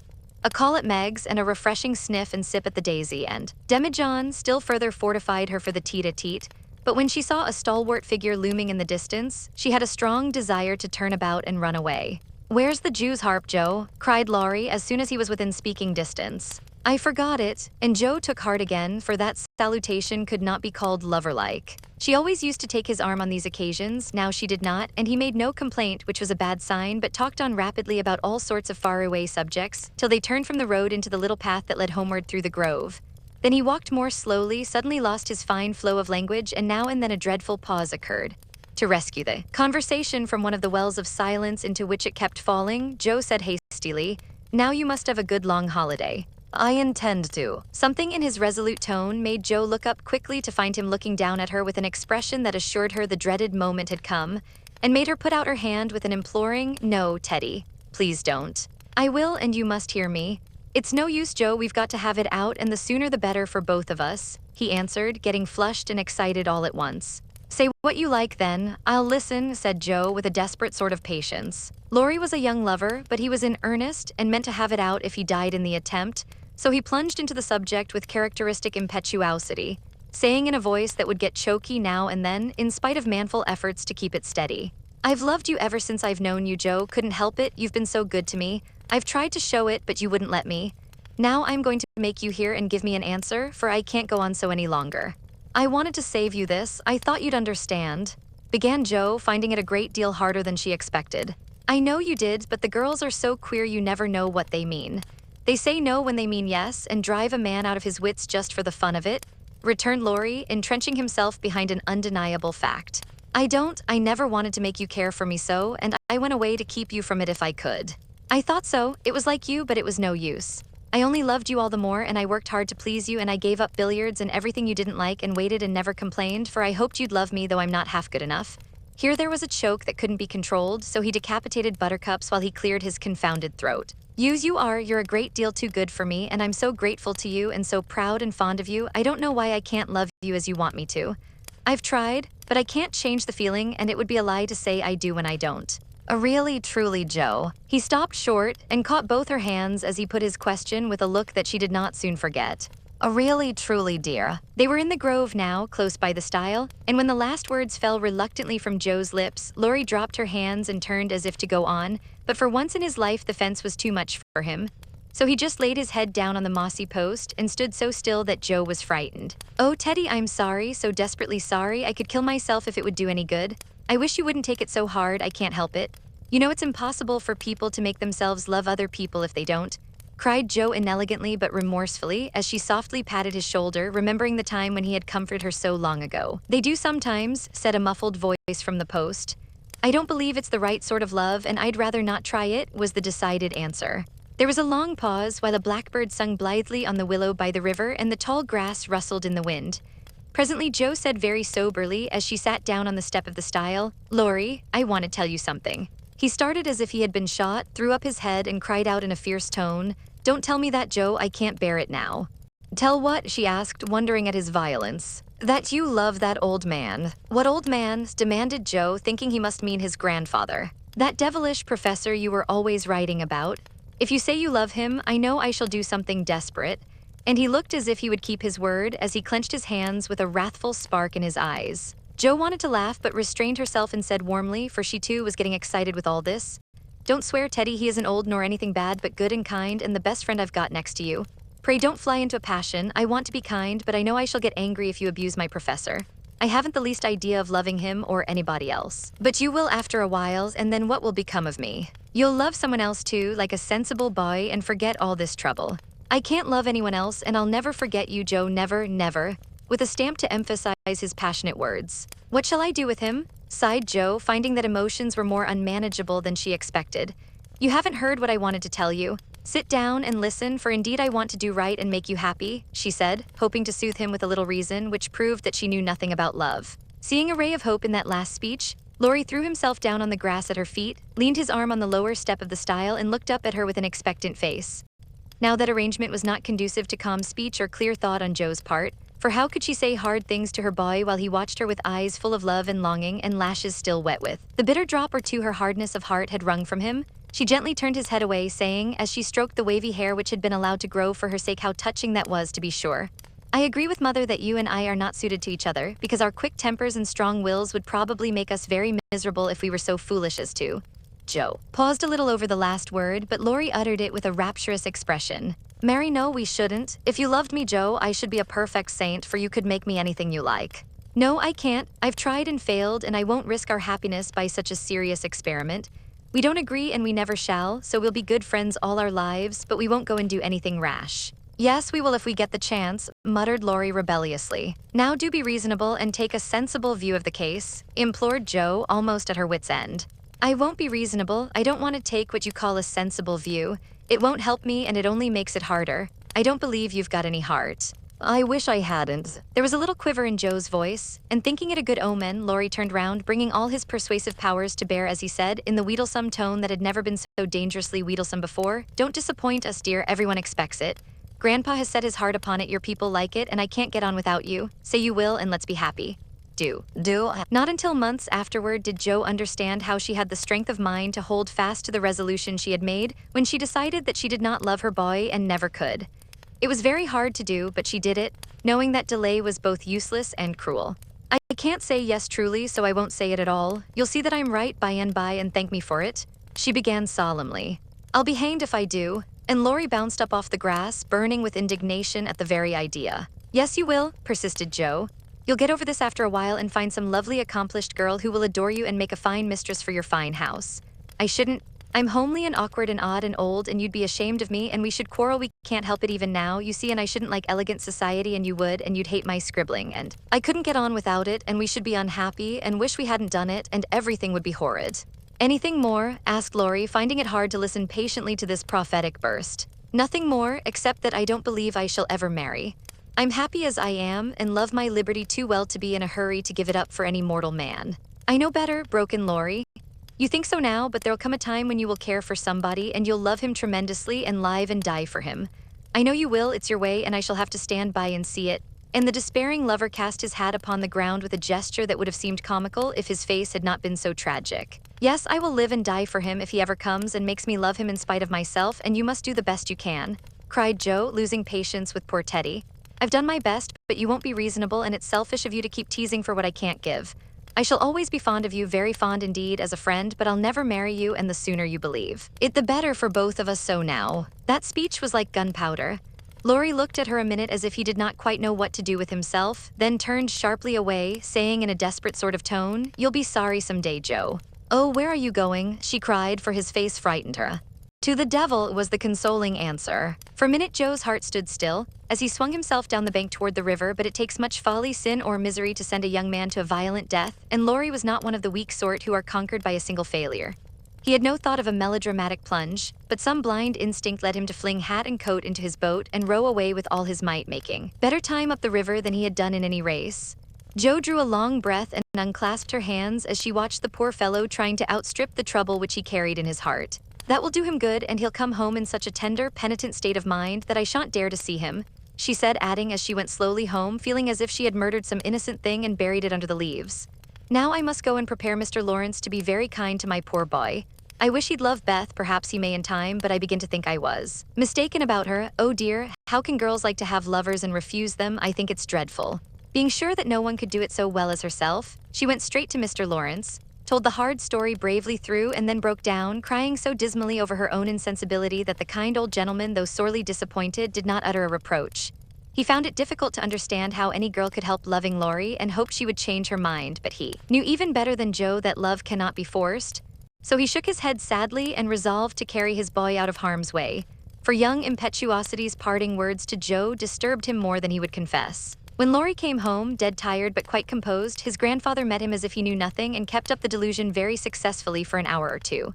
But when they sat together in the twilight, the time they used to enjoy so much, it was hard work for the old man to ramble on as usual, and harder still for the young one to listen to praises of the last year's success, which to him now seemed like love's labor lost. He bore it as long as he could, then went to his piano and began to play. The windows were open, and Joe, walking in the garden with Beth, for once understood music better than her sister, for he played the sonata pathétique and played it as he never did before. "That's very fine, I dare say, but it's sad enough to make one cry." "Give us something gayer, lad," said Mr. Lawrence, whose kind old heart was full of sympathy which he longed to show but knew not how. Lori dashed into a livelier strain, played stormily for several minutes, and would have got through bravely if in a momentary lull Mrs. March's voice had not been heard calling, "Joe, dear, come in, I want you." Just what Lori longed to say with a different meaning. As he listened, he lost his place, the music ended with a broken chord, and the musician sat silent in the dark. "I can't stand this," muttered the old gentleman. Up he got, groped his way to the piano, laid a kind hand on either of the broad shoulders, and said as gently as a woman, "I know, my boy, I know."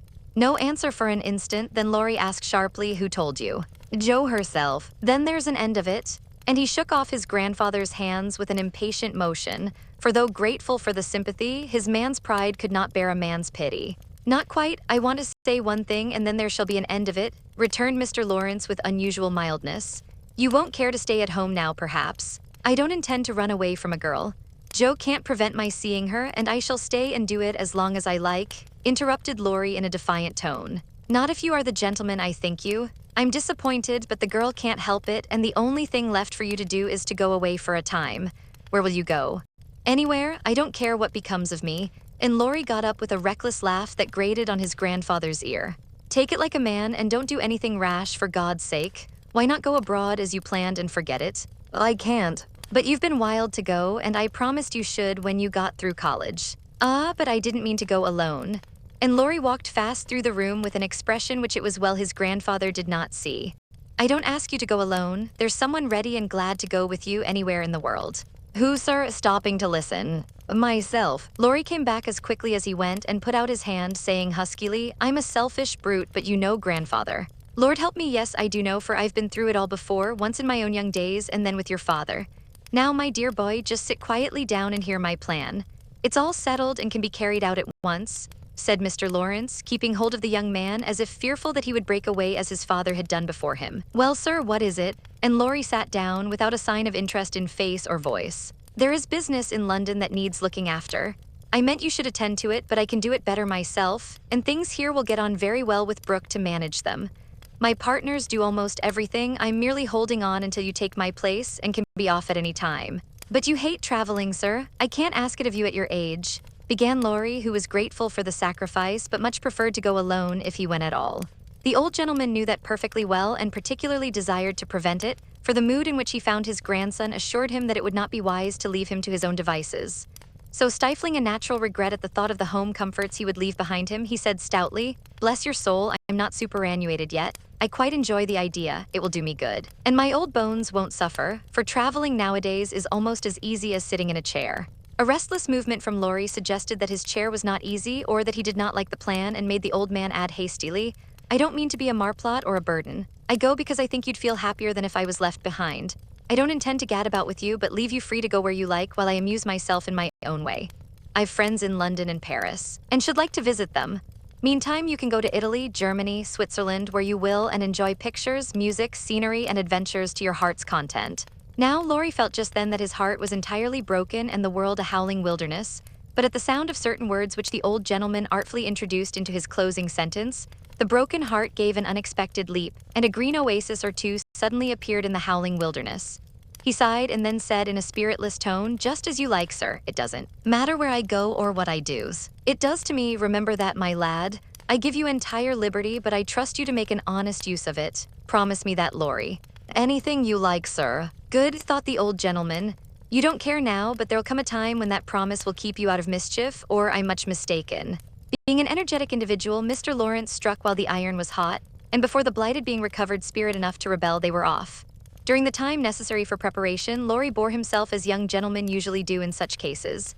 He was moody, irritable, and pensive by turns, lost his appetite, neglected his dress, and devoted much time to playing tempestuously on his piano. Avoided Jo, but consoled himself by staring at her from his window with a tragic face that haunted her dreams by night and oppressed her with a heavy sense of guilt by day.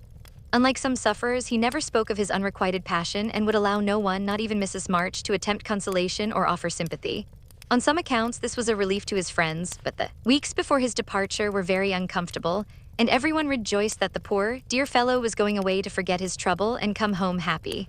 Of course, he smiled darkly at their delusion, but passed it by with the sad superiority of one who knew that his fidelity, like his love, was unalterable. When the parting came, he affected high spirits, to conceal certain inconvenient emotions which seemed inclined to assert themselves.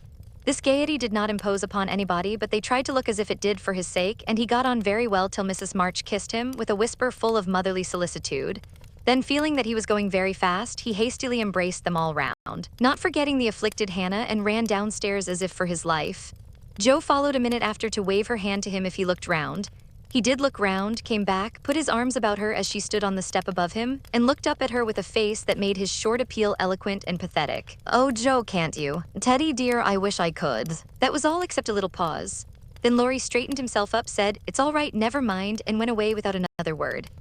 But it wasn't all right, and Jo did mind, for while the curly head lay on her arm a minute after her hard answer, she felt as if she had stabbed her dearest friend, and when he left her without a look behind him, she knew that the boy Laurie never would come again. Chapter 36. When Jo came home that spring, she had been struck with the change in Beth. No one spoke of it or seemed aware of it, for it had come too gradually to startle those who saw her daily, but to eyes sharpened by absence, it was very plain, and a heavy weight fell on Jo's heart as she saw her sister's face. It was no paler and but littler thinner than in the autumn, yet there was a strange, transparent look about it, as if the mortal was being slowly refined away and the immortal shining through the frail flesh with an indescribably pathetic beauty.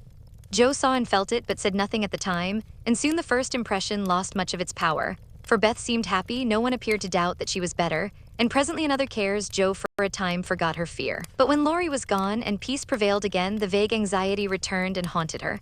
She had confessed her sins and been forgiven, but when she showed her savings and proposed a mountain trip, Beth had thanked her heartily but begged not to go so far away from home.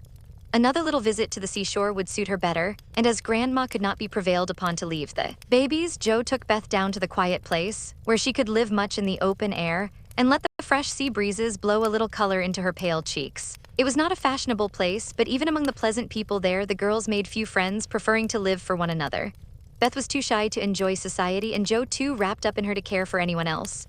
So they were all in all to each other and came and went, quite unconscious of the interest they excited in those about them, who watched with sympathetic eyes the strong sister and the feeble one, always together, as if they felt instinctively that a long separation was not far away. They did feel it, yet neither spoke of it, for often between ourselves and those nearest and dearest to us there exists a reserve which it is very hard to overcome. Joe felt as if a veil had fallen between her heart and Beth's, but when she put out her hand to lift it up, there seemed something sacred in the silence, and she waited for Beth to speak. She wondered and was thankful also that her parents did not seem to see what she saw, and during the quiet weeks when the shadows grew so plain to her, she said nothing of it to those at home, believing that it would tell itself when Beth came back no better. She wondered still more if her sister really guessed the hard truth, and what thoughts were passing through her mind during the long hours when she lay on the warm rocks with her head in Joe's lap while the winds blew healthfully over her and the sea made music at her feet. One day Beth told her. Joe thought she was asleep. She lay so still and, putting down her book, sat looking at her with wistful eyes, trying to see signs of hope in the faint color on Beth's cheeks. But she could not find enough to satisfy her, for the cheeks were very thin and the hands seemed too feeble to hold even the rosy little shells they had been collecting. It came to her then more bitterly than ever that Beth was slowly drifting away from her, and her arms instinctively tightened their hold upon the dearest treasure she possessed. For a minute her eyes were too dim for seeing, and when they cleared, Beth was looking up at her so tenderly that there was hardly any need for her to say, "Joe, dear, I'm glad you know it. I've tried to tell you, but I couldn't." There was no answer except her sister's cheek against her own, not even tears. For when most deeply moved, Joe did not cry. She was the weaker then, and Beth tried to comfort and sustain her with her arms about her and the soothing words she whispered in her ear. "I've known it for a good while, dear, and now I'm used to it. It isn't hard to think of or to bear. Try to see it so and don't be troubled about me, because it's best, indeed it is." Is this what made you so unhappy in the autumn, Beth? You did not feel it then and keep it to yourself so long, did you? Asked Joe, refusing to see or say that it was best, but glad to know that Laurie had no part in Beth's trouble. "Yes, I gave up hoping then, but I didn't like to own it. I tried to think it was a sick fancy and would not let it trouble anyone. But when I saw you all so well and strong and full of happy plans, it was hard to feel that I could never be like you, and then I was miserable, Joe. Oh, Beth, and you didn't tell me, didn't let me comfort and help you. How could you shut me out, bear it all alone?" Joe's voice was full of tender reproach, and her heart ached to think of the solitary struggle that must have gone on while Beth learned to say goodbye to health, love, and life, and take up her cross so cheerfully. "Perhaps it was wrong, but I tried to do right. I wasn't sure, no one said anything, and I hoped I was mistaken. It would have been selfish to frighten you all when Marmee was so anxious about Meg and Amy away, and you so happy with Laurie. At least I thought so then. And I thought you loved him, Beth, and I went away because I couldn't," cried Joe, glad to say all the truth. Beth looked so amazed at the idea that Joe smiled in spite of her pain and added softly, "Then you didn't, dearie? I was afraid it was so, and imagined your poor little heart full of lovelornity all that while." "Why, Joe, how could I, when he was so fond of you?" asked Beth as innocently as a child. "I do love him dearly. He is so good to me, how can I help it? But he could never be anything to me but my brother. I hope he truly will be sometime." "Not through me," said Joe decidedly. "Amy is left for him, and they would suit excellently, but I have no heart for such things now. I don't care what becomes of anybody but you, Beth. You must get well. I want to owe so much. I try, but every day I lose a little and feel more sure that I shall never gain it back. It's like the tide, Joe. When it turns, it goes slowly, but it can't be stopped." "It shall be stopped. Your tide must not turn so soon. 19 is too young, Beth. I can't let you go. I'll work and pray and fight against it. I'll keep you in spite of everything. There must be ways. It can't be too late. God won't be so cruel as to take you from me," cried poor Joe rebelliously, for her spirit was far less piously submissive than Beth's. Simple, sincere people seldom speak much of their piety. It shows itself in acts rather than in words, and has more influence than homilies or protestations. Beth could not reason upon or explain the faith that gave her courage and patience to give up life and cheerfully wait for death. Like a confiding child, she asked no questions, but left everything to God and nature, Father and Mother of us, all feeling sure that they and they only could teach and strengthen heart and spirit for this life and the life to come. She did not rebuke Joe with saintly speeches, only loved her better for her passionate affection and clung more closely to the dear human love, from which our Father never means us to be weaned, but through which he draws us closer to himself. She could not say, "I'm glad to go," for life was very sweet for her. She could only sob out, "I try to be willing," while she held fast to Joe as the first bitter wave of this great sorrow broke over them together. By and by, Beth said with recovered serenity, "You'll tell them this when we go home." "I think they will see it without words," sighed Joe, for now it seemed to her that Beth changed every day. "Perhaps not. I've heard that the people who love best are often blindest to such things. If they don't see it, you will tell them for me. I don't want any secrets, and it's kinder to prepare them. Meg has John and the babies to comfort her, but you must stand by father and mother, won't you, Joe? If I can, but Beth, I don't give up yet. I'm going to believe that it is a sick fancy and not let you think it's true," said Joe, trying to speak cheerfully. Beth lay a minute thinking and then said in her quiet way, "I don't know how to express myself and shouldn't try to anyone but you because I can't speak out except to my Joe. I only mean to say that I have a feeling that it never was intended I should live long. I'm not like the rest of you. I never made any plans about what I'd do when I grew up. I never thought of being married as you all did. I couldn't seem to imagine myself anything but stupid little Beth, trotting about at home, of no use anywhere but there. I never wanted to go away, and the hard part now is the leaving you all. I'm not afraid, but it seems as if I should be homesick for you even in heaven." Joe could not speak, and for several minutes there was no sound but the sigh of the wind and the lapping of the tide.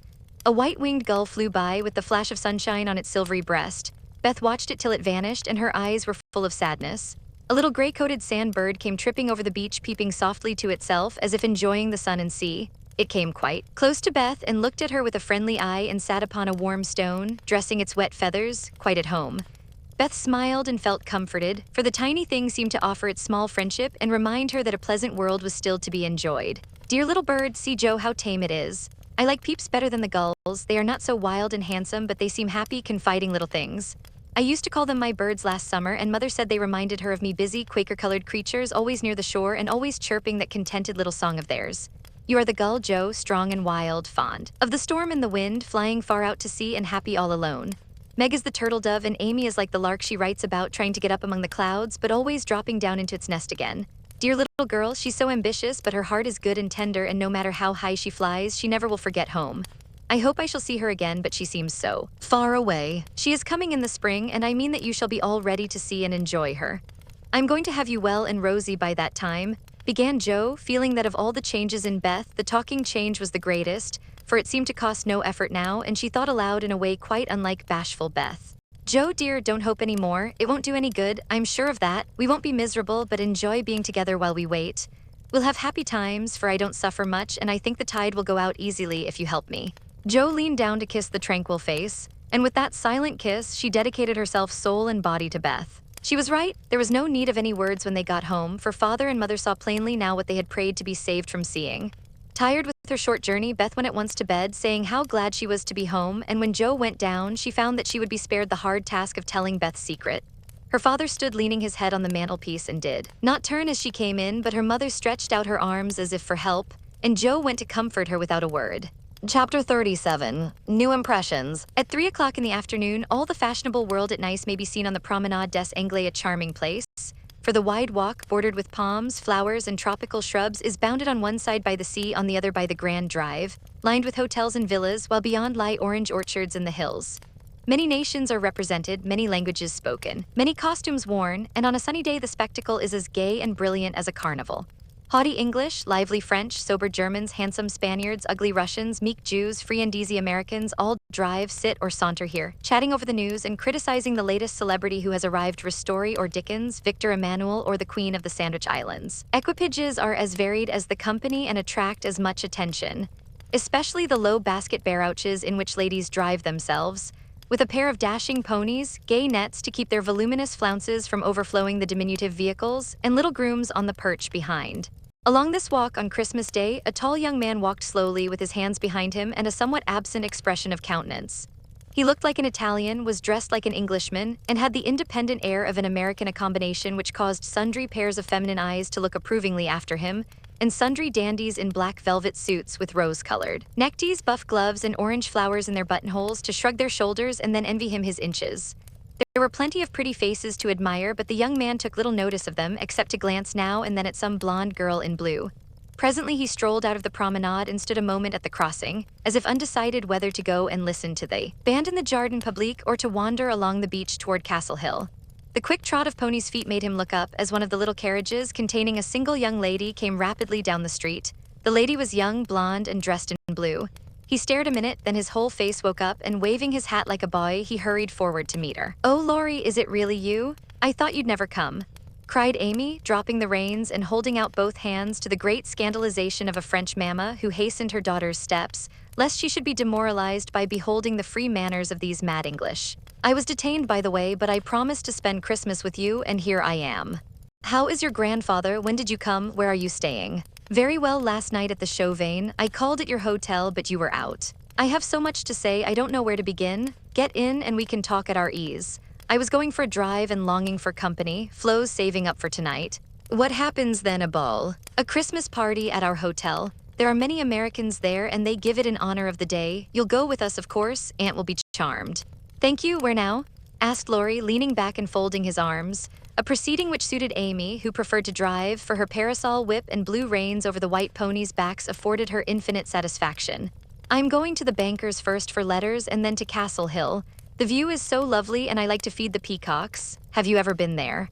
Often, years ago, but I don't mind having a look at it. Now tell me all about yourself. The last I heard of you, your grandfather wrote that he expected you from Berlin. Yes, I spent a month there and then joined him in Paris, where he has settled for the winter. He has friends there and finds plenty to amuse him, so I go and come and we get on capitally. That's a sociable arrangement, said Amy, missing something in Laurie's manner, though she couldn't tell what. Why, you see, he hates to travel and I hate to keep still, so we each suit ourselves and there is no trouble. I am often with him and he enjoys my adventures, while I like to feel that someone is glad to see me when I get back from my wanderings. Dirty old hole, isn't it? He added, with a look of disgust as they drove along the boulevard to the place Napoleon in the old city. The dirt is picturesque, so I don't mind. The river and the hills are delicious, and these glimpses of the narrow cross streets are my delight. Now we shall have to wait for that procession to pass. It's going to the Church of St. John. While Laurie listlessly watched the procession of priests under their canopies, white-veiled nuns bearing lighted tapers and some brotherhood in blue chanting as they walked, Amy watched him and felt a new sort of shyness steal over her, for he was changed, and she could not find the merry-faced boy she left in the moody-looking man beside her. He was handsomer than ever and greatly improved, she thought, but now that the flush of pleasure at meeting her was over, he looked tired and spiritless, not sick, nor exactly unhappy, but older and graver than a year or two of prosperous life should have made him. She couldn't understand it and did not venture to ask questions, so she shook her head and touched up her ponies as the procession wound away across the arches of the Paglioni Bridge, and vanished in the church. Que pensez-vous? She said, airing her French, which had improved in quantity if not in quality since she came abroad. That mademoiselle has made good use of her time, and the result is charming, replied Laurie, bowing with his hand on his heart and an admiring look. She blushed with pleasure, but somehow the compliment did not satisfy her like the blunt praises he used to give her at home, when he promenaded round her on festival occasions, and told her she was altogether jolly with a hearty smile and an approving pat on the head. She didn't like the new tone, for though not blasé, it sounded indifferent in spite of the look. If that's the way he's going to grow up, I wish he'd stay a boy, she thought, with a curious sense of disappointment and discomfort, trying meantime to seem quite easy and gay. At Avigdor she found the precious home letters, and giving the reins to Laurie, read them luxuriously as they wound up the shady road between green hedges, where tea roses bloomed as freshly as in June. Beth is very poorly, mother says. I often think I ought to go home, but they all say stay. So I do, for I shall never have another chance like this, said Amy, looking sober over one page. I think you are right there. You could do nothing at home, and it is a great comfort to them to know that you are well and happy and enjoying so much, my dear. He drew a little nearer and looked more like his old self as he said that, and the fear that sometimes weighed on Amy's heart was lightened, for the look, the act, the brotherly my dear seemed to assure her that if any trouble did come, she would not be alone in a strange land. Presently she laughed and showed him a small sketch of Jo in her scribbling suit, with the bow rampantly erect upon her cap and issuing from her mouth the words, Genius Burns. Laurie smiled, took it, put it in his vest pocket to keep it from blowing away, and listened with interest to the lively letter Amy read him. This will be a regularly Merry Christmas to me, with presents in the morning, you and letters in the afternoon, and a party at night, said Amy as they alighted among the ruins of the old fort, and a flock of splendid peacocks came trooping about them, tamely waiting to be fed. While Amy stood laughing on the bank above him as she scattered crumbs to the brilliant birds, Laurie looked at her as she had looked at him, with a natural curiosity to see what changes time and absence had wrought. He found nothing to perplex or disappoint, much to admire and approve, for overlooking a few little affectations of speech and manner, she was as sprightly and graceful as ever, with the addition of that indescribable something in dress and bearing which we call elegance. Always mature for her age, she had gained a certain aplomb in both carriage and conversation, which made her seem more of a woman of the world than she was, but her old petulance now and then showed itself, her strong will still held its own, and her native frankness was unspoiled by foreign polish. Laurie did not read all this while he watched her feed the peacocks, but he saw enough to satisfy and interest him, and carried away a pretty little picture of a bright-faced girl standing in the sunshine, which brought out the soft hue of her dress, the fresh color of her cheeks, the golden gloss of her hair, and made her a prominent figure in the pleasant scene. As they came up onto the stone plateau that crowns the hill, Amy waved her hand as if welcoming him to her favorite haunt, and said, pointing here and there, "Do you remember the cathedral and the Corso, the fishermen dragging their nets in the bay, and the lovely road to Villa Franca, Schubert's tower, just below, and best of all, that speck far out to sea which they say is Corsica?" "I remember, it's not much changed," he answered without enthusiasm. "What Joe would give for a sight of that famous speck," said Amy, feeling in good spirits and anxious to see him so also. "Yes," was all he said, but he turned and strained his eyes to see the island which a greater usurper than even Napoleon now made interesting in his sight. "Take a good look at it for her sake, and then come and tell me what you have been doing with yourself all this while," said Amy, seating herself ready for a good talk. But she did not get it, for though he joined her and answered all her questions freely, she could only learn that he had roved about the continent and been to Greece. So after idling away an hour, they drove home again, and having paid his respects to Mrs. Carroll, Laurie left them, promising to return in the evening. It must be recorded of Amy that she deliberately prinked that night. Time and absence had done its work on both the young people. She had seen her old friend in a new light, not as our boy, but as a handsome and agreeable man, and she was conscious of a very natural desire to find favor in his sight. Amy knew her good points, and made the most of them with the taste and skill which is a fortune. To a poor and pretty woman's, tarlatan and tulle were cheap at nice, so she enveloped herself in them on such occasions, and following the sensible English fashion of simple dress for young girls, got up charming little toilettes with fresh flowers, a few trinkets, and all manner of dainty devices, which were both inexpensive and effective. It must be confessed that the artist sometimes got possession of the woman and indulged in antique coiffures, statuesque attitudes, and classic draperies. But dear heart, we all have our little weaknesses, and find it easy to pardon such in the young, who satisfy our eyes with their comeliness, and keep our hearts merry with their artless vanities. "I do want him to think I look well and tell them so at home," said Amy to herself, as she put on Flo's old white silk ball dress and covered it with a cloud of fresh illusion, out of which her white shoulders and golden head emerged with a most artistic effect.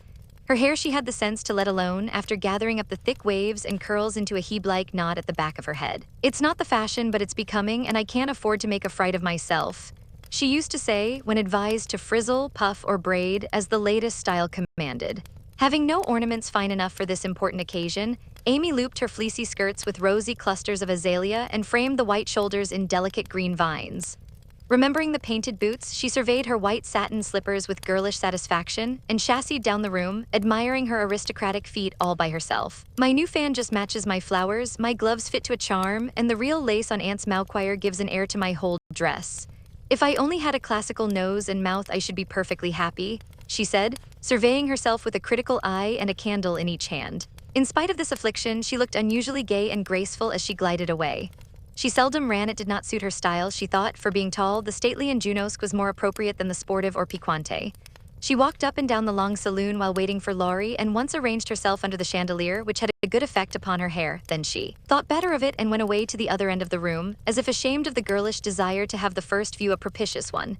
It so happened that she could not have done a better thing, for Laurie came in so quietly she did not hear him, and as she stood at the distant window with her head half turned and one hand gathering up her dress, the slender white figure against the red curtains was as effective as a well-placed statue. "Good evening, Diana," said Laurie, with the look of satisfaction she liked to see in his eyes when they rested on her. "Good evening, Apollo," she answered, smiling back at him, for he too looked unusually debonair, and the thought of entering the ballroom on the arm of such a personable man caused Amy to pity the foreplain Mrs. Davis from the bottom of her heart. "Here are your flowers. I arranged them myself, remembering that you didn't like what Hannah calls a sot bouquet," said Laurie, handing her a delicate nosegay in a holder that she had long coveted as she daily passed it in Cardiglia's window. "How kind you are," she exclaimed gratefully. "If I'd known you were coming, I'd have had something ready for you today, though not as pretty as this, I'm afraid." "Thank you, it isn't what it should be, but you have improved it," he added as she snapped the silver bracelet on her wrist. "Please don't. I thought you liked that sort of thing." "Not from you, it doesn't sound natural, and I like your old bluntness better."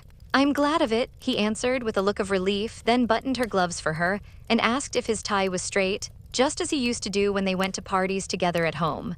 The company assembled in the long salle-à-manger that evening was such as one sees nowhere but on the continent.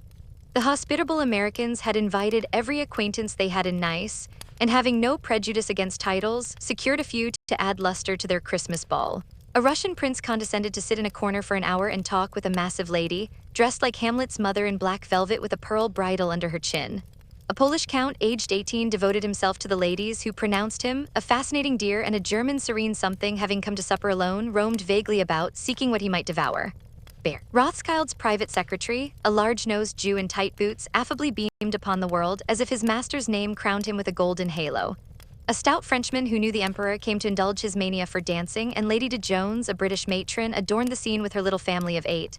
Of course, there were many light-footed, shrill-voiced American girls, handsome, lifeless-looking English ditto, and a few plain but piquante French demoiselles, likewise the usual set of traveling young gentlemen who disported themselves gaily, while mammas of all nations lined the walls and smiled upon them benignly when they danced with their daughters. Any young girl can imagine Amy's state of mind when she took the stage that night, leaning on Laurie's arm. She knew she looked well, she loved to dance, she felt that her foot was on her native heath in a ballroom, and enjoyed the delightful sense of power which comes when young girls first discover the new and lovely kingdom they are born to rule by virtue of beauty, youth, and womanhood.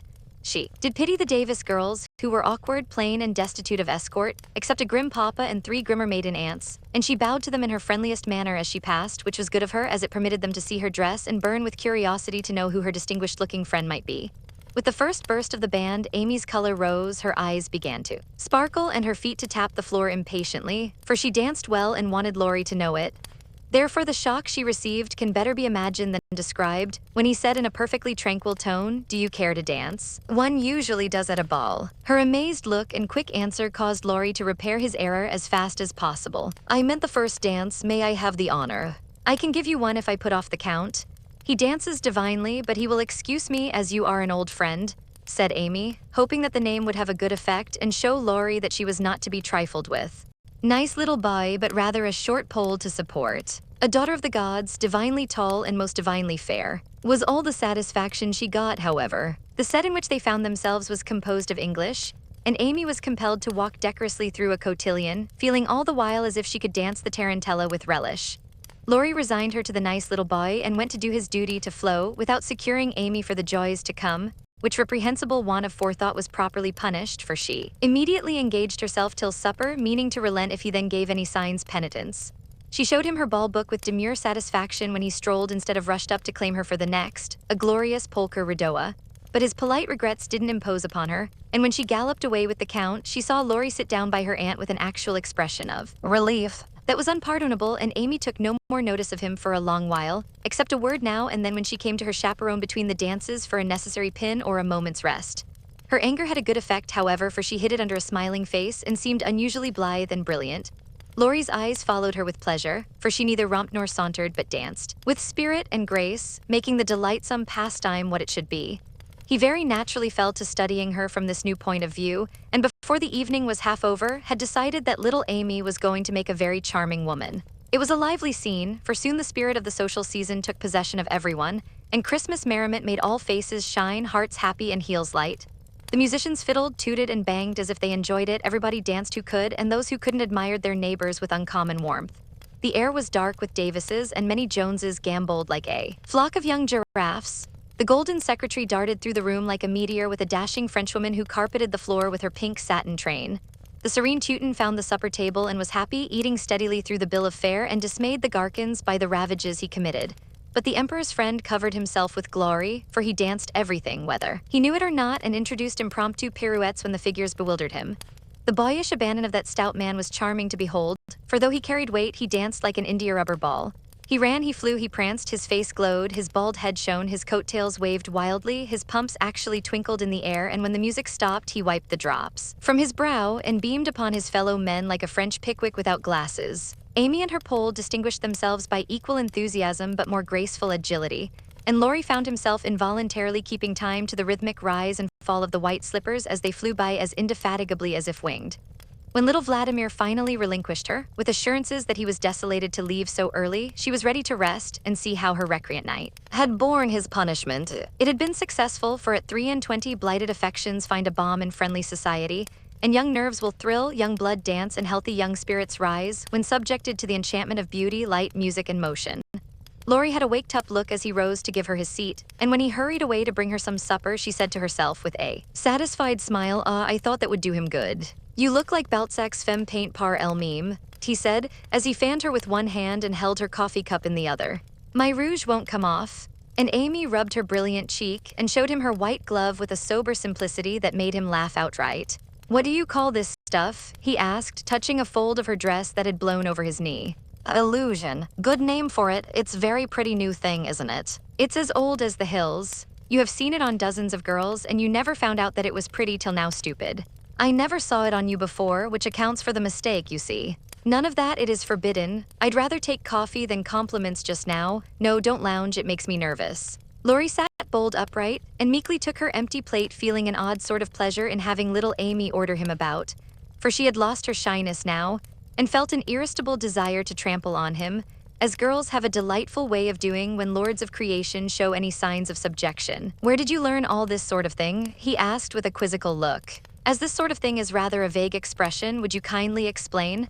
returned Amy, knowing perfectly well what he meant, but wickedly leaving him to describe what is indescribable. "Well, the general air, the style, the self-possession, the illusion, you know," laughed Laurie, breaking down and helping himself out of his quandary with the new word. Amy was gratified, but of course didn't show it and demurely answered, "Foreign life polishes one in spite of oneself. I study as well as play, and as for this," with a little gesture toward her dress, "why, tulle is cheap, posies to be had for nothing, and I am used to making the most of my poor little things." Amy rather regretted that last sentence, fearing it wasn't in good taste, but Laurie liked her better for it and found himself both admiring and respecting the brave patience that made the most of opportunity and the cheerful spirit that covered poverty with flowers. Amy did not know why he looked at her so kindly, nor why he filled up her book with his own name and devoted himself to her for the rest of the evening in the most delightful manner. But the impulse that wrought this agreeable change was the result of one of the new impressions which both of them were unconsciously giving and receiving. Chapter 38. On the shelf. In France, the young girls have a dull time of it till they are married, when "Vive la Liberte" becomes their motto. In America, as everyone knows, girls early sign the Declaration of Independence and enjoy their freedom with Republican zest, but the young matrons usually abdicate with the first heir to the throne and go into a seclusion almost as close as a French nunnery, though by no means as quiet. Whether they like it or not, they are virtually put upon the shelf as soon as the wedding excitement is over, and most of them might exclaim, as did a very pretty woman the other day, "I'm as handsome as ever, but no one takes any notice of me because I'm married." Not being a belle or even a fashionable lady, Meg did not experience this affliction till her babies were a year old, for in her little world primitive customs prevailed, and she found herself more admired and beloved than ever. As she was a womanly little woman, the maternal instinct was very strong, and she was entirely absorbed in her children to the utter exclusion of everything and everybody else. Day and night she brooded over them with tireless devotion and anxiety, leaving John to the tender mercies of the help, for an Irish lady now presided over the kitchen department. Being a domestic man, John decidedly missed the wifely attentions he had been accustomed to receive, but as he adored his babies, he cheerfully relinquished his comfort for a time, supposing with masculine ignorance that peace would soon be restored. But 3 months passed and there was no return of repose. Meg looked worn and nervous, the babies absorbed every minute of her time, the house was neglected, and Kitty, the cook, who took life easy, kept him on short commons. When he went out in the morning, he was bewildered by small commissions for the captive mamma. If he came gaily in at night, eager to embrace his family, he was quenched by a "Hush, they are just asleep after worrying all day." If he proposed a little amusement at home, no, it would disturb the babies. If he hinted at a lecture or a concert, he was answered with a reproachful look and a decided "Leave my children for pleasure, never." His sleep was broken by infant wails and visions of a phantom figure pacing noiselessly to and fro in the watches of the night. His meals were interrupted by the frequent flight of the presiding genius, who deserted him, half-helped, if a muffled chirp sounded from the nest above. And when he read his paper of an evening, Demi's colic got into the shipping list, and Daisy's fall affected the price of stocks, for Mrs. Brooke was only interested in domestic news. The poor man was very uncomfortable, for the children had bereft him of his wife. Home was merely a nursery, and the perpetual hushing made him feel like a brutal intruder whenever he entered the sacred precincts of Babyland. He bore it very patiently for 6 months, and when no signs of amendment appeared, he did what other paternal exiles do, tried to get a little comfort elsewhere.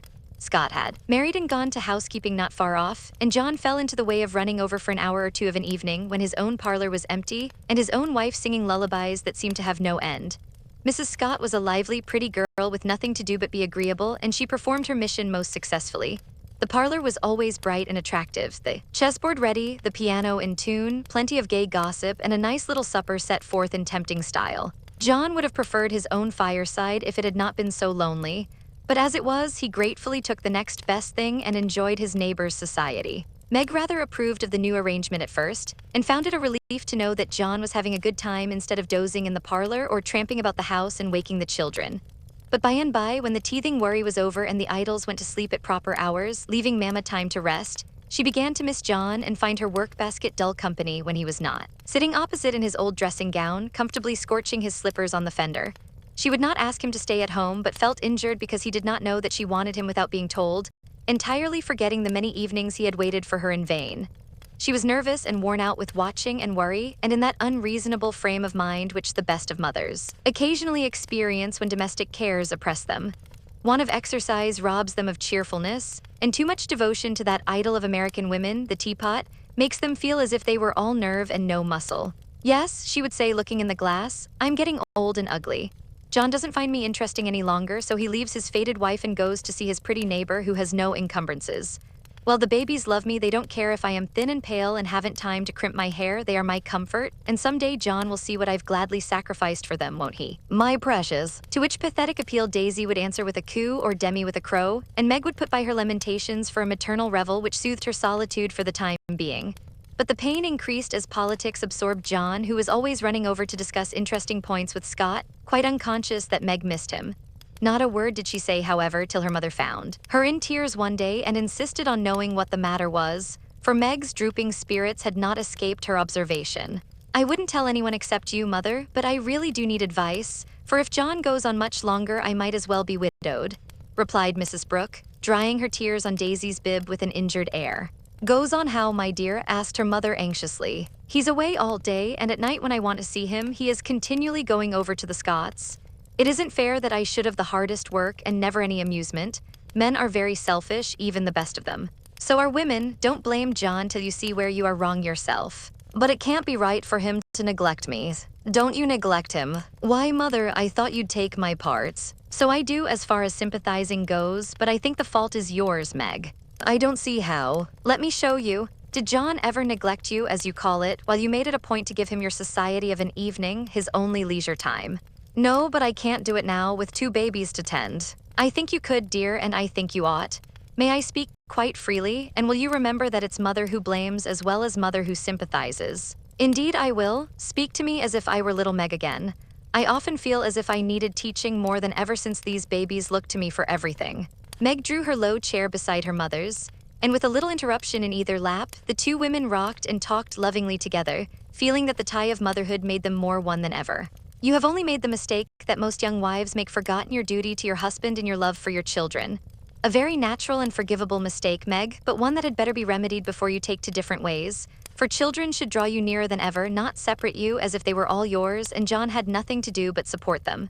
I've seen it for some weeks but have not spoken, feeling sure it would come right in time. I'm afraid it won't. If I ask him to stay, he'll think I'm jealous, and I wouldn't insult him by such an idea. He doesn't see that I want him, and I don't know how to tell him without words. Make it so pleasant he won't want to go away. My dear, he's longing for his little home, but it isn't home without you, and you are always in the nursery. Oughtn't I to be there? Not all the time. Too much confinement makes you nervous, and then you are unfitted for everything. Besides, you owe something to John as well as to the babies. Don't neglect husband for children. Don't shut him out of the nursery, but teach him how to help in it. His place is there as well as yours, and the children need him. Let him feel that he has a part to do, and he will do it gladly and faithfully, and it will be better for you alls. You really think so, Mother? I know it, Meg, for I've tried it, and I seldom give advice unless I've proved its practicability. When you and Joe were little, I went on just as you are, feeling as if I didn't do my duty unless I devoted myself wholly to you. Poor father took to his books after I had refused all offers of help and left me to try my experiment alone. I struggled along as well as I could, but Joe was too much. For me, I nearly spoiled her by indulgence. You were poorly, and I worried about you till I fell sick myself. Then father came to the rescue, quietly managed everything, and made himself so helpful that I saw my mistake and never have been able to get on without him since. That is the secret of our home happiness. He does not let business wean him from the little cares and duties that affect us all, and I try not to let domestic worries destroy my interest in his pursuits. Each do our part alone in many things, but at home we work together always. It is so, Mother, and my great wish is to be to my husband and children what you have been to yours. Show me how, I'll do anything you say. You always were my docile daughter. Well, dear, if I were you, I'd let John have more to do with the management of Demi, for the boy needs training, and it's none too soon to begin. Then I'd do what I have often proposed, let Hannah come and help you. She is a capital nurse, and you may trust the precious babies to her while you do more housework. You need the exercise, Hannah would enjoy the rest, and John would find his wife again. Go out more, keep cheerful as well as busy, for you are the sunshine maker of the family, and if you get dismal, there is no fair weather. Then I'd try to take an interest in whatever John likes, talk with him, let him read to you, exchange ideas, and help each other in that way. Don't shut yourself up in a bandbox because you are a woman, but understand what is going on and educate yourself to take your part in the world's work, for it all affects you and yours. John is so sensible. I'm afraid he will think I'm stupid if I ask questions about politics and things. I don't believe he would. Love covers a multitude of sins, and of whom could you ask more freely than of him? Try it and see if he doesn't find your society far more agreeable than Mrs. Scott's suppers. I will, poor John. I'm afraid I have neglected him sadly, but I thought I was right, and he never said anything. He tried not to be selfish, but he has felt rather forlorn, I fancy. This is just the time, Meg, when young married people are apt to grow apart, and the very time when they ought to be most together, for the first tenderness soon wears off unless care is taken to preserve it. And no time is so beautiful and precious to parents as the first years of the little lives given to them to train. Don't let John be a stranger to the babies, for they will do more to keep him safe and happy in this world of trial and temptation than anything else, and through them you will learn to know and love one another as you should. Now, dear, goodbye. Think over Mother's preachment, act upon it if it seems good, and God bless you all. Meg did think it over, found it good, and acted upon it, though the first attempt was not made exactly as she planned to have it. Of course, the children tyrannized over her and ruled the house as soon as they found out that kicking and squalling brought them whatever they wanted. Mama was an abject slave to their caprices, but Papa was not so easily subjugated and occasionally afflicted his tender spouse by an attempt at paternal discipline with his obstreperous son. For Demi inherited a trifle of his sire's firmness of character, we won't call it obstinacy, and when he made up his little mind to have or to do anything, all the king's horses and all the king's men could not change that pertinacious little mind. Mama thought the dear too young to be taught to conquer his prejudices, but Papa believed that it never was too soon to learn obedience. So Master Demi early discovered that when he undertook to wrestle with Parpar, he always got the worst of it. Yet like the Englishman, Baby respected the man who conquered him and loved the father whose grave no was more impressive than all Mama's love pats. A few days after the talk with her mother, Meg resolved to try a social evening with John, so she ordered a nice supper, set the parlor in order, dressed herself prettily, and put the children to bed early that nothing should interfere with her experiment. But unfortunately, Demi's most unconquerable prejudice was against going to bed, and that night he decided to go on a rampage. So poor Meg sang and rocked, told stories, and tried every sleep-provoking while she could devise, but all in vain. The big eyes wouldn't shut, and long after Daisy had gone to Bielo, like the chubby little bunch of good nature she was, naughty Demi lay staring at the light, with the most discouragingly wide-awake expression of countenance. Will Demi lie still like a good boy while Mamma runs down and gives poor Papa his tea? Asked Meg, as the hall door softly closed and the well-known step went tiptoeing into the dining room.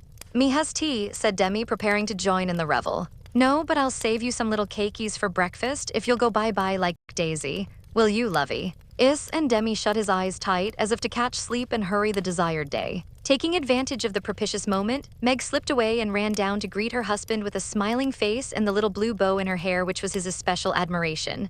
He saw it at once and said with pleased surprise, "Why, little mother, how gay we are tonight. Do you expect company?" "Only you, dear. Is it a birthday, anniversary, or anything?" "No, I'm tired of being dowdy, so I dressed up as a change.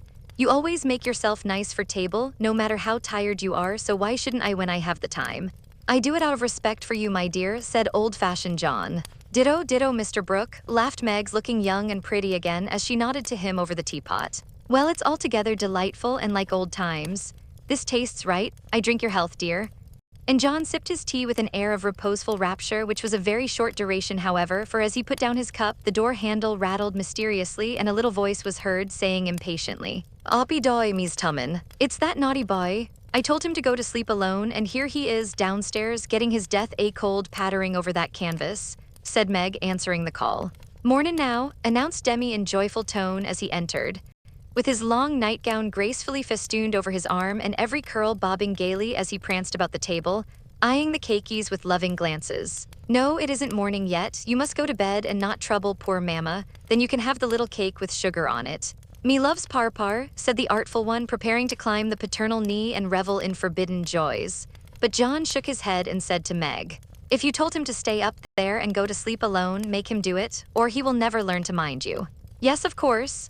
"Come, Demi," and Meg led her son away, feeling a strong desire to spank the little marplot who hopped beside her, laboring under the delusion that the bribe was to be administered as soon as they reached the nursery. Nor was he disappointed, for that short-sighted woman actually gave him a lump of sugar, tucked him into his bed, and forbade any more promenades till morning. "Is," said Demi the perjured, blissfully sucking his sugar and regarding his first attempt as eminently successful. Meg returned to her place, and supper was progressing pleasantly when the little ghost walked again and exposed the maternal delinquencies by boldly demanding more Sudar marmor. "Now this won't do," said John, hardening his heart against the engaging little sinner. "We shall never know any peace till that child learns to go to bed properly. You have made a slave of yourself long enough. Give him one lesson and then there will be an end of it. Put him in his bed and leave him, Meg. He won't stay there, he never does unless I sit by him. I'll manage him. Demi, go upstairs and get into your bed as Mama bids you." "'Es, aunt," replied the young rebel, helping himself to the coveted cakey and beginning to eat the same with calm audacity. "You must never say that to Papa. I shall carry you if you don't go yourself. Go away, me don't love Par," and Demi retired to his mother's skirts for protection. But even that refuge proved unavailing, for he was delivered over to the enemy, with "A, be gentle with him, John," which struck the culprit with dismay, for when Mama deserted him, then the judgment day was at hand. Bereft of his cake, defrauded of his frolic, and borne away by a strong hand to that detested bed, poor Demi could not restrain his wrath, but openly defied Papa and kicked and screamed lustily all the way upstairs. The minute he was put into bed on one side, he rolled out on the other and made for the door, only to be ignominiously caught up by the tail of his little toga and put back again, which lively performance was kept up till the young man's strength gave out, when he devoted himself to roaring at the top of his voice. This vocal exercise usually conquered Meg, but John sat as unmoved as the post which is popularly believed to be deaf. No coaxing, no sugar, no lullaby, no story. Even the light was put out, and only the red glow of the fire enlivened the big dark, which Demi regarded with curiosity rather than fear. This new order of things disgusted him, and he howled dismally for marmor as his angry passions subsided and recollections of his tender bondwoman returned to the captive autocrat. The plaintive wail which succeeded the passionate roar went to Meg's heart, and she ran up to say beseechingly, "Let me stay with him, he'll be good now, John." "No, my dear, I've told him he must go to sleep as you bid him, and he must, if I stay here all night." "But he'll cry himself sick," pleaded Meg, reproaching herself for deserting her boy. "No, he won't. He's so tired he will soon drop off, and then the matter is settled, for he will understand that he has got to mind. Don't interfere, I'll manage him. He's my child, and I can't have his spirit broken by harshness. He's my child, and I won't have his temper spoiled by indulgence. Go down, my dear, and leave the boy to me." When John spoke in that masterful tone, Meg always obeyed and never regretted her docility. "Please let me kiss him once, John." "Certainly, Demi, say good night to Mama and let her go and rest, for she is very tired with taking care of you all day." Meg always insisted upon it that the kiss won the victory, for after it was given, Demi sobbed more quietly and lay quite still at the bottom of the bed, whither he had wriggled in his anguish of mind. "Poor little man, he's worn out with sleep and crying. I'll cover him up and then go and set Meg's heart at rest," thought John, creeping to the bedside, hoping to find his rebellious heir asleep. But he wasn't, for the moment his father peeped at him, Demi's eyes opened, his little chin began to quiver, and he put up his arms, saying with a penitent hiccup, "Me's dude now." Sitting on the stairs outside, Meg wondered at the long silence which followed the uproar, and after imagining all sorts of impossible accidents, she slipped into the room to set her fears at rest. Demi lay fast asleep, not in his usual spread-eagle attitude, but in a subdued bunch, cuddled close in the circle of his father's arm and holding his father's finger as if he felt that justice was tempered with mercy and had gone to sleep a sadder and wiser baby. So held, John had waited with a womanly patience till the little hand relaxed its hold, and while waiting had fallen asleep, more tired by that tussle with his son than with his whole day's work. As Meg stood watching the two faces on the pillow, she smiled to herself and then slipped away again, saying in a satisfied tone, "I never need fear that John will be too harsh with my babies. He does know how to manage them and will be a great help, for Demi is getting too much for me." When John came down at last, expecting to find a pensive or reproachful wife, he was agreeably surprised to find Meg placidly trimming a bonnet and to be greeted with the request to read something about the election if he was not too tired. John saw in a minute that a revolution of some kind was going on, but wisely asked no questions. Knowing that Meg was such a transparent little person, she couldn't keep a secret to save her life, and therefore the clue would soon appear. He read a long debate with the most amiable readiness and then explained it in his most lucid manner, while Meg tried to look deeply interested, to ask intelligent questions, and keep her thoughts from wandering from the state of the nation to the state of her bonnet.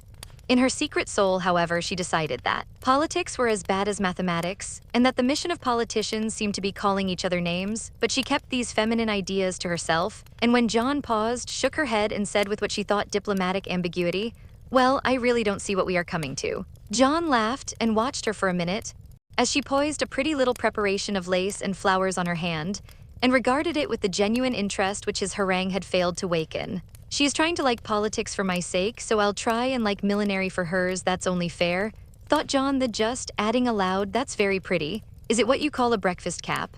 My dear man, it's a bonnet, my very best go-to-concertin theater bonnet. I beg your pardon, it was so small, I naturally mistook it for one of the flyaway things you sometimes wear.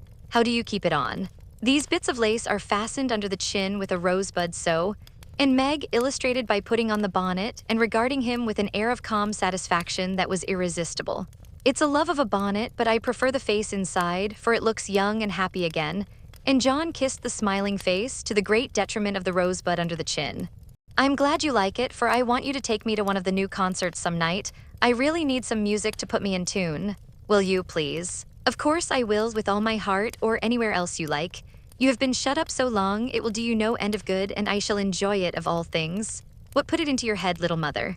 Well, I had a talk with Marmee the other day and told her how nervous and cross and out of sorts I felt, and she said I needed change and less care, so Hannah is to help me with the children and I'm to see to things about the house more, and now and then have a little fun, just to keep me from getting to be a fidgety, broken-down old woman before my time. It's only an experiment, John, and I want to try it for your sake as much as for mine, because I've neglected you shamefully lately, and I'm going to make home what it used to be if I can. You don't object, I hope. Never mind what John said, or what a very narrow escape the little bonnet had from utter ruin. All that we have any business to know is that John did not appear to object, judging from the changes which gradually took place in the house and its inmates. It was not all paradise by any means, but everyone was better for the division of labor system. The children throve under the paternal rule, for accurate, steadfast John brought order and obedience into babydom, while Meg recovered her spirits and composed her nerves by plenty of wholesome exercise, a little pleasure, and much confidential conversation with her sensible husband. Home grew homelike again, and John had no wish to leave it unless he took Meg with him. The Scotts came to the Brooks now, and everyone found the little house a cheerful place full of happiness, content, and family love. Even Sally Moffat liked to go there. It is always so quiet and pleasant here, it does me good, Meg, she used to say, looking about her with wistful eyes as if trying to discover the charm that she might use it in her great house, full of splendid loneliness, for there were no riotous, sunny-faced babies there, and Ned lived in a world of his own where there was no place for her. This household happiness did not come all at once, but John and Meg had found the key to it, and each year of married life taught them how to use it, unlocking the treasuries of real home love and mutual helpfulness, which the poorest may possess and the richest cannot buy. This is the sort of shelf on which young wives and mothers may consent to be laid, safe from the restless fret and fever of the world, finding loyal lovers in the little sons and daughters who cling to them, undaunted by sorrow, poverty, or age, walking side by side through fair and stormy weather with a faithful friend who is, in the true sense of the good old Saxon word, the houseband, and learning, as Meg learned, that a woman's happiest kingdom is home, her highest honor the art of ruling it not as a queen, but as a wise wife and mother. Chapter 39. Lazy Lawrence. Laurie went to Nice intending to stay a week and remained a month. He was tired of wandering about alone, and Amy's familiar presence seemed to give a home-like charm to the foreign scenes in which she bore a part. He rather missed the petting he used to receive and enjoyed a taste of it again, for no attentions, however flattering from strangers, were half so pleasant as the sisterly adoration of the girls at home. Amy never would pet him like the others, but she was very glad to see him now and quite clung to him, feeling that he was the representative of the dear family for whom she longed more than she would confess. They naturally took comfort in each other's society and were much together, riding, walking, dancing, or dawdling, for at Nice no one can be very industrious during the gay season, but while apparently amusing themselves in the most careless fashion, they were half-consciously making discoveries and forming opinions about each other. Amy rose daily in the estimation of her friend, but he sank in hers, and each felt the truth before a word was spoken. Amy tried to please and succeeded, for she was grateful for the many pleasures he gave her and repaid him with the little services to which womanly women know how to lend an indescribable charm. Laurie made no effort of any kind, but just let himself drift along as comfortably as possible, trying to forget, and feeling that all women owed him a kind word because one had been cold to him. It cost him no effort to be generous, and he would have given Amy all the trinkets in Nice if she would have taken them, but at the same time he felt that he could not change the opinion she was forming of him, and he rather dreaded the keen blue eyes that seemed to watch him with such half-sorrowful, half-scornful surprise. All the rest have gone to Monaco for the day. I prefer to stay at home and write letters. They are done now, and I am going to Valrosa to sketch. Will you come? Said Amy, as she joined Laurie one lovely day when he lounged in as usual about noon. Well, yes, but isn't it rather warm for such a long walk? He answered slowly, for the shaded salon looked inviting after the glare without. I'm going to have the little carriage and Baptiste can drive, so you'll have nothing to do but hold your umbrella and keep your gloves nice," returned Amy with a sarcastic glance at the immaculate kids, which were a weak point with Laurie. "Then I'll go with pleasure," and he put out his hand for her sketchbook, but she tucked it under her arm with a sharp, "Don't trouble yourself, it's no exertion to me, but you don't look equal to it." Laurie lifted his eyebrows and followed at a leisurely pace as she ran downstairs. But when they got into the carriage, he took the reins himself and left little Baptiste nothing to do but fold his arms and fall asleep on his perch. The two never quarreled. Amy was too well-bred, and just now Laurie was too lazy, so in a minute he peeped under her hat brim with an inquiring air. She answered him with a smile, and they went on together in the most amicable manner. It was a lovely drive, along winding roads rich in the picturesque scenes that delight beauty-loving eyes. Here an ancient monastery whence the solemn chanting of the monks came down to them. There a bare-legged shepherd in wooden shoes, pointed hat and rough jacket over one shoulder, sat piping on a stone while his goats skipped among the rocks or lay at his feet. Meek, mouse-colored donkeys, laden with panniers of freshly cut grass, passed by, with a pretty girl in a capeline sitting between the green piles, or an old woman spinning with a distaff as she went. Brown, soft-eyed children ran out from the quaint stone hovels to offer nosegays or bunches of oranges still on the bough. Gnarled olive trees covered the hills with their dusky foliage, fruit hung golden in the orchard, and great scarlet anemones fringed the roadside, while beyond green slopes and craggy heights, the maritime Alps rose sharp and white against the blue Italian sky. Valrosa well deserved its name, for in that climate of perpetual summer roses blossomed everywhere. They overhung the archway, thrust themselves between the bars of the great gate with a sweet welcome to passers-by, and lined the avenue, winding through lemon trees and feathery palms up to the villa on the hill. Every shadowy nook where seats invited one to stop and rest was a mass of bloom. Every cool grotto had its marble nymph smiling from a veil of flowers, and every fountain reflected crimson, white, or pale pink roses leaning down to smile at their own beauty. Roses covered the walls of the house, draped the cornices, climbed the pillars, and ran riot over the balustrade of the wide terrace, whence one looked down on the sunny Mediterranean and the white-walled city on its shore. "This is a regular honeymoon paradise, isn't it? Did you ever see such roses?" asked Amy, pausing on the terrace to enjoy the view and a luxurious whiff of perfume that came wandering by. "No, nor felt such thorns," returned Laurie with his thumb in his mouth, after a vain attempt to capture a solitary scarlet flower that grew just beyond his reach. "Try lower down and pick those that have no thorns," said Amy, gathering 3 of the tiny cream-colored ones that starred the wall behind her. She put them in his buttonhole as a peace offering, and he stood a minute looking down at them with a curious expression, for in the Italian part of his nature there was a touch of superstition, and he was just then in that state of half-sweet, half-bitter melancholy when imaginative young men find significance in trifles and food for romance everywhere.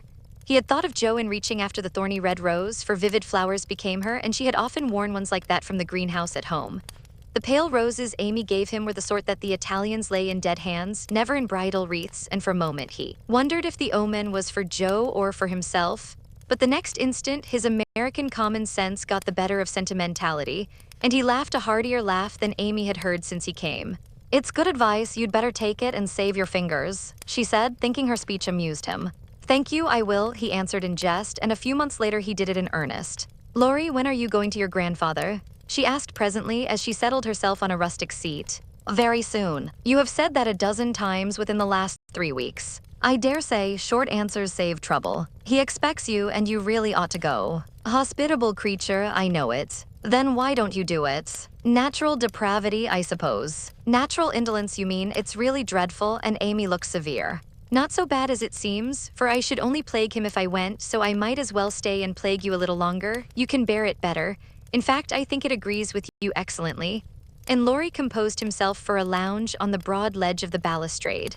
Amy shook her head and opened her sketchbook with an air of resignation, but she had made up her mind to lecture that boy, and in a minute she began again. "What are you doing just now?" "Watching lizards." No, I mean what do you intend and wish to do?" "Smoke a cigarette if you'll allow me." "How provoking you are. I don't approve of cigars, and I will only allow it on condition that you let me put you into my sketch. I need a figure." "With all the pleasure in life. How will you have me, full length or 3/4 on my head or my heels?"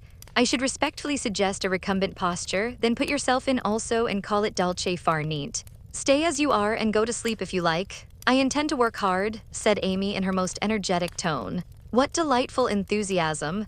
And he leaned against a tall urn with an air of entire satisfaction. "What would Jo say if she saw you now?" asked Amy impatiently, hoping to stir him up by the mention of her still more energetic sister's name. "As usual, go away, Teddy, I'm busy." He laughed as he spoke, but the laugh was not natural and a shade passed over his face, for the utterance of the familiar name touched the wound that was not healed yet. Both tone and shadow struck Amy, for she had seen and heard them before, and now she looked up in time to catch a new expression on Laurie's face, a hard, bitter look, full of pain, dissatisfaction, and regret. It was gone before she could study it, and the listless expression back again. She watched him for a moment with artistic pleasure, thinking how like an Italian he looked, as he lay basking in the sun with uncovered head and eyes full of southern dreaminess, for he seemed to have forgotten her and fallen into a reverie. "You look like the effigy of a young knight asleep on his tomb," she said, carefully tracing the well-cut profile defined against the dark stone. "Wish I was. That's a foolish wish unless you have spoiled your life. You are so changed, I sometimes think." There Amy stopped, with a half-timid, half-wistful look more significant than her unfinished speech. Laurie saw and understood the affectionate anxiety which she hesitated to express, and looking straight into her eyes, said, just as he used to say it to her mother, "It's all right, ma'am." That satisfied her and set at rest the doubts that had begun to worry her lately. It also touched her, and she showed that it did by the cordial tone in which she said, "I'm glad of that. I didn't think you'd been a very bad boy, but I fancied you might have wasted money at that wicked Baden-Baden, lost your heart to some charming Frenchwoman with a husband, or got into some of the scrapes that young men seem to consider a necessary part of a foreign tour. Don't stay out there in the sun. Come and lie on the grass here and let us be friendly, as Joe used to say when we got in the sofa corner and told secrets." Laurie obediently threw himself down on the turf and began to amuse himself by sticking daisies into the ribbons of Amy's hat that lay there. "I'm all ready for the secrets," and he glanced up with a decided expression of interest in his eyes. "I've none to tell. You may begin. Haven't one to bless myself with. I thought perhaps you'd had some news from home. You have heard all that has come lately. Don't you hear often? I fancied Joe would send you volumes." "She's very busy. I'm roving about so it's impossible to be regular, you know. When do you begin your great work of art, Raffaella?" he asked, changing the subject abruptly after another pause in which he had been wondering if Amy knew his secret and wanted to talk about it. "Never," she answered, with a despondent but decided air. "Rome took all the vanity out of me, for after seeing the wonders there, I felt too insignificant to live and gave up all my foolish hopes in despair." "Why should you, with so much energy and talent?" "That's just why, because talent isn't genius and no amount of energy can make it so. I want to be great or nothing. I won't be a commonplace dauber, so I don't intend to try any more." "And what are you going to do with yourself now, if I may ask?" "Polish up my other talents and be an ornament to society if I get the chance." It was a characteristic speech and sounded daring, but audacity becomes young people, and Amy's ambition had a good foundation. Laurie smiled, but he liked the spirit with which she took up a new purpose when a long-cherished one died, and spent no time lamenting. "Good, and here is where Fred Vaughn comes in, I fancy." Amy preserved a discreet silence, but there was a conscious look in her downcast face that made Laurie sit up and say gravely, "Now I'm going to play brother and ask questions. May I?" "I don't promise to answer." "Your face will, if your tongue won't. You aren't woman of the world enough yet to hide your feelings, my dear. I heard rumors about Fred and you last year, and it's my private opinion that if he had not been called home so suddenly and detained so long, something would have come of it, hey?" "That's not for me to say," was Amy's grim reply, but her lips would smile, and there was a traitorous sparkle of the eye which betrayed that she knew her power and enjoyed the knowledge. "You are not engaged, I hope?" And Laurie looked very elder-brotherly and grave all of a sudden. "No, but you will be if he comes back and goes properly down on his knees, won't you?" "Very likely. Then you are fond of old Fred." "I could be if I tried." "But you don't intend to try till the proper moment?" "Bless my soul, what unearthly prudence. He's a good fellow, Amy, but not the man I fancied you'd like." "He is rich, a gentleman, and has delightful manners," began Amy, trying to be quite cool and dignified, but feeling a little ashamed of herself in spite of the sincerity of her intentions. "I understand. Queens of society can't get on without money, so you mean to make a good match and start in that way? Quite right and proper, as the world goes, but it sounds odd from the lips of one of your mother's girls." "True, nevertheless." A short speech, but the quiet decision with which it was uttered contrasted curiously with the young speaker. Laurie felt this instinctively and laid himself down again, with a sense of disappointment which he could not explain. His look and silence, as well as a certain inward self-disapproval, ruffled Amy and made her resolve to deliver her lecture without delay. "I wish you'd do me the favor to rouse yourself a little," she said sharply. "Do it for me, there's a dear girl." "I could if I tried," and she looked as if she would like doing it in the most summary style. "Try then, I give you leave," returned Laurie, who enjoyed having someone to tease after his long abstinence from his favorite pastime. "You'd be angry in 5 minutes." "I'm never angry with you. It takes 2 flints to make a fire. You are as cool and soft as snow." You don't know what I can do. Snow produces a glow and a tingle if applied rightly. Your indifference is half affectation, and a good stirring up would prove it. Stir away, it won't hurt me, and it may amuse you, as the big man said when his little wife beat him.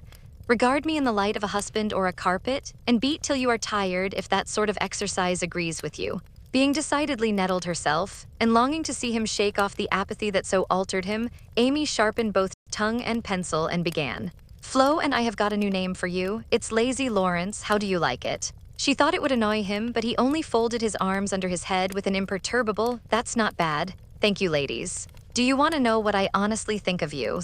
Pining to be told. Well, I despise you." If she had even said "I hate you" in a petulant or coquettish tone, he would have laughed and rather liked it.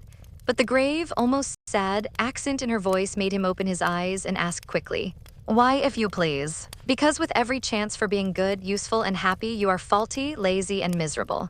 "Strong language, mademoiselle. If you like it, I'll go on." "Pray do, it's quite interesting." "I thought you'd find it so. Selfish people always like to talk about themselves." "Am I selfish?" The question slipped out involuntarily and in a tone of surprise, for the one virtue on which he prided himself was generosity. "Yes, very selfish," continued Amy in a calm, cool voice twice as effective just then as an angry one. "I'll show you how, for I've studied you while we were frolicking, and I'm not at all satisfied with you. Here you have been abroad nearly 6 months and done nothing but waste time and money and disappoint your friends. Isn't a fellow to have any pleasure after a 4-year grind? You don't look as if you'd had much. At any rate, you are none the better for it as far as I can see. I said when we first met that you had improved. Now I take it all back, for I don't think you half so nice as when I left you at home. You have grown abominably lazy, you like gossip and waste time on frivolous things, you are contented to be petted and admired by silly people instead of being loved and respected by wise ones. With money, talent, position, health, and beauty, you like that old vanity. But it's the truth, so I can't help saying it. With all these splendid things to use and enjoy, you can find nothing to do but dawdle, and instead of being the man you ought to be, you are only—" There she stopped with a look that had both pain and pity in it. "St. Lawrence on a gridiron," added Laurie, blandly finishing the sentence. But the lecture began to take effect, for there was a wide-awake sparkle in his eyes now, and a half-angry, half-injured expression replaced the former indifference. "I supposed you'd take it so. You men tell us we are angels and say we can make you what we will, but the instant we honestly try to do you good, you laugh at us and won't listen, which proves how much your flattery is worth."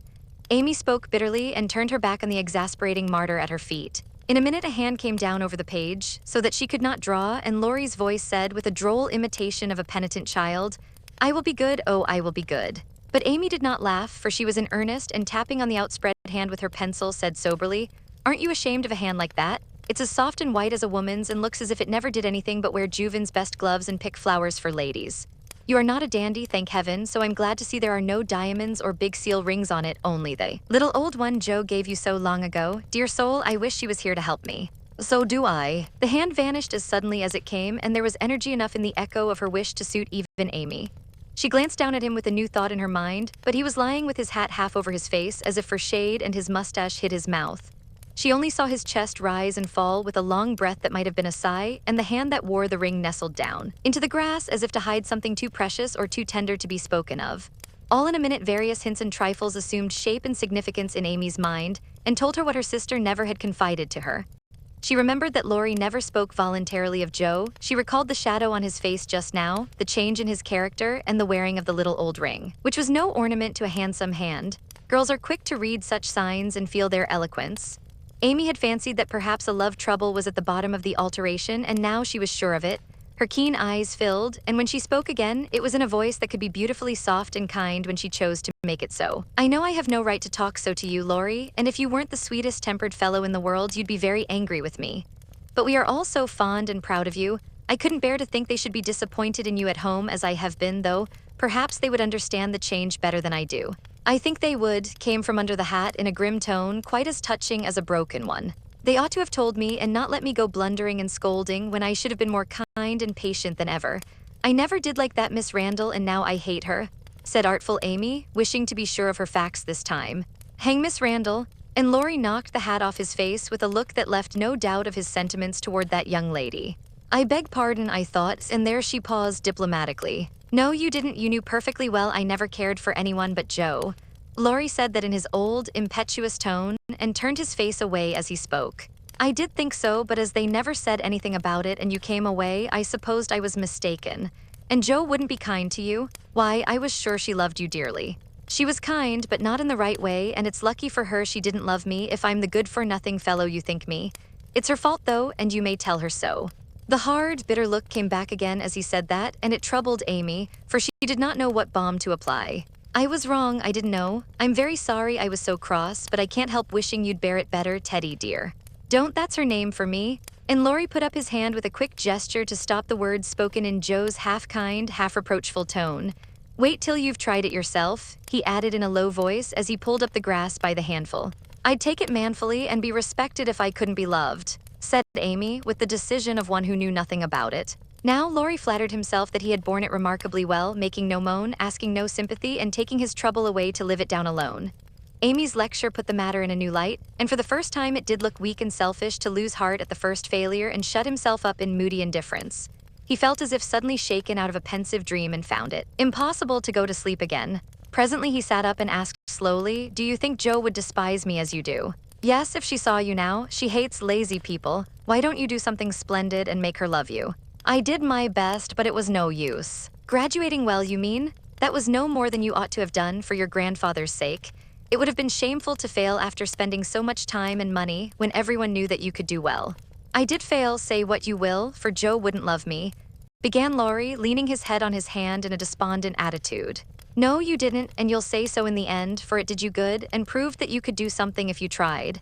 If you'd only set about another task of some sort, you'd soon be your hearty, happy self again and forget your trouble." "That's impossible." "Try it and see. You needn't shrug your shoulders and think much she knows about such things.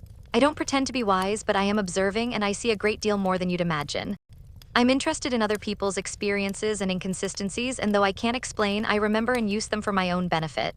Love Joe all your days if you choose, but don't let it spoil you. For it's wicked to throw away so many good gifts because you can't have the one you want. There, I won't lecture anymore, for I know you'll wake up and be a man in spite of that hard-hearted girl." Neither spoke for several minutes. Laurie sat turning the little ring on his finger, and Amy put the last touches to the hasty sketch she had been working at while she talked. Presently she put it on his knee, merely saying, "How do you like that?" He looked and then he smiled, as he could not well help doing, for it was capitally done, the long, lazy figure on the grass, with listless face, half-shut eyes, and one hand holding a cigar, from which came the little wreath of smoke that encircled the dreamer's head. "How well you draw," he said with a genuine surprise and pleasure at her skill, adding with a half-laugh, "Yes, that's me. As you are, this is as you were," and Amy laid another sketch beside the one he held. It was not nearly so well done, but there was a life and spirit in it which atoned for many faults, and it recalled the past so vividly that a sudden change swept over the young man's face as he looked. Only a rough sketch of Laurie taming a horse. Hat and coat were off, and every line of the active figure, resolute face, and commanding attitude was full of energy and meaning. The handsome brute, just subdued, stood arching his neck under the tightly drawn rein, with one foot impatiently pawing the ground, and ears pricked up as if listening for the voice that had mastered him.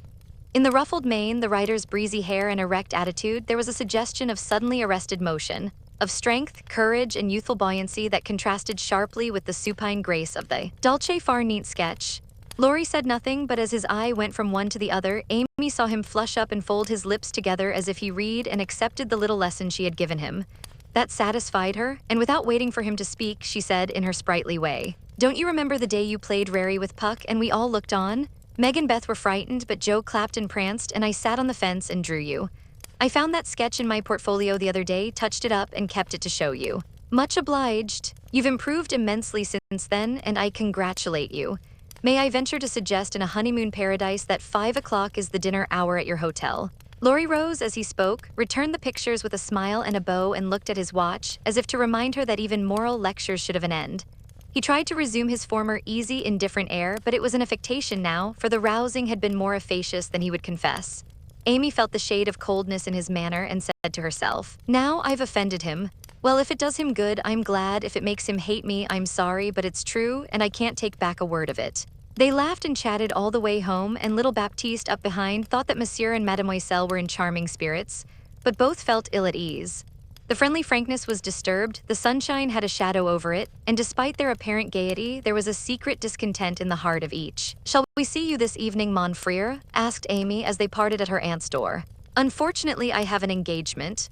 Au revoir, Mademoiselle," and Laurie bent as if to kiss her hand in the foreign fashion which became him better than many men. Something in his face made Amy say quickly and warmly, No, be yourself with me, Laurie, and part in the good old way. I'd rather have a hearty English handshake than all the sentimental salutations in France.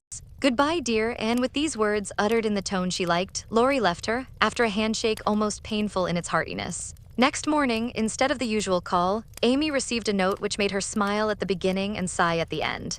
My dear mentor, please make my adieus to your aunt and exult within yourself, for lazy Lawrence has gone to his grandpa like the best of boys. A pleasant winter to you, and may the gods grant you a blissful honeymoon at Valrosa. I think Fred would be benefited by a rouser. Tell him so with my congratulations. Yours gratefully, Telemachus. Good boy, I'm glad he's gone, said Amy with an approving smile. The next minute her face fell as she glanced about the empty room, adding with an involuntary sigh, yes, I am glad, but how I shall miss him. Chapter 40. The Valley of the Shadow. When the first bitterness was over, the family accepted the inevitable and tried to bear it cheerfully, helping one another by the increased affection which comes to bind households tenderly together in times of trouble. They put away their grief, and each did his or her part toward making that last year a happy one. The pleasantest room in the house was set apart for Beth, and in it was gathered everything that she most loved: flowers, pictures, her piano, the little work table, and the beloved pusses. Father's best books found their way there: Mother's easy chair, Joe's desk, Amy's finest sketches, and every day Meg brought her babies on a loving pilgrimage to make sunshine for Auntie Beth. John quietly set apart a little sum that he might enjoy the pleasure of keeping the invalid supplied with the fruit she loved and longed for. Old Hannah never wearied of concocting dainty dishes to tempt a capricious appetite, dropping tears as she worked, and from across the sea came little gifts and cheerful letters, seeming to bring breaths of warmth and fragrance from lands that know no winter. Here, cherished like a household saint in its shrine, sat Beth, tranquil and busy as ever. For nothing could change the sweet, unselfish nature, and even while preparing to leave life, she tried to make it happier for those who should remain behind. The feeble fingers were never idle, and one of her pleasures was to make little things for the school children daily passing to and fro to drop a pair of mittens from her window for a pair of purple hands, a needlebook for some small mother of many dolls, pen whippers for young penmen toiling through forests of pothooks, scrapbooks for picture-loving eyes, and all manner of pleasant devices, till the reluctant climbers of the ladder of learning found their way strewn with flowers, as it were, and came to regard the gentle giver as a sort of fairy godmother who sat above there and showered down gifts miraculously suited to their tastes and needs. If Beth had wanted any reward, she found it in the bright little faces always turned up to her window with nods and smiles, and the droll little letters which came to her, full of blots and gratitude. The first few months were very happy ones, and Beth often used to look round and say how beautiful this is. As they all sat together in her sunny room, the babies kicking and crowing on the floor, mother and sisters working near, and father reading in his pleasant voice from the wise old books which seemed rich in good and comfortable words, as applicable now as when written centuries ago, a little chapel where a paternal priest taught his flock the hard lessons all must learn, trying to show them that hope can comfort love, and faith make resignation possible. Simple sermons that went straight to the souls of those who listened, for the father's heart was in the minister's religion, and the frequent falter in the voice gave a double eloquence to the words he spoke or read. It was well for all that this peaceful time was given them as preparation for the sad hours to come, for by and by Beth said the needle was so heavy and put it down forever. Talking wearied her, faces troubled her, pain claimed her for its own, and her tranquil spirit was sorrowfully perturbed by the ills that vexed her feeble flesh.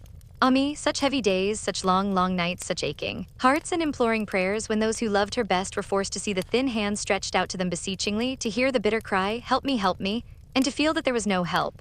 A sad eclipse of the serene soul, a sharp struggle of the young life with death, but both were mercifully brief. And then the natural rebellion over, the old peace returned more beautiful than ever. With the wreck of her frail body, Beth's soul grew strong, and though she said little, those about her felt that she was ready, saw that the first pilgrim called was likewise the fittest, and waited with her on the shore, trying to see the shining ones coming to receive her when she crossed the river. Joe never left her for an hour since Beth had said, I feel stronger when you are here. She slept on a couch in the room, waking often to renew the fire, to feed, lift, or wait upon the patient creature who seldom asked for anything and tried not to be a trouble. All day she haunted the room, jealous of any other nurse, and prouder of being chosen then than of any honor her life ever brought. Her precious and helpful hours to Joe, for now her heart received the teaching that it needed. Lessons in patience were so sweetly taught her that she could not fail to learn them: charity for all, the lovely spirit that can forgive and truly forget unkindness, the loyalty to duty that makes the hardest easy, and the sincere faith that fears nothing but trusts undoubtingly. Often when she woke, Joe found Beth reading in her well-worn little book, heard her singing softly to beguile the sleepless night, or saw her lean her face upon her hands, while slow tears dropped through the transparent fingers, and Jo would lie watching her with thoughts too deep for tears, feeling that Beth, in her simple, unselfish way, was trying to wean herself from the dear old life and fit herself for the life to come by sacred words of comfort, quiet prayers, and the music she loved so well. Seeing this did more for Jo than the wisest sermons, the saintliest hymns, the most fervent prayers that any voice could utter.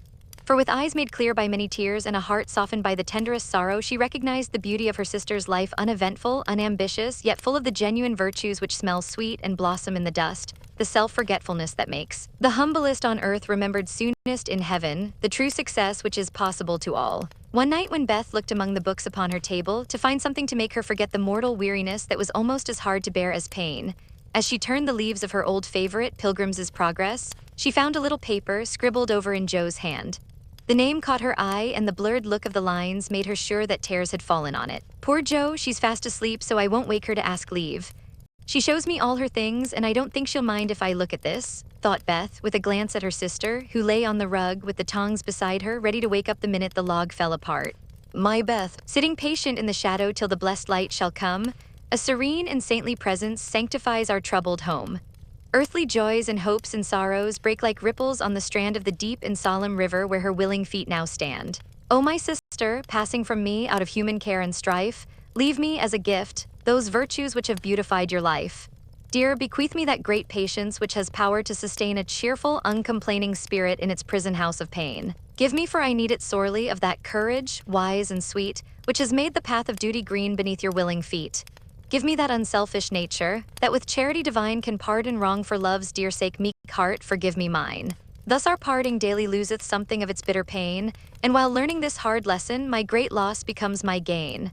For the touch of grief will render my wild nature more serene, give to life new aspirations, a new trust in the unseen. Henceforth, safe across the river, I shall see forevermore a beloved household spirit waiting for me on the shore.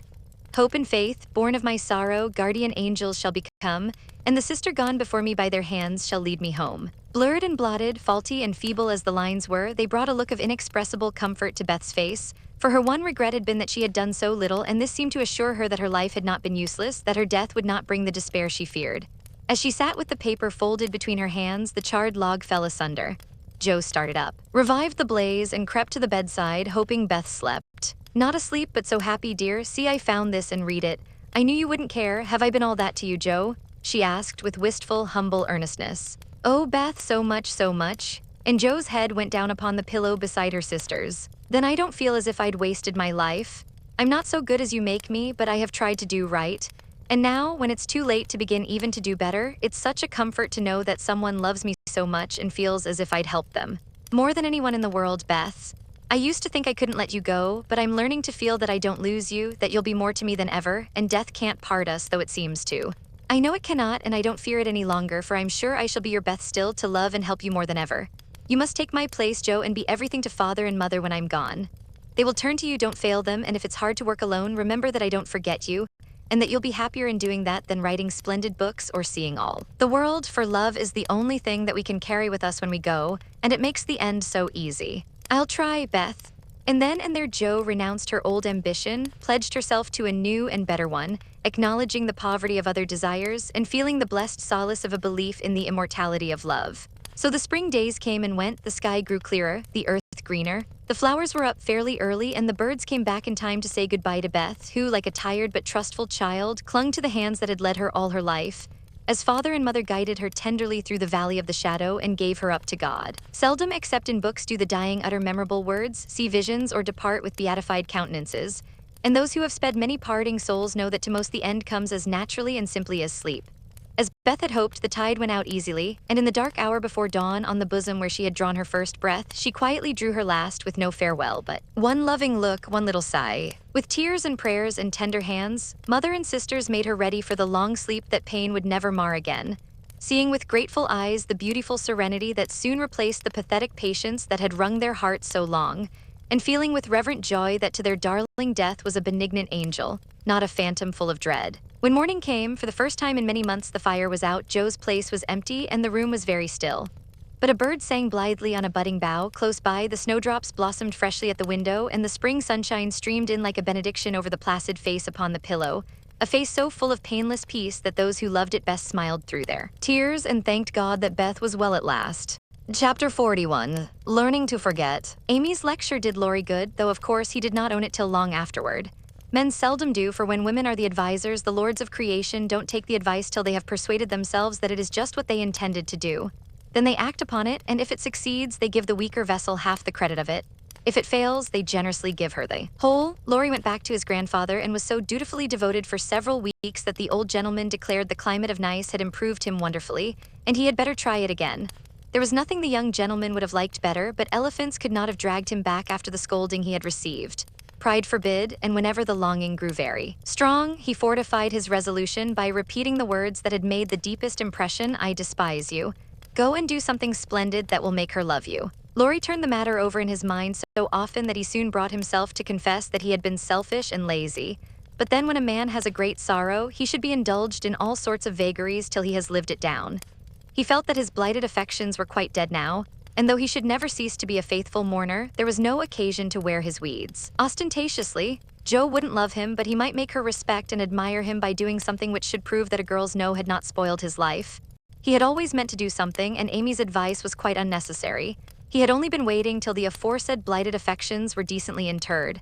That being done, he felt that he was ready to hide his stricken heart and still toil on. As Goethe, when he had a joy or a grief, put it into a song, so Laurie resolved to embalm his love-sorrow in music, and to compose a requiem which should harrow up Jo's soul and melt the heart of every hearer. Therefore, the next time the old gentleman found him getting restless and moody and ordered him off, he went to Vienna, where he had musical friends, and fell to work with the firm determination to distinguish himself. But whether the sorrow was too vast to be embodied in music, or music too ethereal to uplift a mortal woe, he soon discovered that the requiem was beyond him just at present. It was evident that his mind was not in working order yet, and his ideas needed clarifying, for often in the middle of a plaintive strain, he would find himself humming a dancing tune that vividly recalled the Christmas ball at Nice, especially the stout Frenchman, and put an effectual stop to tragic composition for the time being. Then he tried an opera, for nothing seemed impossible in the beginning, but here again unforeseen difficulties beset him. He wanted Jo for his heroine and called upon his memory to supply him with tender recollections and romantic visions of his love. But memory turned traitor, and as if possessed by the perverse spirit of the girl, would only recall Jo's oddities, faults, and freaks, would only show her in the most unsentimental aspects, beating mats with her head tied up in a bandana, barricading herself with the sofa pillow, or throwing cold water over his passion a la Gummidge, and an irresistible laugh spoiled the pensive picture he was endeavoring to paint. Jo wouldn't be put into the opera at any price, and he had to give her up with a bless that girl, what a torment she is. And a clutch at his hair, as became a distracted composer. When he looked about him for another and a less intractable damsel to immortalize in melody, memory produced one with the most obliging readiness. This phantom wore many faces, but it always had golden hair, was enveloped in a diaphanous cloud, and floated airily before his mind's eye in a pleasing chaos of roses, peacocks, white ponies, and blue ribbons. He did not give the complacent wraith any name, but he took her for his heroine and grew quite fond of her, as well he might, for he gifted her with every gift and grace under the sun, and escorted her unscathed through trials which would have annihilated any mortal woman. Thanks to this inspiration, he got on swimmingly for a time, but gradually the work lost its charm, and he forgot to compose, while he sat musing, pen in hand, or roamed about the gay city to get some new ideas and refresh his mind, which seemed to be in a somewhat unsettled state that winter. He did not do much, but he thought a great deal and was conscious of a change of some sort going on in spite of himself. It's genius simmering, perhaps. I'll let it simmer and see what comes of it, he said, with a secret suspicion all the while that it wasn't genius, but something far more common. Whatever it was, it simmered to some purpose, for he grew more and more discontented with his desultory life, began to long for some real and earnest work to go at, soul and body, and finally came to the wise conclusion that everyone who loved music was not a composer. Returning from one of Mozart's grand operas, splendidly performed at the Royal Theatre, he looked over his own, played a few of the best parts, sat staring at the busts of Mendelssohn, Beethoven, and Bach, who stared benignly back again. Then suddenly he tore up his music sheets one by one, and as the last fluttered out of his hand, he said soberly to himself, "She is right, talent isn't genius, and you can't make it so. That music has taken the vanity out of me as Rome took it out of her, and I won't be a humbug any longer. Now what shall I do?" That seemed a hard question to answer, and Laurie began to wish he had to work for his daily bread. Now if ever occurred an eligible opportunity for going to the devil, as he once forcibly expressed it, for he had plenty of money and nothing to do, and Satan is proverbially fond of providing employment for full and idle hands. The poor fellow had temptations enough from without and from within, but he withstood them pretty well, for much as he valued liberty, he valued good faith and confidence more. So his promise to his grandfather and his desire to be able to look honestly into the eyes of the women who loved him and say all's well kept him safe and steady. Very likely some Mrs. Grundy will observe, "I don't believe it, boys will be boys, young men must sow their wild oats, and women must not expect miracles." I dare say you don't, Mrs. Grundy, but it's true nevertheless. Women work a good many miracles, and I have a persuasion that they may perform even that of raising the standard of manhood by refusing to echo such sayings. Let the boys be. Boys, the longer the better, and let the young men sow their wild oats if they must. But mothers, sisters, and friends may help to make the crop a small one, and keep many tares from spoiling the harvest by believing, and showing that they believe in the possibility of loyalty to the virtues which make men manliest in good women's eyes. If it is a feminine delusion, leave us to enjoy it while we may, for without it half the beauty and the romance of life is lost, and sorrowful forebodings would embitter all our hopes of the brave, tender-hearted little lads, who still love their mothers better than themselves and are not ashamed to own it. Laurie thought that the task of forgetting his love for Joe would absorb all his powers for years, but to his great surprise, he discovered it grew easier every day. He refused to believe it at first, got angry with himself and couldn't understand it, but these hearts of ours are curious and contrary things, and time and nature work their will in spite of us. Laurie's heart wouldn't ache. The wound persisted in healing with a rapidity that astonished him, and instead of trying to forget, he found himself trying to remember. He had not foreseen this turn of affairs and was not prepared for it. He was disgusted with himself, surprised at his own fickleness, and full of a queer mixture of disappointment and relief that he could recover from such a tremendous blow so soon.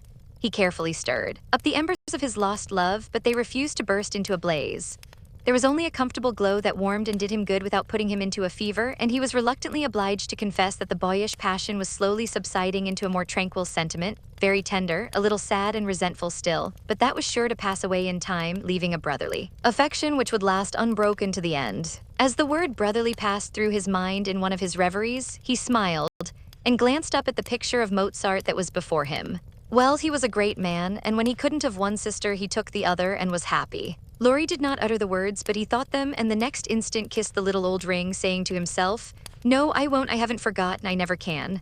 I'll try again, and if that fails, why then?" Leaving his sentence unfinished, he seized pen and paper and wrote to Jo, telling her that he could not settle to anything while there was the least hope of her changing her mind.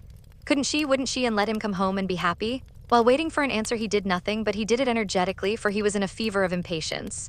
It came at last and settled his mind effectually on one point, for Jo decidedly couldn't and wouldn't. She was wrapped up in Beth and never wished to hear the word love again. Then she begged him to be happy with somebody else, but always keep a little corner of his heart for his loving sister Jo. In a postscript, she desired him not to tell Amy that Beth was worse. She was coming home in the spring, and there was no need of saddening the remainder of her stay. That would be time enough, please God, but Laurie must write to her often and not let her feel lonely, homesick, or anxious. "So I will at once. Poor little girl, it will be a sad going home for her, I'm afraid." And Laurie opened his desk, as if writing to Amy had been the proper conclusion of the sentence left unfinished some weeks before. But he did not write the letter that day, for as he rummaged out his best paper, he came across something which changed his purpose. Tumbling about in one part of the desk among bills, passports, and business documents of various kinds were several of Jo's letters, and in another compartment were 3 notes from Amy, carefully tied up with one of her blue ribbons and sweetly suggestive of the little dead roses put away inside. With a half-repentant, half-amused expression, Laurie gathered up all Jo's letters, smoothed, folded, and put them neatly into a small drawer of the desk, stood a minute turning the ring thoughtfully on his finger, then slowly drew it off, laid it with the letters, locked the drawer, and went out to hear high mass at St. Stephen's, feeling as if there had been a funeral, and though not overwhelmed with affliction, this seemed a more proper way to spend the rest of the day than in writing letters to charming young ladies. The letter went very soon, however, and was promptly answered, for Amy was homesick, and confessed it in the most delightfully confiding manner. The correspondence flourished famously, and letters flew to and fro with unfailing regularity all through the early spring. Laurie sold his busts, made allumettes of his opera, and went back to Paris, hoping somebody would arrive before long.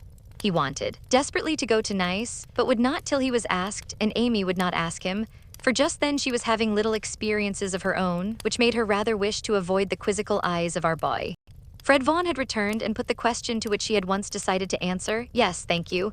But now she said, "No, thank you," kindly but steadily, for when the time came, her courage failed her, and she found that something more than money and position was needed to satisfy the new longing that filled her heart, so full of tender hopes and fears. The words, "Fred is a good fellow, but not at all the man I fancied you would ever like," and Laurie's face when he uttered them kept returning to her as pertinaciously as her own did when she said in look, if not in words, "I shall marry for money." It troubled her to remember that now she wished she could take it back. It sounded so unwomanly. She didn't want Laurie to think her a heartless, worldly creature. She didn't care to be a queen of society now half so much as she did to be a lovable woman. She was so glad he didn't hate her for the dreadful things she said, but took them so beautifully and was kinder than ever. His letters were such a comfort, for the home letters were very irregular and not half so satisfactory as his when they did come. It was not only a pleasure but a duty to answer them, for the poor fellow was forlorn and needed petting since Joe persisted in being stony-hearted. She ought to have made an effort and tried to love him. It couldn't be very hard. Many people would be proud and glad to have such a dear boy care for them. But Joe never would act like other girls, so there was nothing to do but be very kind and treat him like a brother. If all brothers were treated as well as Laurie was at this period, they would be a much happier race of beings than they are. Amy never lectured now. She asked his opinion on all subjects. She was interested in everything he did, made charming little presents for him, and sent him 2 letters a week, full of lively gossip, sisterly confidences, and captivating sketches of the lovely scenes about her. As few brothers are complimented by having their letters carried about in their sisters' pockets, read and reread diligently, cried over when short, kissed when long, and treasured carefully. We will not hint that Amy did any of these fond and foolish things. But she certainly did grow a little pale and pensive that spring, lost much of her relish for society, and went out sketching alone a good deal. She never had much to show when she came home, but was studying nature, I dare say, while she sat for hours with her hands folded on the terrace at Valrosa, or absently sketched any fancy that occurred to her. A stalwart knight carved on a tomb, a young man asleep in the grass with his hat over his eyes, or a curly-haired girl in gorgeous array promenading down a ballroom on the arm of a tall gentleman, both faces being left a blur according to the last fashion in art, which was safe but not altogether satisfactory. Her aunt thought that she regretted her answer to Fred, and finding denials useless and explanations impossible, Amy left her to think what she liked, taking care that Laurie should know that Fred had gone to Egypt. That was all, but he understood it and looked relieved as he said to himself with a venerable air, "I was sure she would think better of it. Poor old fellow, I've been through it all and I can sympathize." With that he heaved a great sigh, and then, as if he had discharged his duty to the past, put his feet up on the sofa and enjoyed Amy's letter luxuriously. While these changes were going on abroad, trouble had come at home. But the letter telling that Beth was failing never reached Amy, and when the next found her, the grass was green above her sister. The sad news met her at Vevey, for the heat had driven them from Nice in May, and they had traveled slowly to Switzerland by way of Genoa and the Italian lakes. She bore it very well and quietly, submitted to the family decree that she should not shorten her visit, for since it was too late to say goodbye to Beth, she had better stay and let absence soften her sorrow. But her heart was very heavy. She longed to be at home, and every day looked wistfully across the lake, waiting for Laurie to come and comfort her. He did come very soon, for the same mail brought letters to them both, but he was in Germany and it took some days to reach him. The moment he read it, he packed his knapsack, bade adieu to his fellow pedestrians, and was off to keep his promise with a heart full of joy and sorrow, hope and suspense. He knew Vevey well, and as soon as the boat touched the little quay, he hurried along the shore to La Tour, where the Carrolls were living en pension. The Garcon was in despair that the whole family had gone to take a promenade on the lake, but no, the blonde mademoiselle might be in the shadow garden. If Monsieur would give himself the pain of sitting down, a flash of time should present her.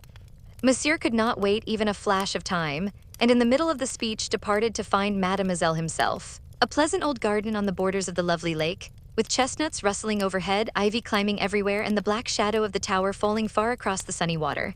At one corner of the wide, low wall was a seat, and here Amy often came to read or work or console herself with the beauty all about her. She was sitting here that day, leaning her head on her hand with a homesick heart and heavy eyes, thinking of Beth and wondering why Laurie did not come. She did not hear him cross the courtyard beyond, nor see him pause in the archway that led from the subterranean path into the garden. He stood a minute looking at her with new eyes, seeing what no one had ever seen before, the tender side of Amy's character. Everything about her mutely suggested love and sorrow, the blotted letters in her lap, the black ribbon that tied up her hair, the womanly pain and patience in her face, even the little ebony cross at her throat seemed pathetic to Laurie, for he had given it to her and she wore it as her only ornament. If he had any doubts about the reception she would give him, they were set at rest the minute she looked up and saw him, for dropping everything, she ran to him, exclaiming in a tone of unmistakable love and longing, "Oh, Laurie, Laurie, I knew you'd come to me." I think everything was said and settled then, for as they stood together quite silent for a moment, with the dark head bent down protectingly over the light one, Amy felt that no one could comfort and sustain her so well as Laurie, and Laurie decided that Amy was the only woman in the world who could fill Joe's place and make him happy. He did not tell her so, but she was not disappointed, for both felt the truth, were satisfied, and gladly left the rest to silence. In a minute Amy went back to her place, and while she dried her tears, Laurie gathered up the scattered papers, finding in the sight of sundry well-worn letters and suggestive sketches good omens for the future. As he sat down beside her, Amy felt shy again and turned rosy red at the recollection of her impulsive greeting. "I couldn't help it. I felt so lonely and sad and was so very glad to see you. It was such a surprise to look up and find you just as I was beginning to fear you wouldn't come," she said, trying in vain to speak quite naturally. "I came the minute I heard. I wish I could say something to comfort you for the loss of dear little Beth, but I can only feel and—" He could not get any further, for he too turned bashful all of a sudden and did not quite know what to say. He longed to lay Amy's head down on his shoulder and tell her to have a good cry, but he did not dare, so took her hand instead and gave it a sympathetic squeeze that was better than words. "You needn't say anything, this comforts me," she said softly. "Beth is well and happy and I mustn't wish her back, but I dread the going home much as I long to see them all. We won't talk about it now, for it makes me cry and I want to enjoy you while you stay. You needn't go right back, need you?" "Not if you want me, dear. I do so much. Aunt and Flo are very kind, but you seem like one of the family, and it would be so comfortable to have you for a little while." Amy spoke and looked so like a homesick child whose heart was full that Laurie forgot his bashfulness all at once, and gave her just what she wanted: the petting she was used to and the cheerful conversation she needed. "Poor little soul, you look as if you'd grieved yourself half sick. I'm going to take care of you, so don't cry anymore, but come and walk about with me. The wind is too chilly for you to sit still," he said in the half-caressing, half-commanding way that Amy liked as he tied on her hat, drew her arm through his, and began to pace up and down the sunny walk under the new-leaved chestnuts. He felt more at ease upon his legs, and Amy found it pleasant to have a strong arm to lean upon, a familiar face to smile at her, and a kind voice to talk delightfully for her alone. The quaint old garden had sheltered many pairs of lovers and seemed expressly made for them. So sunny and secluded was it, with nothing but the tower to overlook them and the wide lake to carry away the echo of their words as it rippled by below. For an hour this new pair walked and talked or rested on the wall, enjoying the sweet influences which gave such a charm to time and place, and when an unromantic dinner bell warned them away, Amy felt as if she left her burden of loneliness and sorrow behind her in the shadow garden. The moment Mrs. Carroll saw the girl's altered face, she was illuminated with a new idea and exclaimed to herself, "Now I understand it all, the child has been pining for young Lawrence. Bless my heart, I never thought of such a thing." With praiseworthy discretion, the good lady said nothing and betrayed no sign of enlightenment, but cordially urged Laurie to stay and begged Amy to enjoy his society, for it would do her more good than so much solitude. Amy was a model of docility, and as her aunt was a good deal occupied with Flo, she was left to entertain her friend and did it with more than her usual success. At nice, Laurie had lounged and Amy had scolded. At Vevey, Laurie was never idle, but always walking, riding, boating, or studying in the most energetic manner, while Amy admired everything he did and followed his example as far and as fast as she could. He said the change was owing to the climate, and she did not contradict him, being glad of a like excuse for her own recovered health and spirits. The invigorating air did them both good, and much exercise worked wholesome changes in minds as well as bodies. They seemed to get clearer views of life and duty up there among the everlasting hills. The fresh winds blew away desponding doubts, delusive fancies, and moody mists. The warm spring sunshine brought out all sorts of aspiring ideas, tender hopes, and happy thoughts. The lake seemed to wash away the troubles of the past, and the grand old mountains to look benignly down upon them, saying, "Little children, love one another." In spite of the new sorrow, it was a very happy time, so happy that Laurie could not bear to disturb it by a word. It took him a little while to recover from his surprise at the cure of his first, and as he had firmly believed, his last and only love. He consoled himself for the seeming disloyalty by the thought that Joe's sister was almost the same as Joe's self, and the conviction that it would have been impossible to love any other woman but Amy so soon and so well. His first wooing had been of the tempestuous order, and he looked back upon it as if through a long vista of years with a feeling of compassion blended with regret. He was not ashamed of it, but put it away as one of the bittersweet experiences of his life, for which he could be grateful when the pain was over. His second wooing, he resolved, should be as calm and simple as possible. There was no need of having a scene, hardly any need of telling Amy that he loved her. She knew it without words and had given him his answer long ago. It all came about so naturally that no one could complain, and he knew that everybody would be pleased, even Joe. But when our first little passion has been crushed, we are apt to be wary and slow in making a second trial, so Laurie let the days pass, enjoying every hour, and leaving to chance the utterance of the word that would put an end to the first and sweetest part of his new romance. He had rather imagined that the denouement would take place in the shadow garden by moonlight, and in the most graceful and decorous manner, but it turned out exactly the reverse, for the matter was settled on the lake at noonday in a few blunt words. They had been floating about all the morning, from gloomy St. Gingolph to sunny Montreux, with the Alps of Savoy on one side, Mont St. Bernard, and the Dent du Midi on the other, pretty Vevey in the valley and Lausanne upon the hill beyond, a cloudless blue sky overhead, and the bluer lake below, dotted with the picturesque boats that look like white-winged gulls. They had been talking of Bonnivard as they glided past Chillon, and of Rousseau as they looked up at Clarens where he wrote his Heloise. Neither had read it, but they knew it was a love story, and each privately wondered if it was half as interesting as their own. Amy had been dabbling her hand in the water during the little pause that fell between them, and when she looked up, Laurie was leaning on his oars with an expression in his eyes that made her say hastily, merely for the sake of saying something, "You must be tired, rest a little and let me row. It will do me good, for since you came I have been altogether lazy and luxurious. I'm not tired, but you may take an oar if you like. There's room enough, though I have to sit nearly in the middle else the boat won't trim," returned Laurie, as if he rather liked the arrangement. Feeling that she had not mended matters much, Amy took the offered third of a seat, shook her hair over her face, and accepted an oar. She rowed as well as she did many other things, and though she used both hands and Laurie but one, the oars kept time and the boat went smoothly through the water. "How well we pull together, don't we?" said Amy, who objected to silence just then. "So well that I wish we might always pull in the same boat. Will you, Amy?" very tenderly. "Yes, Laurie," very low. Then they both stopped rowing, and unconsciously added a pretty little tableau of human love and happiness to the dissolving views reflected in the lake. Chapter 42, All Alone. It was easy to promise self-abnegation when self was wrapped up in another, and heart and soul were purified by a sweet example. But when the helpful voice was silent, the daily lesson over, the beloved presence gone, and nothing remained but loneliness and grief, then Jo found her promise very hard to keep. How could she comfort father and mother when her own heart ached with a ceaseless longing for her sister? How could she make the house cheerful when all its light and warmth and beauty seemed to have deserted it when Beth left the old home for the new? And where in all the world could she find some useful, happy work to do that would take the place of the loving service which had been its own reward? She tried in a blind, hopeless way to do her duty, secretly rebelling against it all the while, for it seemed unjust that her few joys should be lessened, her burdens made heavier, and life get harder and harder as she toiled along. Some people seemed to get all sunshine and some all shadow. It was not fair, for she tried more than Amy to be good, but never got any reward, only disappointment, trouble, and hard work. Poor Jo, these were dark days to her, for something like despair came over her when she thought of spending all her life in that quiet house, devoted to humdrum cares, a few small pleasures, and the duty that never seemed to grow any easier. "I can't do it. I wasn't meant for a life like this, and I know I shall break away and do something desperate if somebody doesn't come and help me," she said to herself when her first efforts failed, and she fell into the moody, miserable state of mind, which often comes when strong wills have to yield to the inevitable. But someone did come and help her, though Jo did not recognize her good angels at once because they wore familiar shapes and used the simple spells best fitted to poor humanity. Often she started up at night thinking Beth called her, and when the sight of the little empty bed made her cry with the bitter cry of unsubmissive sorrow, "Oh, Beth, come back," she did not stretch out her yearning arms in vain.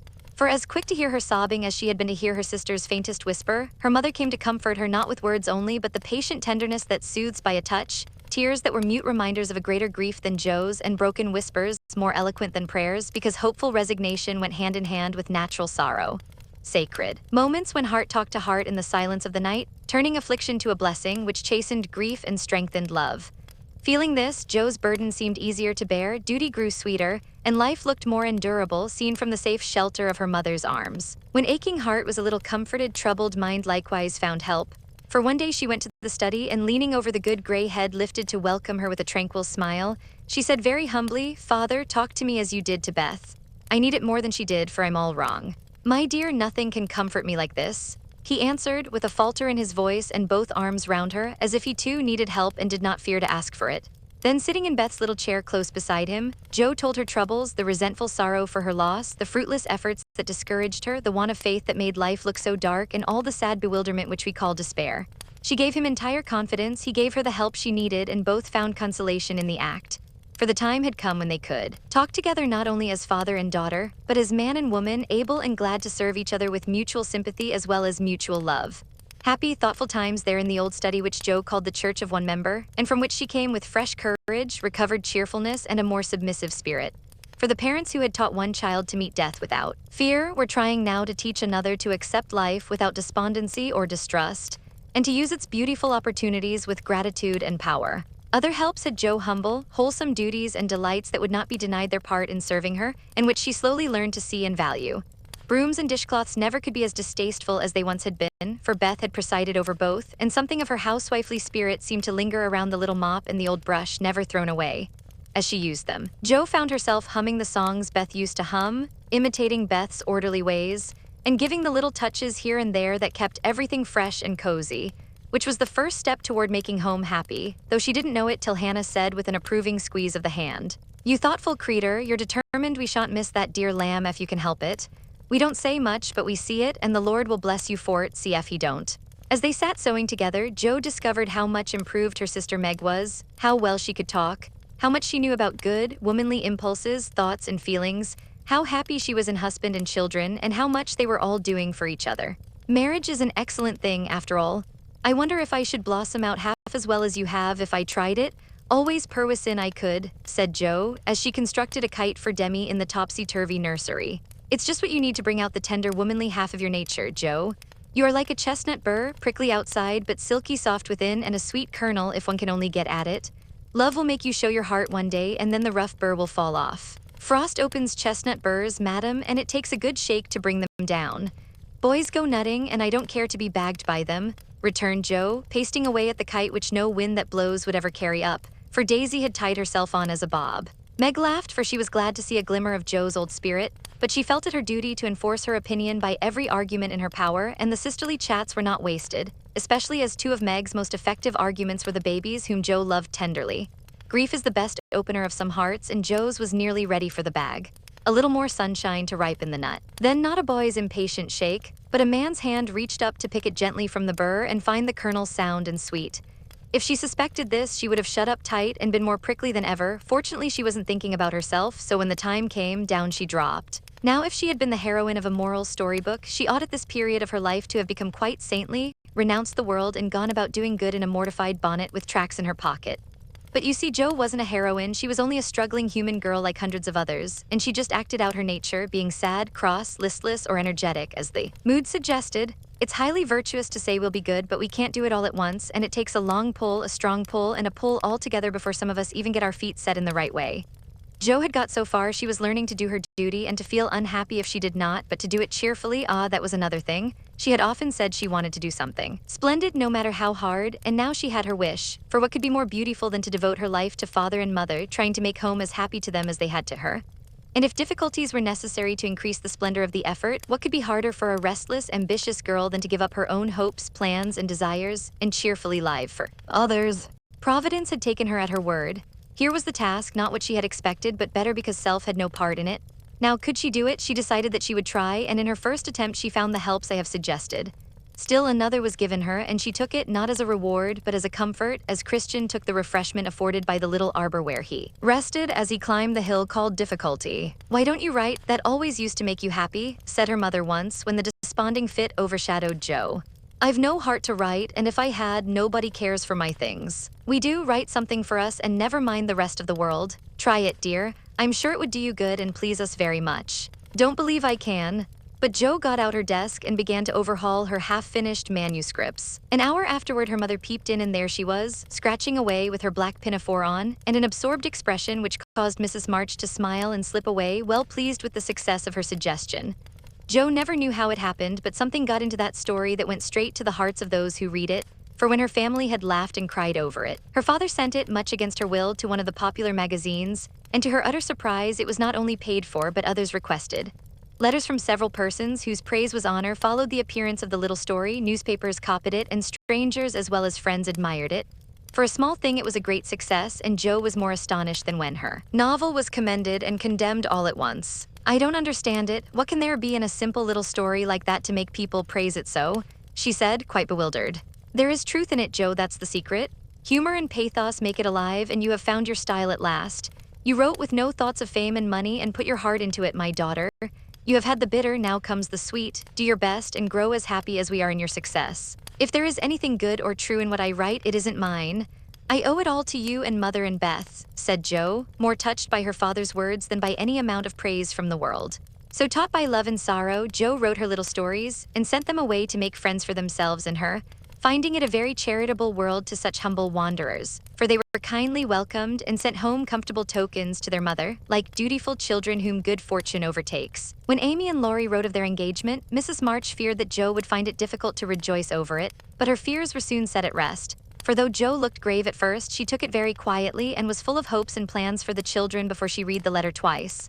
It was a sort of written duet wherein each glorified the other in lover-like fashion, very pleasant to read and satisfactory to think of, for no one had any objection to make. "You like it, Mother?" said Jo as they laid down the closely written sheets and looked at one another. Yes, I hoped it would be so, ever since Amy wrote that she had refused Fred. I felt sure then that something better than what you call the mercenary spirit had come over her, and a hint here and there in her letters made me suspect that love and Laurie would win the day. How sharp you are, Marmee, and how silent, you never said a word to me. Mothers have need of sharp eyes and discreet tongues when they have girls to manage. I was half afraid to put the idea into your head, lest you should write and congratulate them before the thing was settled. I'm not the scatterbrain I was, you may trust me. I'm sober and sensible enough for anyone's confidante now. So you are, my dear, and I should have made you mine, only I fancied it might pain you to learn that your Teddy loved someone else. Now, Mother, did you really think I could be so silly and selfish, after I'd refused his love when it was freshest, if not best? I knew you were sincere then, Joe, but lately I have thought that if he came back and asked again, you might perhaps feel like giving another answer. Forgive me, dear, I can't help seeing that you are very lonely, and sometimes there is a hungry look in your eyes that goes to my heart, so I fancied that your boy might fill the empty place if he tried now. No, Mother, it is better as it is, and I'm glad Amy has learned to love him. But you are right in one thing. I am lonely, and perhaps if Teddy had tried again, I might have said yes, not because I love him anymore, but because I care more to be loved than when he went away. I'm glad of that, Joe, for it shows that you are getting on. There are plenty to love you, so try to be satisfied with father and mother, sisters and brothers, friends and babies, till the best lover of all comes to give you your reward. Mothers are the best lovers in the world, but I don't mind whispering to Marmee that I'd like to try all kinds. It's very curious, but the more I try to satisfy myself with all sorts of natural affections, the more I seem to want. I'd no idea hearts could take in so many. Mine is so elastic, it never seems full now, and I used to be quite contented with my family. I don't understand it. I do, and Mrs. March smiled her wise smile, as Joe turned back the leaves to read what Amy said of Laurie. It is so beautiful to be loved as Laurie loves me. He isn't sentimental, doesn't say much about it, but I see and feel it in all he says and does, and it makes me so happy and so humble that I don't seem to be the same girl I was. I never knew how good and generous and tender he was till now, for he lets me read his heart, and I find it full of noble impulses and hopes and purposes, and am so proud to know it's mine. He says he feels as if he could make a prosperous voyage now with me aboard as mate, and lots of love for ballast.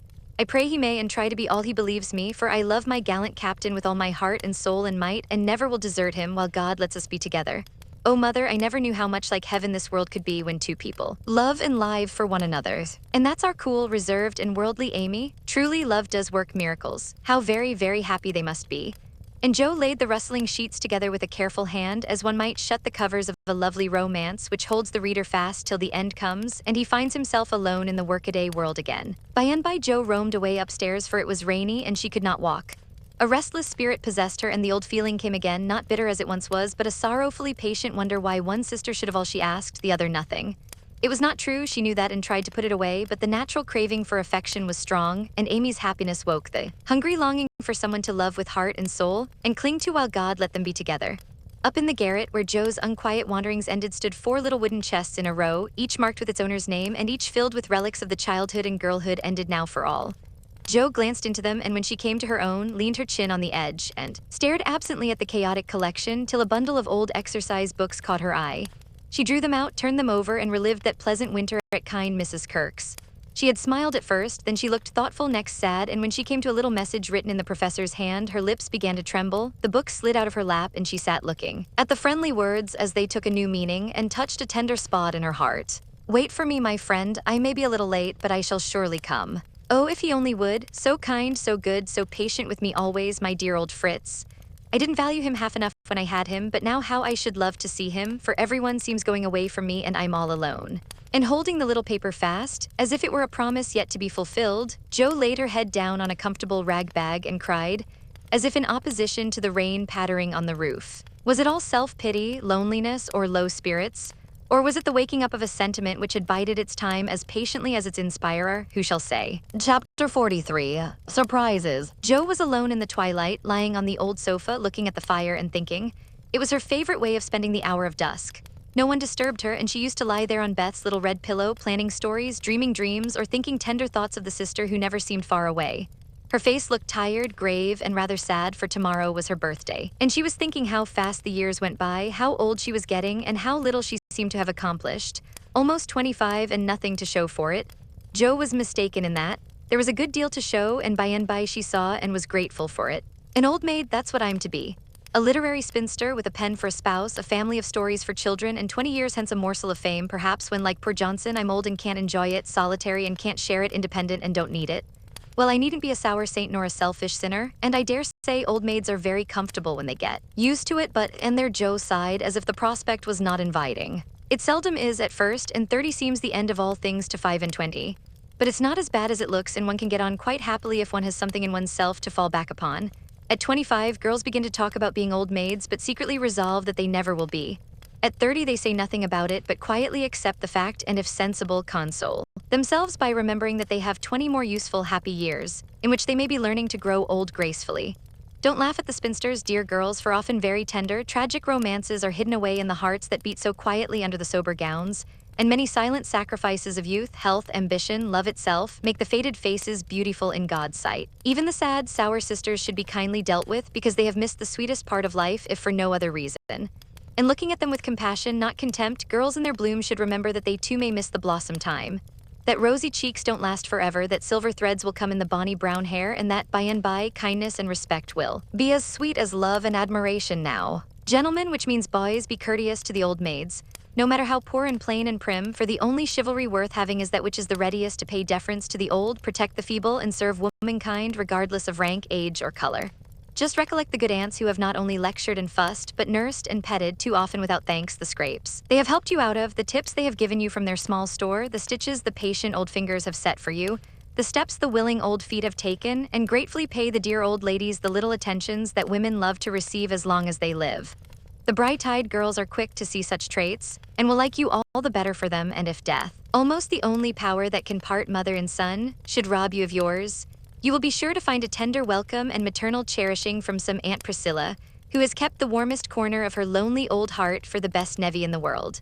Joe must have fallen asleep, as I dare say my reader has during this little homily, for suddenly Laurie's ghost seemed to stand before her, a substantial, lifelike ghost, leaning over her with the very look he used to wear when he felt a good deal and didn't like to show it, but like Jenny in the ballad. She could not think it he, and lay staring up at him in startled silence till he stooped and kissed her. Then she knew him and flew up, crying joyfully, oh my Teddy, dear Joe, you are glad to see me then. Glad, my blessed boy, words can't express my gladness. Where's Amy? Your mother has got her down at Meg's. We stopped there, by the way, and there was no getting my wife out of their clutches. You're what? Cried Joe, for Laurie uttered those two words with an unconscious pride and satisfaction which betrayed him. Oh, the dickens, now I've done it, and he looked so guilty that Joe was down on him like a flash. You've gone and got married. Yes, please, but I never will again. And he went down upon his knees with a penitent clasping of hands and a face full of mischief, mirth, and triumph. Actually married. Very much so, thank you. Mercy on us, what dreadful thing will you do next? And Joe fell into her seat with a gasp. A characteristic but not exactly complimentary congratulation, returned Laurie, still in an abject attitude but beaming with satisfaction. What can you expect when you take one's breath away, creeping in like a burglar and letting cats out of bags like that? Get up, you ridiculous boy, and tell me all about it. Not a word, unless you let me come in my old place and promise not to barricade. Joe laughed at that, as she had not done for many a long day, and patted the sofa invitingly as she said in a cordial tone, the old pillow is up garret and we don't need it now. So come and fess, Teddy. How good it sounds to hear you say Teddy. No one ever calls me that but you, and Laurie sat down with an air of great content. What does Amy call you? My lord. That's like her. Well, you look it, and Joe's eye plainly betrayed that she found her boy comelier than ever. The pillow was gone, but there was a barricade, nevertheless, a natural one, raised by time, absence, and change of heart. Both felt it, and for a minute looked at one another as if that invisible barrier cast a little shadow over them. It was gone directly, however, for Laurie said, with a vain attempt at dignity. Don't I look like a married man and the head of a family? Not a bit, and you never will. You've grown bigger and bonnier, but you are the same scapegrace as ever. Now really, Joe, you ought to treat me with more respect, began Laurie, who enjoyed it all immensely. How can I, when the mere idea of you, married and settled, is so irresistibly funny that I can't keep sober? Answered Joe, smiling all over her face, so infectiously that they had another laugh, and then settled down for a good talk, quite in the pleasant old fashion. It's no use your going out in the cold to get Amy, for they are all coming up presently. I couldn't wait. I wanted to be the one to tell you the grand surprise, and have first skim, as we used to say when we squabbled about the cream. Of course you did, and spoiled your story by beginning at the wrong end.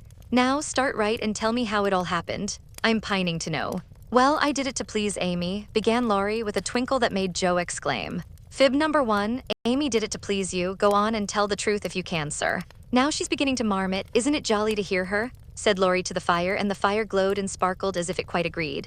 It's all the same, you know, she and I being one. We planned to come home with the Carrolls a month or more ago, but they suddenly changed their minds and decided to pass another winter in Paris. But Grandpa wanted to come home. He went to please me, and I couldn't let him go alone, neither could I leave Amy, and Mrs. Carroll had got English notions about chaperones and such nonsense, and wouldn't let Amy come with us. So I just settled the difficulty by saying, let's be married, and then we can do as we like. Of course you did. You always have things to suit you. Not always, and something in Laurie's voice made Joe say hastily, how did you ever get Aunt to agree? It was hard work, but between us, we talked her over, for we had heaps of good reasons on our side. There wasn't time to write and ask leave, but you all liked it, had consented to it by and by, and it was only taking time by the fetlock, as my wife says. Aren't we proud of those 2 words, and don't we like to say them? Interrupted Joe, addressing the fire in her turn, and watching with delight the happy light it seemed to kindle in the eyes that had been so tragically gloomy when she saw them last. A trifle, perhaps. She's such a captivating little woman, I can't help being proud of her. Well then, Uncle and Aunt were there to play propriety. We were so absorbed in one another we were of no mortal use apart, and that charming arrangement would make everything easy all round, so we did it. When, where, how? Asked Joe in a fever of feminine interest and curiosity, for she could not realize it a particle. 6 weeks ago at the American Consul's in Paris, a very quiet wedding, of course, for even in our happiness we didn't forget dear little Beth. Joe put her hand in his as he said that, and Laurie gently smoothed the little red pillow, which he remembered well. Why didn't you let us know afterward? Asked Joe in a quieter tone when they had sat quite still a minute. We wanted to surprise you. We thought we were coming directly home at first, but the dear old gentleman, as soon as we were married, found he couldn't be ready under a month at least and sent us off to spend our honeymoon wherever we liked. Amy had once called Valrosa a regular honeymoon home, so we went there and were as happy as people are but once in their lives. My faith, wasn't it, love? Among the roses. Laurie seemed to forget Joe for a minute, and Joe was glad of it, for the fact that he told her these things so freely and so naturally assured her that he had quite forgiven and forgotten.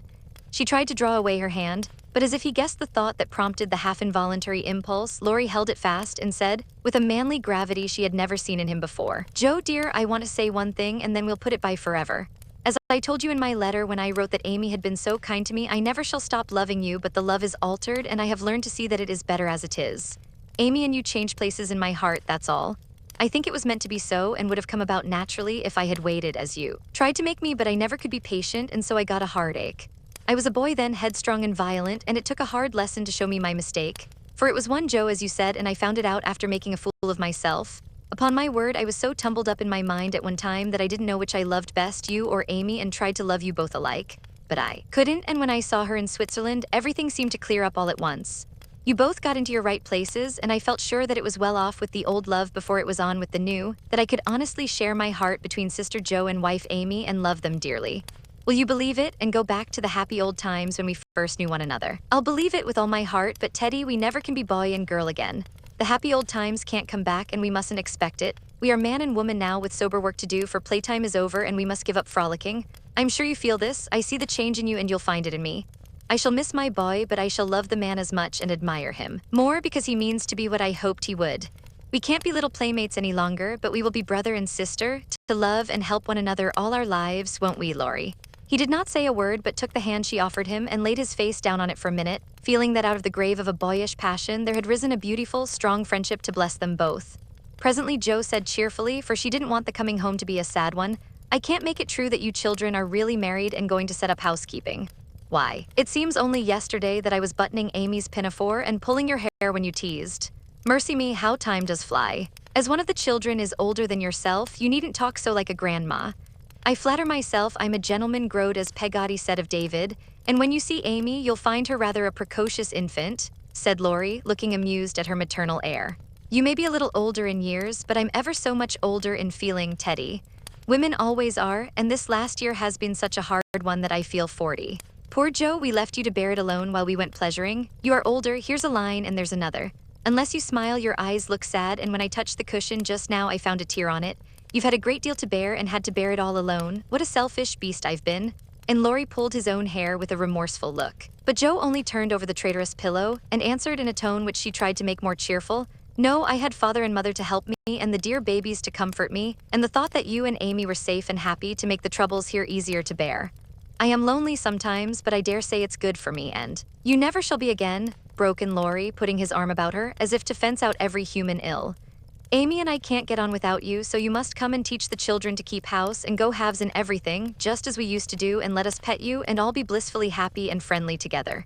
If I shouldn't be in the way, it would be very pleasant. I begin to feel quite young already, for somehow all my troubles seemed to fly away when you came. You always were a comfort, Teddy, and Jo leaned her head on his shoulder, just as she did years ago when Beth lay ill and Laurie told her to hold on to him. He looked down at her, wondering if she remembered the time, but Jo was smiling to herself, as if in truth her troubles had all vanished at his coming. You are the same Jo still, dropping tears about 1 minute and laughing the next. You look a little wicked now. What is it, Grandma?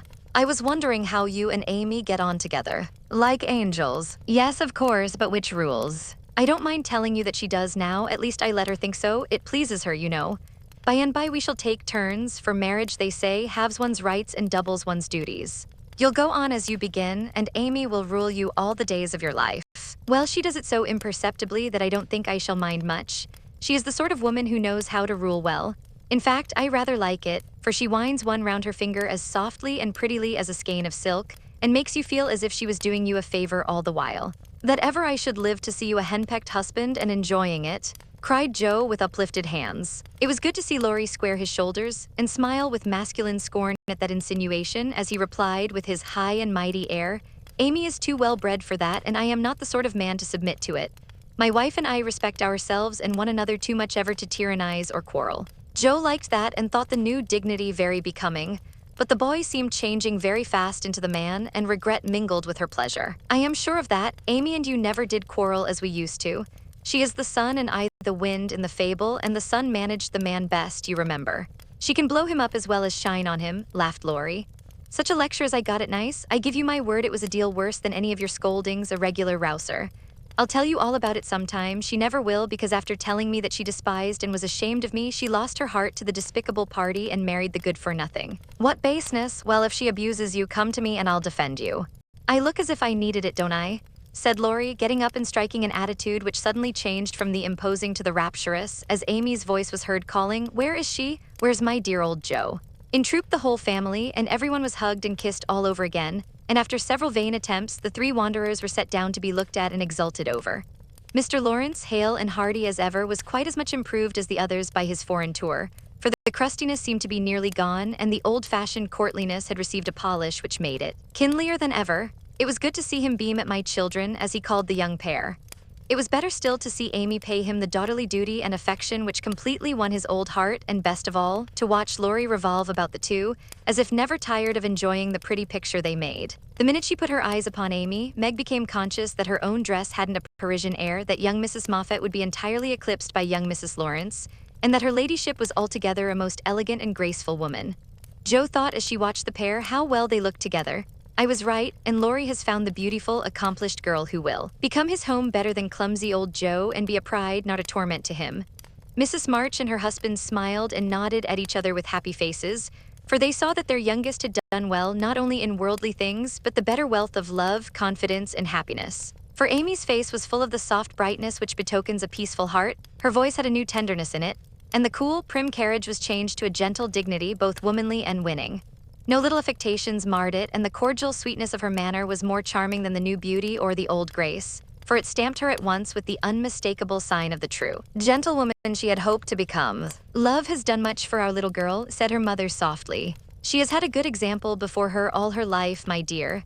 Mr. March whispered back, with a loving look at the worn face and gray head beside him. Daisy found it impossible to keep her eyes off her pitty auntie, but attached herself like a lap dog to the wonderful chatelaine full of delightful charms.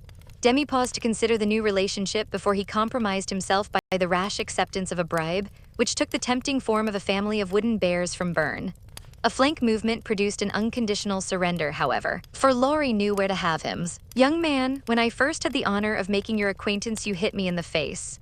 Now I demand the satisfaction of a gentleman, and with that the tall uncle proceeded to toss and tousle the small nephew in a way that damaged his philosophical dignity as much as it delighted his boyish soul. Blessed if she ain't in silk from head to foot.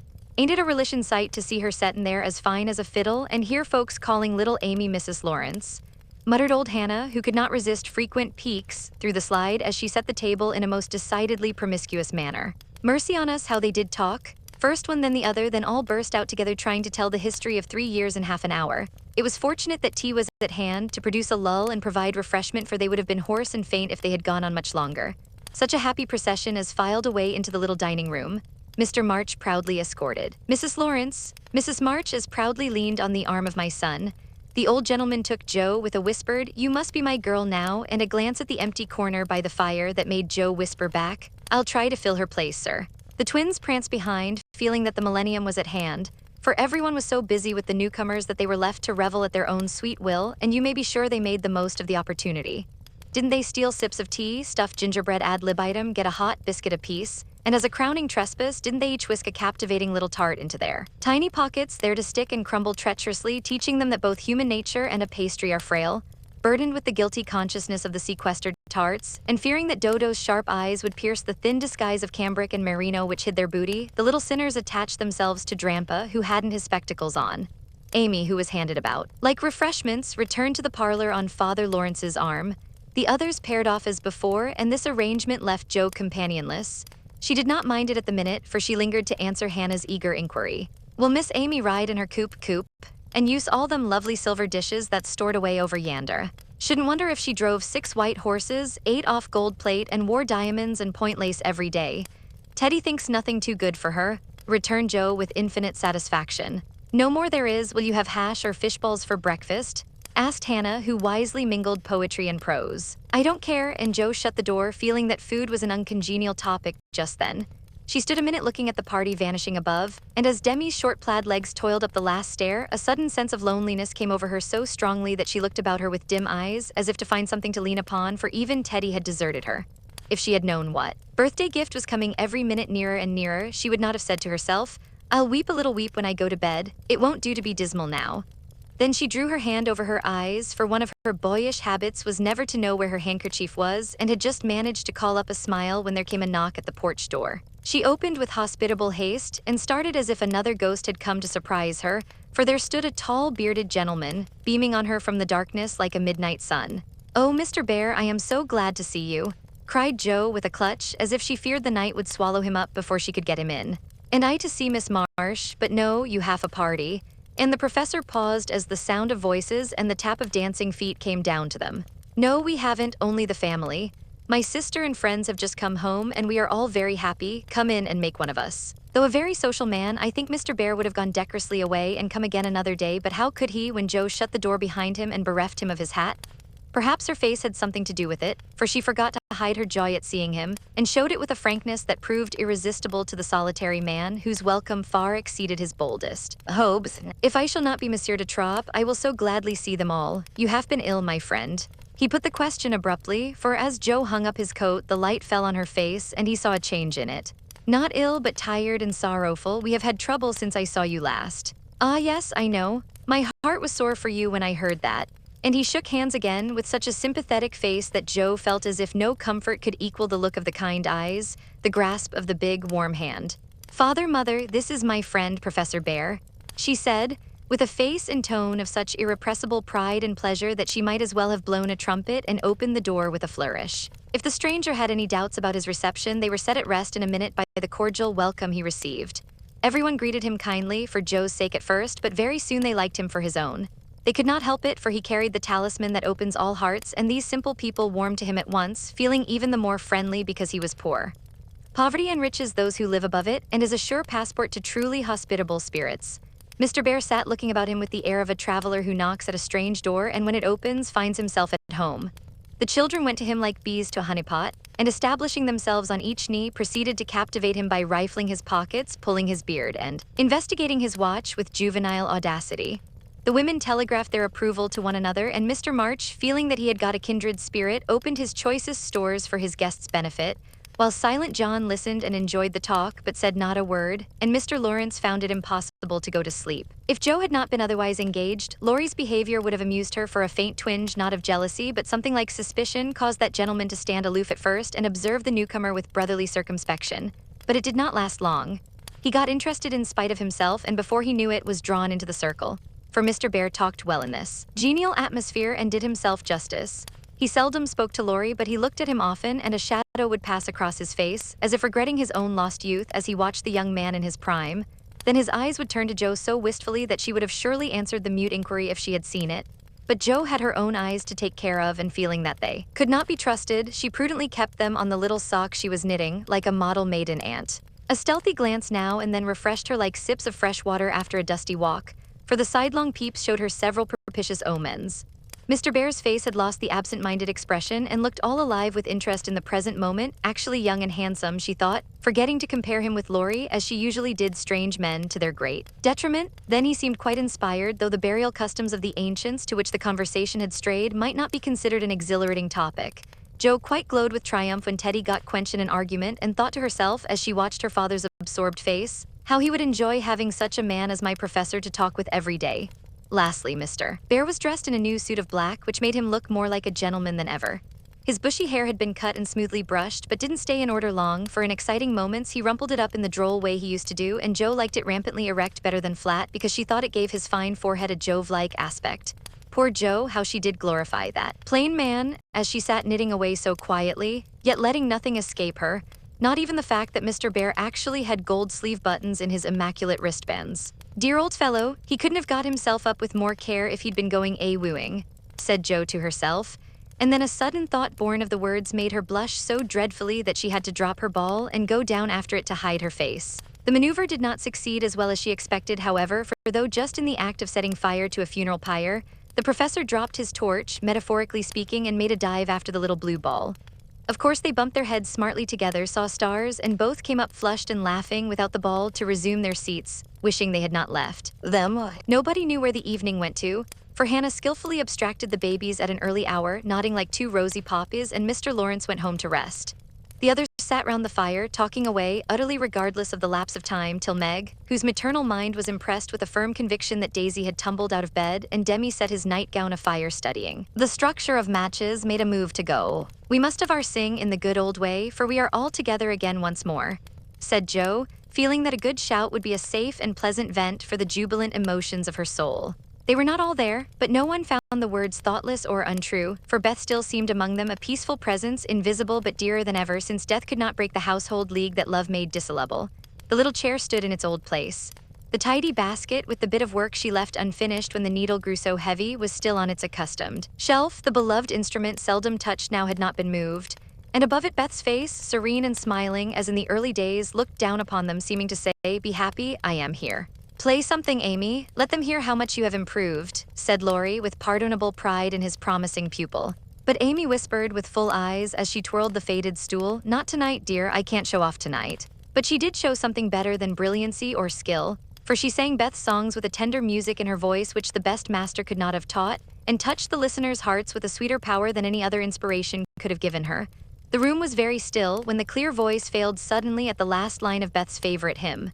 It was hard to say, "Earth hath no sorrow that heaven cannot heal," and Amy leaned against her husband, who stood behind her, feeling that her welcome home was not quite perfect without Beth's kiss. "Now we must finish with Mignon's song, for Mr. Bear sings that," said Jo, before the pause grew painful, and Mr. Bear cleared his throat with a gratified hem, as he stepped into the corner where Jo stood, saying, "You will sing with me, we go excellently well together." A pleasing fiction, by the way, for Jo had no more idea of music than a grasshopper. But she would have consented if he had proposed to sing a whole opera and warbled away, blissfully regardless of time and tune.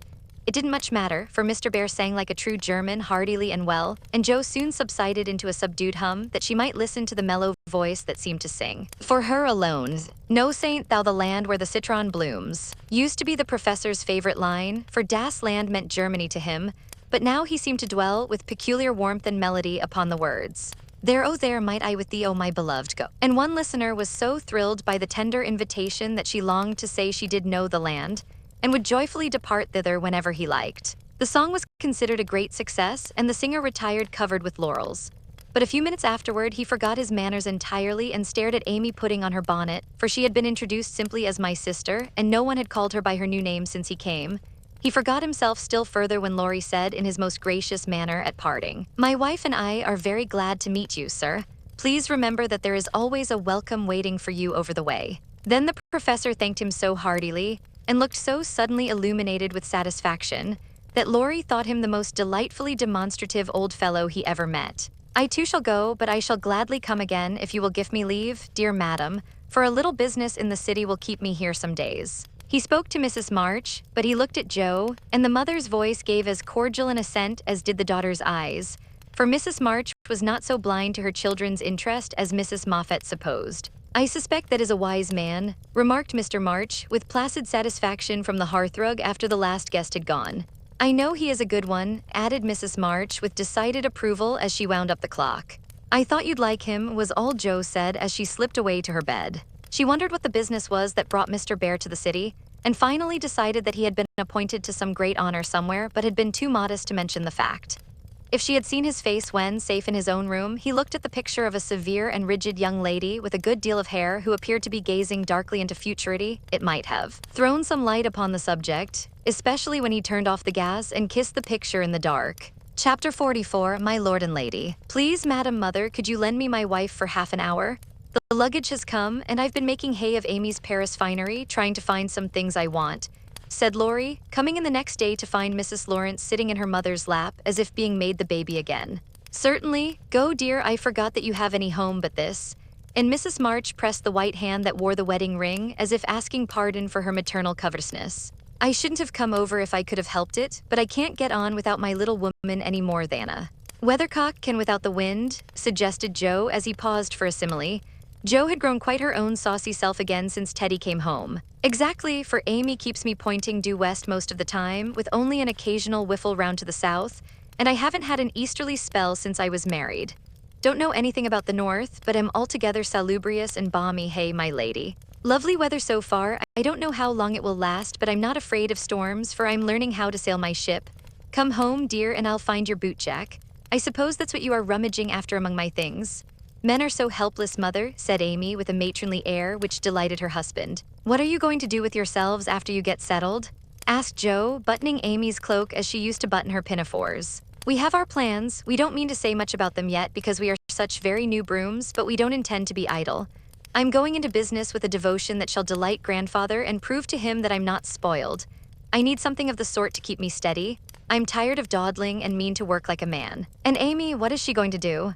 Asked Mrs. March, well pleased at Laurie's decision and the energy with which he spoke. After doing the civil all round and airing our best bonnet, we shall astonish you by the elegant hospitalities of our mansion, the brilliant society we shall draw about us, and the beneficial influence we shall exert over the world at large. That's about it, isn't it, Madame Recamier? Asked Laurie with a quizzical look at Amy. Time will show. Come away, impertinence, and don't shock my family by calling me names before their faces, answered Amy, resolving that there should be a home with a good wife in it before she set up a salon as a queen of society. How happy those children seem together, observed Mr. March, finding it difficult to become absorbed in his Aristotle after the young couple had gone. Yes, and I think it will last, added Mrs. March, with the restful expression of a pilot who has brought a ship safely into port. I know it will, happy Amy. And Joe sighed, then smiled brightly as Professor Bear opened the gate with an impatient push. Later in the evening, when his mind had been set at rest about the bootjack, Laurie said suddenly to his wife, Mrs. Lawrence, My lord, that man intends to marry our Joe. I hope so, don't you, dear? Well, my love, I consider him a trump in the fullest sense of that expressive word, but I do wish he was a little younger and a good deal richer. Now, Laurie, don't be too fastidious and worldly minded. If they love one another, it doesn't matter a particle how old they are nor how poor. Women never should marry for money. Amy caught herself up short as the words escaped her and looked at her husband, who replied with malicious gravity. Certainly not, though you do hear charming girls say that they intend to do it sometimes. If my memory serves me, you once thought it your duty to make a rich match. That accounts, perhaps, for your marrying a good-for-nothing like me. Oh, my dearest boy, don't say that. I forgot you were rich when I said yes. I'd have married you if you hadn't a penny, and I sometimes wish you were poor that I might show how much I love you. And Amy, who was very dignified in public and very fond in private, gave convincing proofs of the truth of her words. You don't really think I am such a mercenary creature as I tried to be once, do you? It would break my heart if you didn't believe that I'd gladly pull in the same boat with you, even if you had to get your living by rowing on the lake. Am I an idiot and a brute? How could I think so when you refused a richer man for me and won't let me give you half I want now when I have the right? Girls do it every day, poor things, and are taught to think it is their only salvation, but you had better lessons, and though I trembled for you at one time, I was not disappointed, for the daughter was true to the mother's teaching. I told Mama so yesterday, and she looked as glad and grateful as if I'd given her a check for $1 million to be spent in charity. You are not listening to my moral remarks, Mrs. Lawrence, and Laurie paused, for Amy's eyes had an absent look, though fixed upon his face. Yes, I am, and admiring the mole in your chin at the same time. I don't wish to make you vain, but I must confess that I am prouder of my handsome husband than of all his money. Don't laugh, but your nose is such a comfort to me.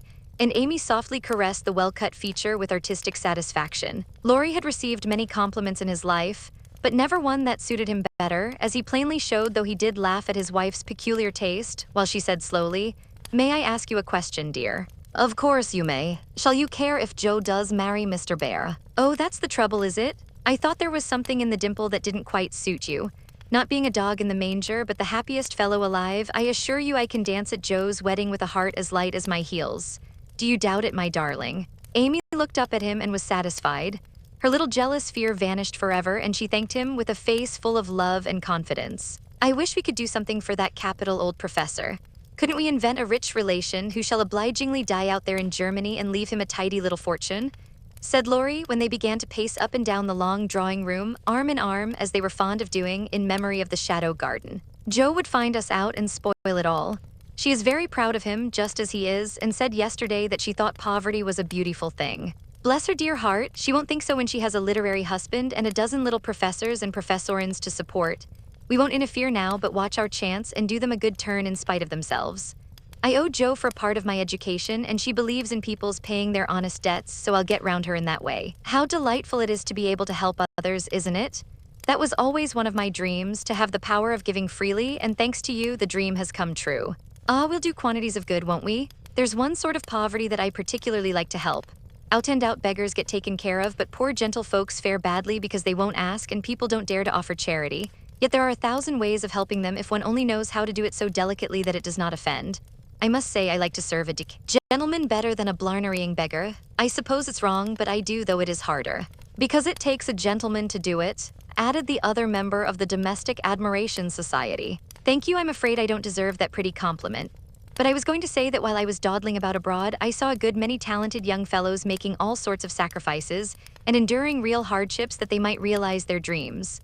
Splendid fellows, some of them working like heroes, poor and friendless, but so full of courage, patience, and ambition that I was ashamed of myself and longed to give them a right good lift. Those are people whom it's a satisfaction to help, for if they've got genius, it's an honor to be allowed to serve them and not let it be lost or delayed for want of fuel to keep the pot boiling. If they haven't, it's a pleasure to comfort the poor souls and keep them from despair when they find it out. Yes, indeed, and there's another class who can't ask and who suffer in silence. I know something of it, for I belonged to it before you made a princess of me, as the king does the beggar maid in the old story. Ambitious girls have a hard time, Laurie, and often have to see youth, health, and precious opportunities go by just for want of a little help at the right minute. People have been very kind to me, and whenever I see girls struggling along, as we used to do, I want to put out my hand and help them as I was helped. And so you shall, like an angel as you are," cried Laurie, resolving, with a glow of philanthropic zeal, to found and endow an institution for the express benefit of young women with artistic tendencies. Rich people have no right to sit down and enjoy themselves or let their money accumulate for others to waste. It's not half so sensible to leave legacies when one dies as it is to use the money wisely while alive and enjoy making one's fellow creatures happy with it. We'll have a good time ourselves and add an extra relish to our own pleasure by giving other people a generous taste. Will you be a little Dorcas, going about emptying a big basket of comforts and filling it up with good deeds? With all my heart, if you will be a brave Saint Martin, stopping as you ride gallantly through the world to share your cloak with the beggar. It's a bargain, and we shall get the best of it." So the young pair shook hands upon it and then paced happily on again, feeling that their pleasant home was more home-like because they hoped to brighten other homes, believing that their own feet would walk more uprightly along the flowery path before them if they smoothed rough ways for other feet, and feeling that their hearts were more closely knit together by a love which could tenderly remember those less blessed than they. Chapter 45. Daisy and Demi. I cannot feel that I have done my duty as humble historian of the March family without devoting at least one chapter to the two most precious and important members of it. Daisy and Demi had now arrived at years of discretion, for in this fast age babies of 3 or 4 assert their rights and get them too, which is more than many of their elders do. If there ever were a pair of twins in danger of being utterly spoiled by adoration, it was these prattling brooks.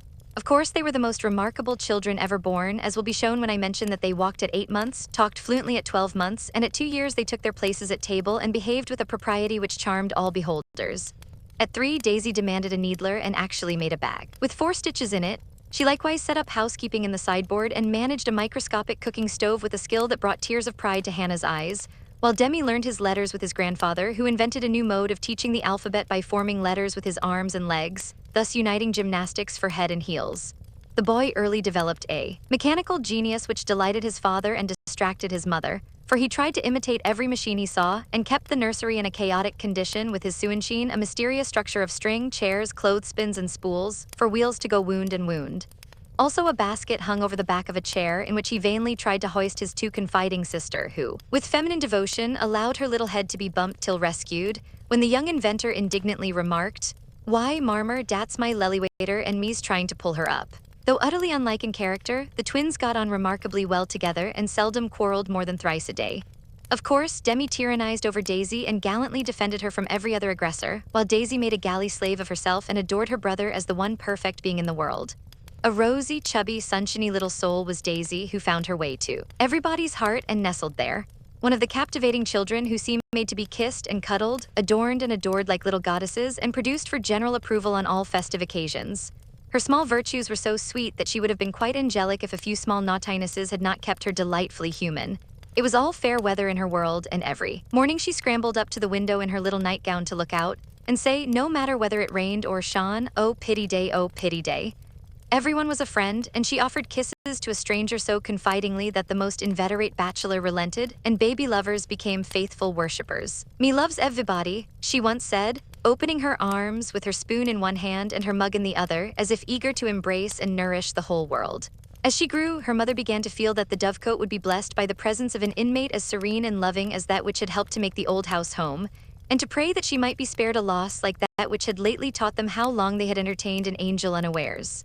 Her grandfather often called her Beth, and her grandmother watched over her with untiring devotion, as if trying to atone for some past mistake, which no eye but her own could see. Demi, like a true Yankee, was of an inquiring turn, wanting to know everything, and often getting much disturbed because he could not get satisfactory answers to his perpetual what for. He also possessed a philosophic bent, to the great delight of his grandfather, who used to hold Socratic conversations with him, in which the precocious pupil occasionally posed his teacher, to the undisguised satisfaction of the womenfolk. "What makes my legs go, Dranpa?"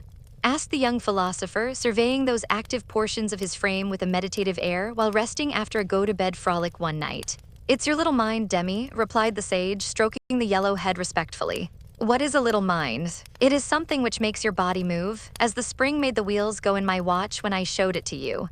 Open me, I want to see it go wound. I can't do that any more than you could open the watch. God wins you up and you go till he stops you. Does I?" And Demi's brown eyes grew big and bright as he took in the new thought. "Is I wounded up like the watch?" "Yes, but I can't show you how, for it is done when we don't see." Demi felt his back as if expecting to find it like that of the watch, and then gravely remarked, "I des Dodd does it when I's asleep." A careful explanation followed, to which he listened so attentively that his anxious grandmother said, "My dear, do you think it wise to talk about such things to that baby? He's getting great bumps over his eyes and learning to ask the most unanswerable questions. If he is old enough to ask the question, he is old enough to receive true answers. I am not putting the thoughts into his head, but helping him unfold those already there. These children are wiser than we are, and I have no doubt the boy understands every word I have said to him.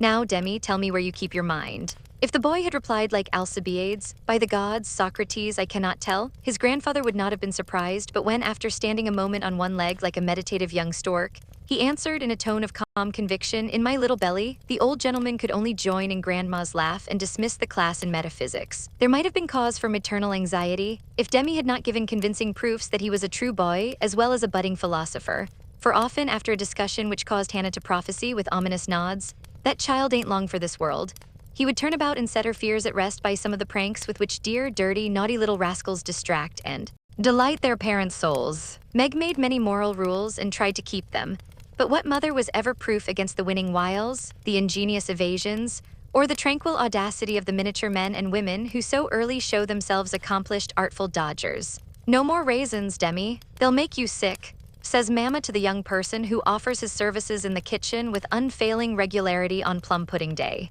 Me likes to be sick. I don't want to have you, so run away and help Daisy make patty cakes. He reluctantly departs, but his wrongs weigh upon his spirit, and by when an opportunity comes to redress them, he outwits Mamma by a shrewd bargain. Now you have been good children, and I'll play anything you like, says Meg, as she leads her assistant cooks upstairs when the pudding is safely bouncing in the pot. Truly, Marmor? Asks Demi with a brilliant idea in his well-powdered head. Yes, truly, anything you say, replies the short-sighted parent, preparing herself to sing the three little kittens half a dozen times over, or to take her family to buy a penny bun, regardless of wind or limb.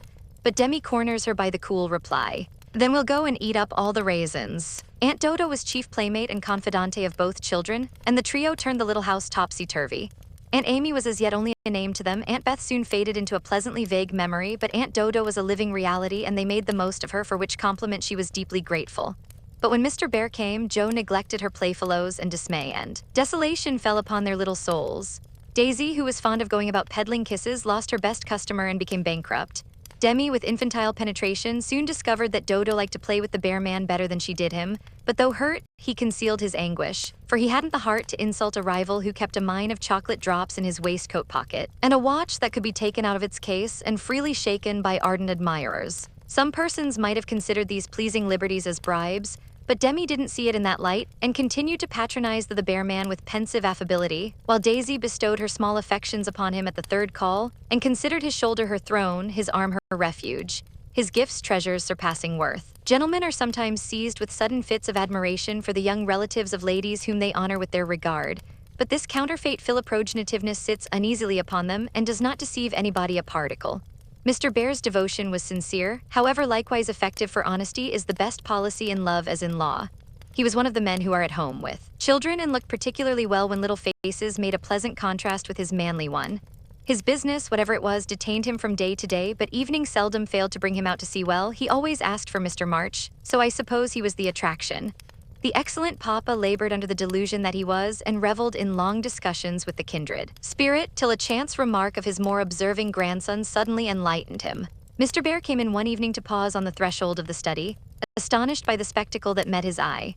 Prone upon the floor lay Mr. March, with his respectable legs in the air, and beside him, likewise prone, was Demi, trying to imitate the attitude with his own short, scarlet-stockinged legs, both grovelers so seriously absorbed that they were unconscious of spectators. Mr. Bear laughed his sonorous laugh, and Joe cried out with a scandalized face, "Father, father, here's the professor." Down went the black legs, and up came the gray head, as the preceptor said with undisturbed dignity, "Good evening, Mr. Bear, excuse me for a moment, we are just finishing our lesson. Now, Demi, make the letter and tell its name."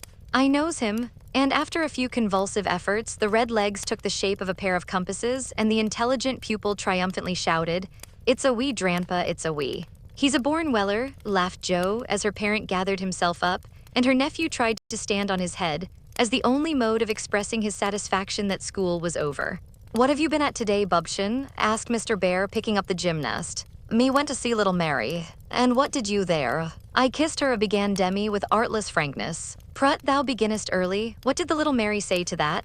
asked Mr. Bear, continuing to confess the young sinner who stood upon the knee, exploring the waistcoat pocket. "Oh, she liked it, and she kissed me, and I liked it. Don't little boys like little girls?" asked Demi with his mouth full and an air of bland satisfaction. "You precocious chick, who put that into your head?" said Joe, enjoying the innocent revelation as much as the professor. "'Tisn't in mine head, it's in mine moof," answered literal Demi, putting out his tongue with a chocolate drop on it, thinking she alluded to confectionery, not ideas. "Thou shouldst save some for the little friend." Sweets to the sweet manling, and Mr. Bear offered Joe some, with a look that made her wonder if chocolate was not the nectar drunk by the gods.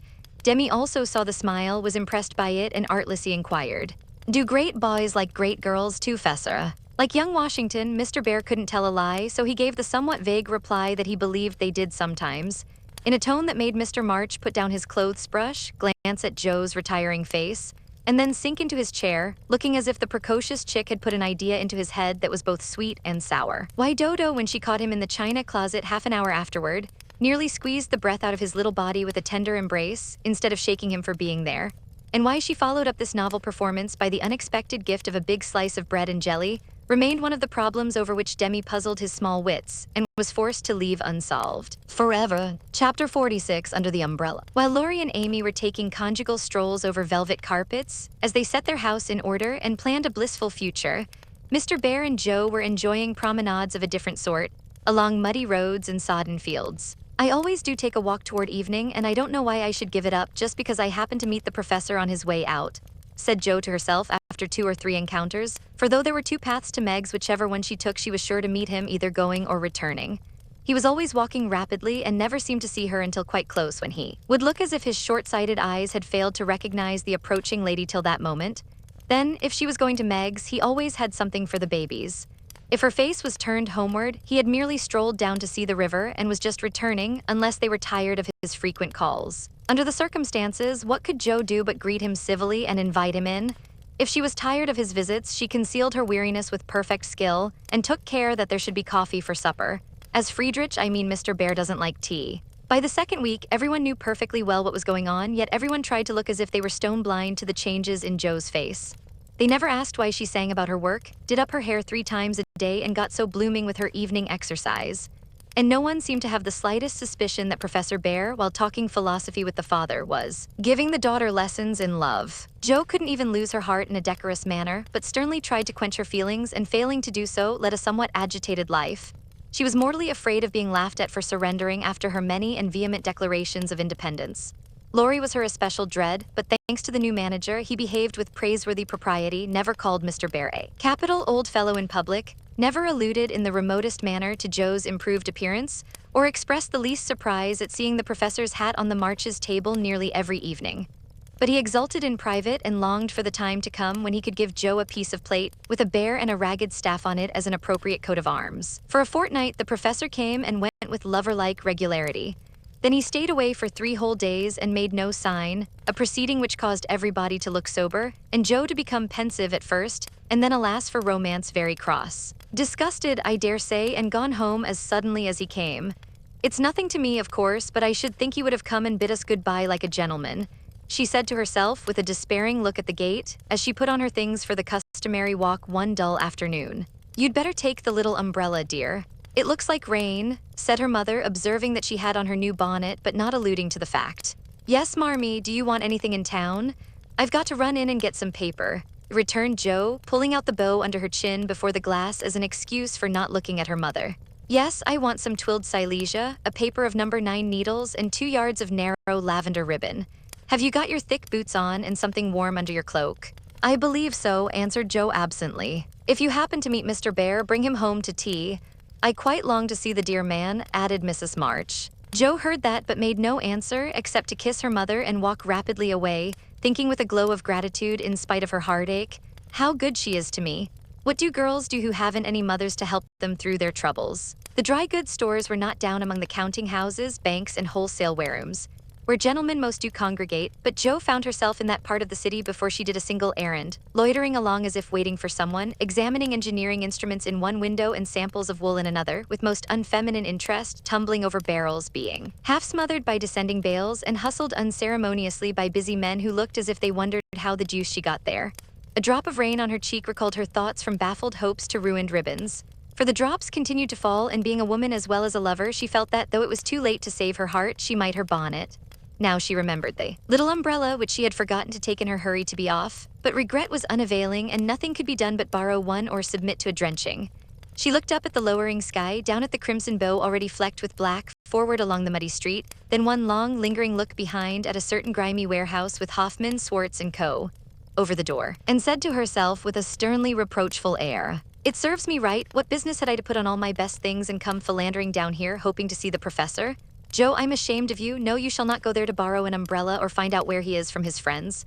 You shall trudge away and do your errands in the rain, and if you catch your death and ruin your bonnet, it's no more than you deserve. Now then." With that she rushed across the street so impetuously that she narrowly escaped annihilation from a passing truck, and precipitated herself into the arms of a stately old gentleman who said, "I beg pardon, ma'am," and looked mortally offended.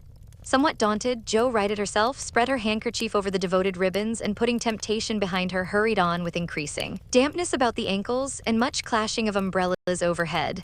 The fact that a somewhat dilapidated blue one remained stationary above the unprotected bonnet attracted her attention, and looking up, she saw Mr. Bear looking down. I feel to know the strong-minded lady who goes so bravely under many horse noses, and so fast through much mud.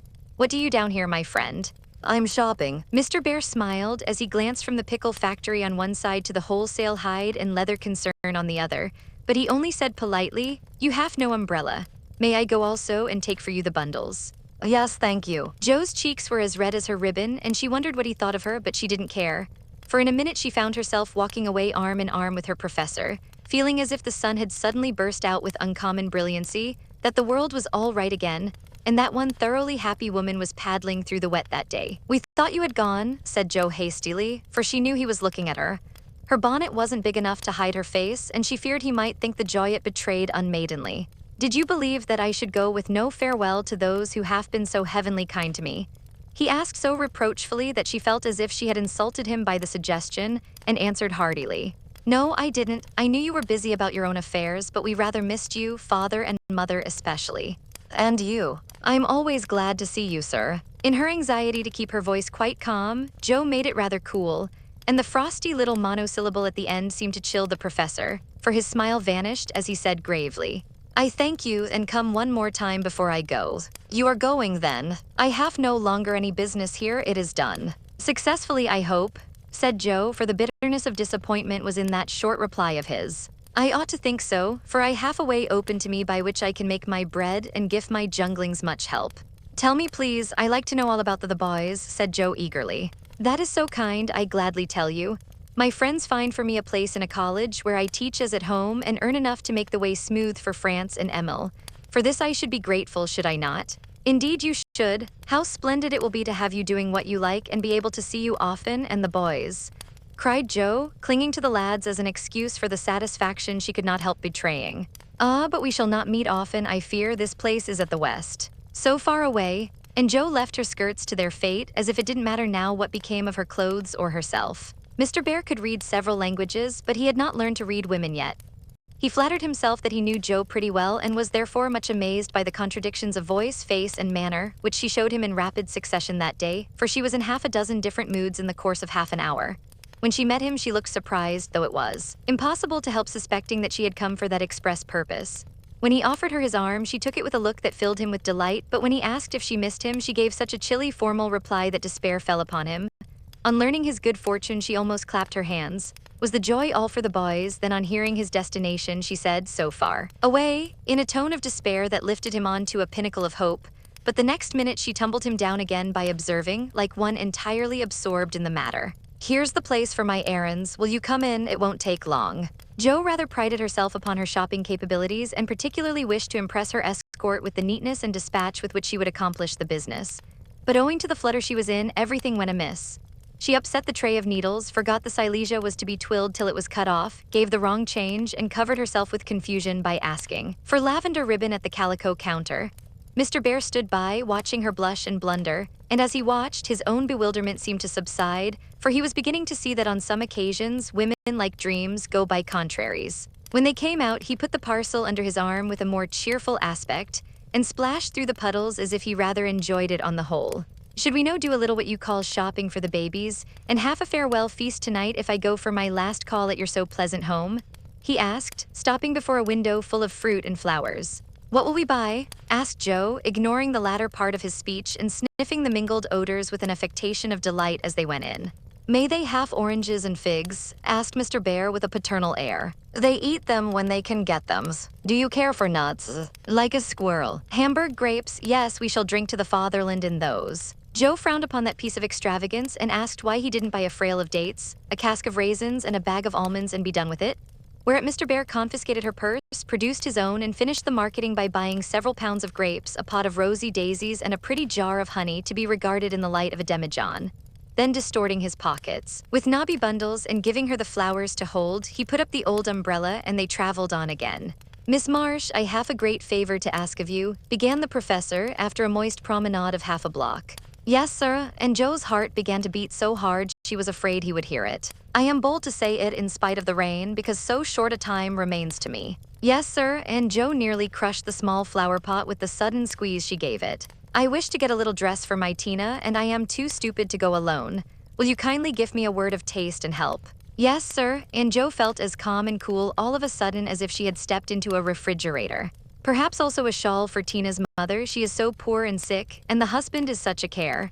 Yes, yes, a thick, warm shawl would be a friendly thing to take the little mother. I'll do it with pleasure, Mr. Bear.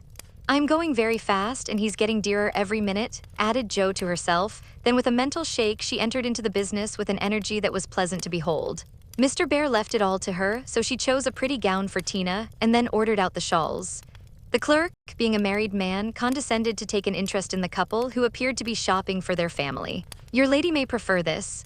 It's a superior article, a most desirable color, quite chaste and genteel, he said, shaking out a comfortable gray shawl and throwing it over Jo's shoulders. Does this suit you, Mr. Bear? She asked, turning her back to him and feeling deeply grateful for the chance of hiding her face. Excellently well, we will half it, answered the professor, smiling to himself as he paid for it, while Jo continued to rummage the counters like a confirmed bargain hunter. Now shall we go home? He asked, as if the words were very pleasant to him. Yes, it's late and I'm so tired. Jo's voice was more pathetic than she knew, for now the sun seemed to have gone in as suddenly as it came out, and the world grew muddy and miserable again, and for the first time she discovered that her feet were cold, her head ached, and that her heart was colder than the former, fuller of pain than the latter. Mr. Bear was going away, he only cared for her as a friend. It was all a mistake, and the sooner it was over the better. With this idea in her head, she hailed an approaching omnibus with such a hasty gesture that the daisies flew out of the pot and were badly damaged. This is not our omnibus, said the professor, waving the loaded vehicle away and stopping to pick up the poor little flowers. I beg your pardon, I didn't see the name distinctly. Never mind, I can walk. I'm used to plodding in the mud, returned Jo, winking hard because she would have died rather than openly wipe her eyes. Mr. Bear saw the drops on her cheeks, though she turned her head away. The sight seemed to touch him very much, for suddenly stooping down, he asked in a tone that meant a great deal, Heart's dearest, why do you cry? Now, if Jo had not been new to this sort of thing, she would have said she wasn't crying, had a cold in her head, or told any other feminine fib proper to the occasion. Instead of which, that undignified creature answered with an irrepressible sob, because you are going away. Echmain Gott, that is so good, cried Mr. Bear, managing to clasp his hands in spite of the umbrella and the bundles. Jo, I have nothing but much love to give you. I came to see if you could care for it, and I waited to be sure that I was something more than a friend, am I? Can you make a little place in your heart for old Fritz? He added all in one breath. Oh yes, said Jo, and he was quite satisfied, for she folded both hands over his arm and looked up at him with an expression that plainly showed how happy she would be to walk through life beside him, even though she had no better shelter than the old umbrella if he carried it. It was certainly proposing under difficulties, for even if he had desired to do so, Mr. Bear could not go down upon his knees on account of the mud. Neither could he offer Jo his hand except figuratively, for both were full. Much less could he indulge in tender remonstrations in the open street, though he was near it. So the only way in which he could express his rapture was to look at her, with an expression which glorified his face to such a degree that there actually seemed to be little rainbows in the drops that sparkled on his beard. If he had not loved Jo very much, I don't think he could have done it then, for she looked far from lovely, with her skirts in a deplorable state, her rubber boots splashed to the ankle, and her bonnet a ruin. Fortunately, Mr. Bear considered her the most beautiful woman living, and she found him more Jove-like than ever, though his hat brim was quite limp with the little rills trickling thence upon his shoulders, for he held the umbrella all over Jo, and every finger of his gloves needed mending. Passers-by probably thought them a pair of harmless lunatics, for they entirely forgot to hail a bus and strolled leisurely along, oblivious of deepening dusk and fog. Little they cared what anybody thought, for they were enjoying the happy hour that seldom comes but once in any life, the magical moment which bestows youth on the old, beauty on the plain, wealth on the poor, and gives human hearts a foretaste of heaven. The professor looked as if he had conquered a kingdom and the world had nothing more to offer him in the way of bliss, while Jo trudged beside him, feeling as if her place had always been there and wondering how she ever could have chosen any other lot. Of course, she was the first to speak intelligibly, I mean, for the emotional remarks which followed her. Impetuous, oh yes, were not of a coherent or reportable character. Friedrich, why didn't you? Ah, heaven, she gives me the name that no one speaks since Minna died, cried the professor, pausing in a puddle to regard her with grateful delight. I always call you so to myself, I forgot, but I won't unless you like it. Like it? It is more sweet to me than I can tell. Say thou also, and I shall say your language is almost as beautiful as mine. Isn't thou a little sentimental? Asked Jo, privately thinking it a lovely monosyllable. Sentimental, yes. Thank God we Germans believe in sentiment and keep ourselves young mid it. Your English you is so cold, say thou heart's dearest, it means so much to me, pleaded Mr. Bear, more like a romantic student than a grave professor. Well then, why didn't thou tell me all this sooner? Asked Joe bashfully. Now I shall have to show thee all my heart, and I so gladly will, because thou must take care of it hereafter. See then, my Joe, the dear, funny little name, I had a wish to tell something the day I said goodbye in New York, but I thought the handsome friend was betrothed to thee, and so I spoke not. Wouldst thou have said yes then if I had spoken? I don't know, I'm afraid not, for I didn't have any heart just then. Prut that I do not believe. It was asleep till the fairy prince came through the wood and waked it up. Ah, well, die erst lieb ist die beste, but that I should not expect. Yes, the first love is the best, but be so contented, for I never had another. Teddy was only a boy and soon got over his little fancy, said Joe, anxious to correct the professor's mistake. Good, then I shall rest happy and be sure that thou givest me all. I have waited so long, I am grown selfish, as thou wilt find, Professorin. I like that, cried Joe, delighted with her new name. Now tell me what brought you at last just when I wanted you. This, and Mr. Bear took a little worn paper out of his waistcoat pocket. Joe unfolded it and looked much abashed, for it was one of her own contributions to a paper that paid for poetry, which accounted for her sending it an occasional attempt. How could that bring you? She asked, wondering what he meant. I found it by chance. I knew it by the names and the initials, and in it there was one little verse that seemed to call me. Read and find him. I will see that you go not in the wet. In the garret. 4 little chests all in a row, dim with dust and worn by time, all fashioned and filled long ago by children now in their prime. 4 little keys hung side by side with faded ribbons, brave and gay when fastened there with childish pride long ago on a rainy day. 4 little names, one on each lid, carved out by a boyish hand, and underneath there lieth hid histories of the happy band once, playing here and pausing oft to hear the sweet refrain that came and went on the roof aloft in the falling summer rain. Meg on the first lid, smooth and fair. I look in with loving eyes, for folded here with well-known care a goodly gathering lies, the record of a peaceful life, gifts to gentle child and girl, a bridal gown, lines to a wife, a tiny shoe, a baby curl. No toys in this first chest remain, for all are carried away in their old age to join again in another small Meg's play. Ah, happy mother, well, I know you hear like a sweet refrain, lullabies ever soft and low in the falling summer rain. Joe on the next lid, scratched and worn, and within a motley store of headless dolls, of schoolbooks torn, birds and beasts that speak no more, spoils brought home from the fairy ground only trod by youthful feet, dreams of a future never found, memories of a past still sweet, half-writ poems, stories wild, April letters warm and cold, diaries of a willful child, hints of a woman early old, a woman in a lonely home, hearing like a sad refrain, be worthy, love, and love will come, in the falling summer rain. My Beth, the dust is always swept from the lid that bears your name, as if by loving eyes that wept, by careful hands that often came. Death canonized for us one saint, ever less human than divine, and still we lay with tender plaint, relics in this household shrine the silver bell, so seldom rung, the little cap which last she wore, the fair, dead Catherine that hung by angels born above her door, the songs she sang without lament in her prison house of pain, forever are they sweetly blent with the falling summer rain. Upon the last lid's polished field legend now both fair and true a gallant knight bears on his shield, Amy in letters gold and blue. Within lie snoods that bound her hair, slippers that have danced their last, faded flowers laid by with care, fans whose airy toils are past, gay valentines, all ardent flames, trifles that have borne their part in girlish hopes and fears and shames, the record of a maiden heart now learning fairer, truer spells, hearing like a blithe refrain, the silver sound of bridal bells in the falling summer rain. 4 little chests all in a row, dim with dust and worn by time, 4 women taught by weal and woe to love and labor in their prime. 4 sisters parted for an hour, none lost, when only gone before, made by love's immortal power, nearest and dearest evermore. Oh, when these hidden stores of ours lie open to the Father's sight, may they be rich in golden hours, deeds that show fairer for the light lives whose brave music long shall ring, like a spirit-stirring strain, souls that shall gladly soar and sing in the long sunshine after rain. It's very bad poetry, but I felt it when I wrote it one day when I was very lonely and had a good cry on a rag bag. I never thought it would go where it could tell tales, said Joe, tearing up the verses the professor had treasured so long. Let it go, it has done its duty, and I will have a fresh one when I read all the brown book in which she keeps her little secrets, said Mr. Bear with a smile as he watched the fragments fly away on the wind.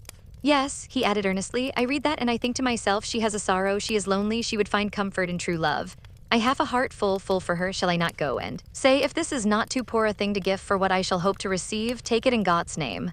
And so you came to find that it was not too poor, but the one precious thing I needed, whispered Joe. I had no courage to think that at first, heavenly kind as was your welcome to me.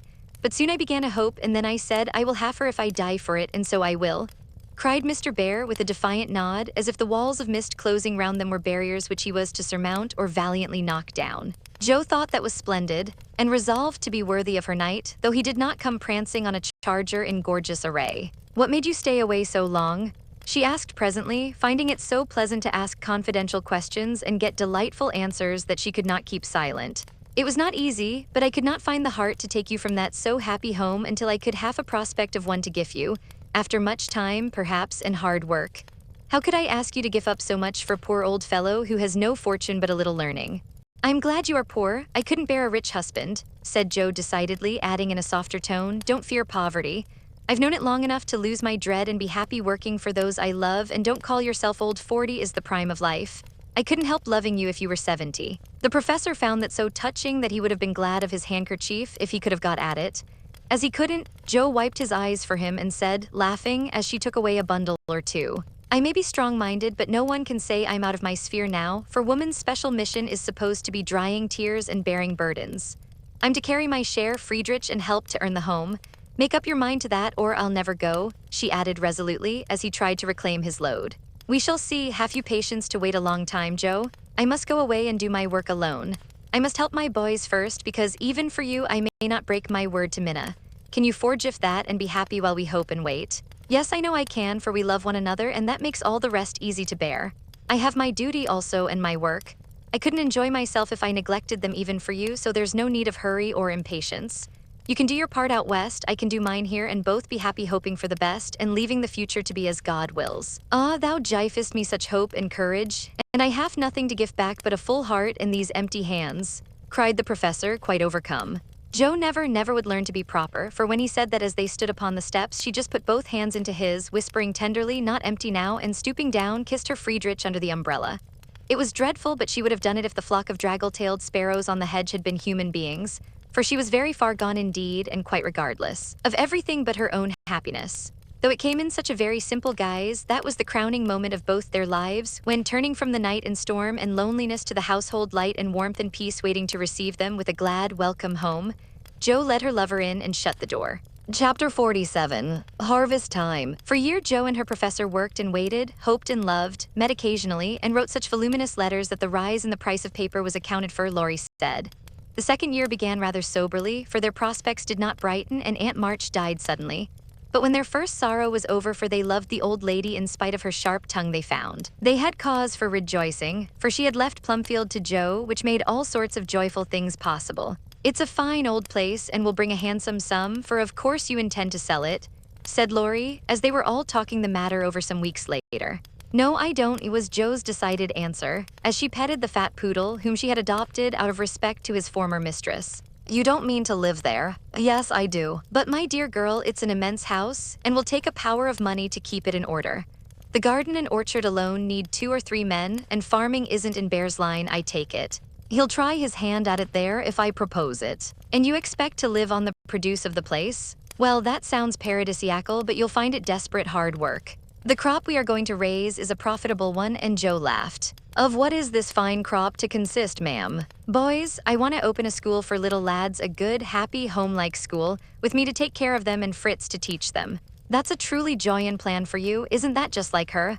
Cried Laurie, appealing to the family, who looked as much surprised as he. I like it, said Mrs. March decidedly. So do I, added her husband, who welcomed the thought of a chance for trying the Socratic method of education on modern youth. It will be an immense care for Joe, said Meg, stroking the head of her one all-absorbing son. Joe can do it and be happy in it. It's a splendid idea. Tell us all about it, cried Mr. Lawrence, who had been longing to lend the lovers a hand but knew that they would refuse his help. I knew you'd stand by me, sir. Amy does too, I see it in her eyes, though she prudently waits to turn it over in her mind before she speaks. Now, my dear people, continued Joe earnestly, just understand that this isn't a new idea of mine, but a long-cherished plan. Before my Fritz came, I used to think how, when I'd made my fortune and no one needed me at home, I'd hire a big house and pick up some poor forlorn little lads who hadn't any mothers and take care of them and make life jolly for them before it was too late. I see so many going to ruin for want of help at the right minute. I love so to do anything for them. I seem to feel their wants and sympathize with their troubles, and oh, I should so like to be a mother to them. Mrs. March held out her hand to Joe, who took it, smiling with tears in her eyes, and went on in the old enthusiastic way which they had not seen for a long while. I told my plan to Fritz once, and he said it was just what he would like and agreed to try it when we got rich. Bless his dear heart, he's been doing it all his life, helping poor boys, I mean not getting rich that he'll never be. Money doesn't stay in his pocket long enough to lay up any. But now, thanks to my good old aunt, who loved me better than I ever deserved, I'm rich, at least I feel. So, and we can live at Plumfield perfectly well if we have a flourishing school. It's just the place for boys, the house is big and the furniture strong and plain. There's plenty of room for dozens inside and splendid grounds outside. They could help in the garden and orchard. Such work is healthy, isn't it, sir? Then Fritz could train and teach in his own way and father will help him, I can. Feed and nurse and pet and scold them and mother will be my standby. I've always longed for lots of boys and never had enough. Now I can fill the house full and revel in the little dears to my heart's content. Think what luxury Plumfield my own and a wilderness of boys to enjoy it with me. As Jo waved her hands and gave a sigh of rapture, the family went off into a gale of merriment, and Mr. Lawrence laughed till they thought he'd have an apoplectic fit. I don't see anything funny, she said gravely when she could be heard. Nothing could be more natural and proper than for my professor to open a school and for me to prefer to reside in my own estate. She is putting on airs already, said Laurie, who regarded the idea in the light of a capital joke. But may I inquire how you intend to support the establishment? If all the pupils are little ragamuffins, I'm afraid your crop won't be profitable in a worldly sense, Mrs. Bear. Now don't be a wet blanket, Teddy. Of course I shall have rich pupils, also perhaps begin with such altogether. Then when I've got a start, I can take in a ragamuffin or two just for a relish. Rich people's children often need care and comfort as well as poor. I've seen unfortunate little creatures left to servants or backward ones pushed forward when it's real cruelty. Some are naughty through mismanagement or neglect, and some lose their mothers. Besides, the best have to get through the hobbledehoy age, and that's the very time they need most patience and kindness. People laugh at them and hustle them about, try to keep them out of sight, and expect them to turn all at once from pretty children into fine young men. They don't complain much, plucky little souls, but they feel it. I've been through something of it, and I know all about it. I've a special interest in such young bears, and like to show them that I see the warm, honest, well-meaning boys' hearts, in spite of the clumsy arms and legs and the topsy-turvy heads. I've had experience too, for haven't I brought up one boy to be a pride and honor to his family? I'll testify that you tried to do it, said Laurie with a grateful look. And I've succeeded beyond my hopes, for here you are, a steady, sensible businessman doing heaps of good with your money and laying up the blessings of the poor instead of dollars. But you are not merely a businessman, you love good and beautiful things, enjoy them yourself, and let others go halves as you always did in the old times. I am proud of you, Teddy, for you get better every year. And everyone feels it, though you won't let them say so. Yes, and when I have my flock, I'll just point to you and say there's your model, my lads. Poor Laurie didn't know where to look, for, man though he was, something of the old bashfulness came over him as this burst of praise made all faces turn approvingly upon him. I say, Joe, that's rather too much, he began just in his old boyish way. You have all done more for me than I can ever thank you for, except by doing my best not to disappoint you. You have rather cast me off lately, Joe, but I've had the best of help nevertheless. So if I've got on at all, you may thank these two for it. And he laid one hand gently on his grandfather's head and the other on Amy's golden one, for the three were never far apart. I do think that families are the most beautiful things in all the world, burst out Joe, who was in an unusually uplifted frame of mind just then. When I have one of my own, I hope it will be as happy as the three I know and love the best. If John and my Fritz were only here, it would be quite a little heaven on earth, she added more quietly.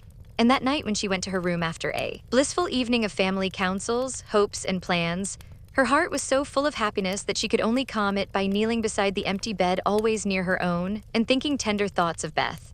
It was a very astonishing year altogether, for things seemed to happen in an unusually rapid and delightful manner. Almost before she knew where she was, Jo found herself married and settled at Plumfield.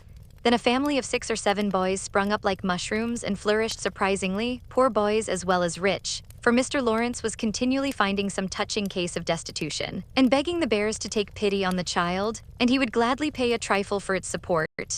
In this way, the sly old gentleman got round proud Jo, and furnished her with the style of boy in which she most delighted. Of course it was uphill work at first, and Jo made queer mistakes, but the wise professor steered her safely into calmer waters, and the most rampant ragamuffin was conquered in the end. How Jo did enjoy her wilderness of boys, and how poor dear Aunt March would have lamented had she been there to see the sacred precincts of prim, well-ordered Plumfield overrun with Toms, Dicks, and Harrys. There was a sort of poetic justice about it after all, for the old lady had been the terror of the boys for miles around, and now the exiles feasted freely on forbidden plums, kicked up the gravel with profane boots unreproved, and played cricket in the big field where the irritable cow with a crumpled horn used to invite rash youths to come and be tossed. It became a sort of boys' paradise, and Laurie suggested that it should be called the Bear Garden, as a compliment to its master and appropriate to its inhabitants. It never was a fashionable school, and the professor did not lay up a fortune, but it was just what Jo intended it to be, a happy, home-like place for boys who needed teaching, care, and kindness. Every room in the big house was soon full. Every little plot in the garden soon had its owner. A regular menagerie appeared in barn and shed for pet animals were allowed. And 3 times a day, Jo smiled at her Fritz from the head of a long table lined on either side with rows of happy young faces, which all turned to her with affectionate eyes, confiding words, and grateful hearts full of love for Mother Bear. She had boys enough now and did not tire of them, though they were not angels by any means, and some of them caused both Professor and Professorin much trouble and anxiety.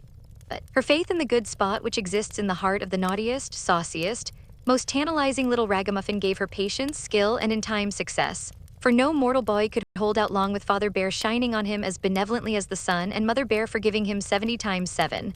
Very precious to Jo was the friendship of the lads, their penitent sniffs and whispers after wrongdoing, their droll or touching little confidences, their pleasant enthusiasms, hopes, and plans, even their misfortunes, for they only endeared them to her all the more. There were slow boys and bashful boys, feeble boys and riotous boys, boys that lisped and boys that stuttered, 1 or 2 lame ones, and a merry little quadroon who could not be taken in elsewhere, but who was welcome to the Beargarten, though some people predicted that his admission would ruin the school. Yes, Jo was a very happy woman there, in spite of hard work, much anxiety, and a perpetual racket. She enjoyed it heartily and found the applause of her boys more satisfying than any praise of the world, for now she told no stories except to her flock of enthusiastic believers and admirers. As the years went on, 2 little lads of her own came to increase her happiness. Rob, named for Grandpa, and Teddy, a happy-go-lucky baby, who seemed to have inherited his papa's sunshiny temper as well as his mother's lively spirit. How they ever grew up alive in that whirlpool of boys was a mystery to their grandma and aunts, but they flourished like dandelions in spring, and their rough nurses loved and served them well. There were a great many holidays at Plumfield, and one of the most delightful was the yearly apple picking. For then the Marches, Lawrences, Brooks, and Bears turned out in full force and made a day of it. 5 years after Jo's wedding, one of these fruitful festivals occurred, a mellow October day, when the air was full of an exhilarating freshness which made the spirits rise and the blood dance healthily in the veins. The old orchard wore its holiday attire. Goldenrod and asters fringed the mossy walls. Grasshoppers skipped briskly in the sere grass, and crickets chirped like fairy pipers at a feast. Squirrels were busy with their small harvesting. Birds twittered their adieus from the alders in the lane, and every tree stood ready to send down its shower of red or yellow apples at the first shake. Everybody was there. Everybody laughed and sang, climbed up and tumbled down. Everybody declared that there never had been such a perfect day or such a jolly set to enjoy it, and everyone gave themselves up to the simple pleasures of the hour as freely as if there were no such things as care or sorrow in the world. Mr. March strolled placidly about, quoting Tusser, Cowley, and Columella to Mr. Lawrence while enjoying the gentle apple's winey juice. The professor charged up and down the green aisles like a stout Teutonic knight, with a pole for a lance, leading on the boys who made a hook and ladder company of themselves and performed wonders in the way of ground and lofty tumbling. Laurie devoted himself to the little ones, rode his small daughter in a bushel basket, took Daisy up among the birds' nests, and kept adventurous Rob from breaking his neck.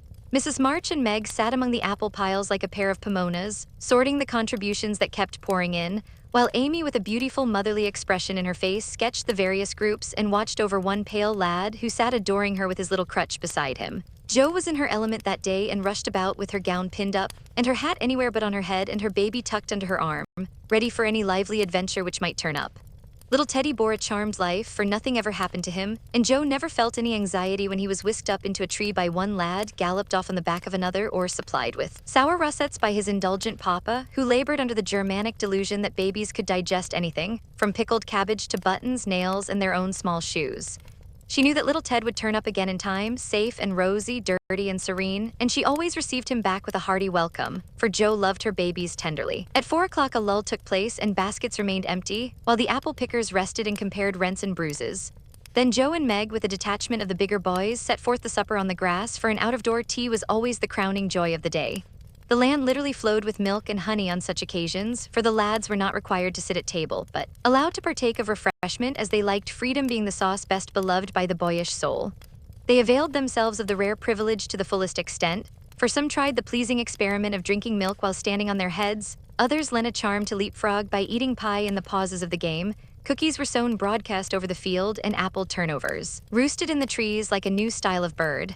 The little girls had a private tea party, and Ted roved among the edibles at his own sweet will. When no one could eat any more, the professor proposed the first regular toast, which was always drunk at such times, Aunt March, God bless her.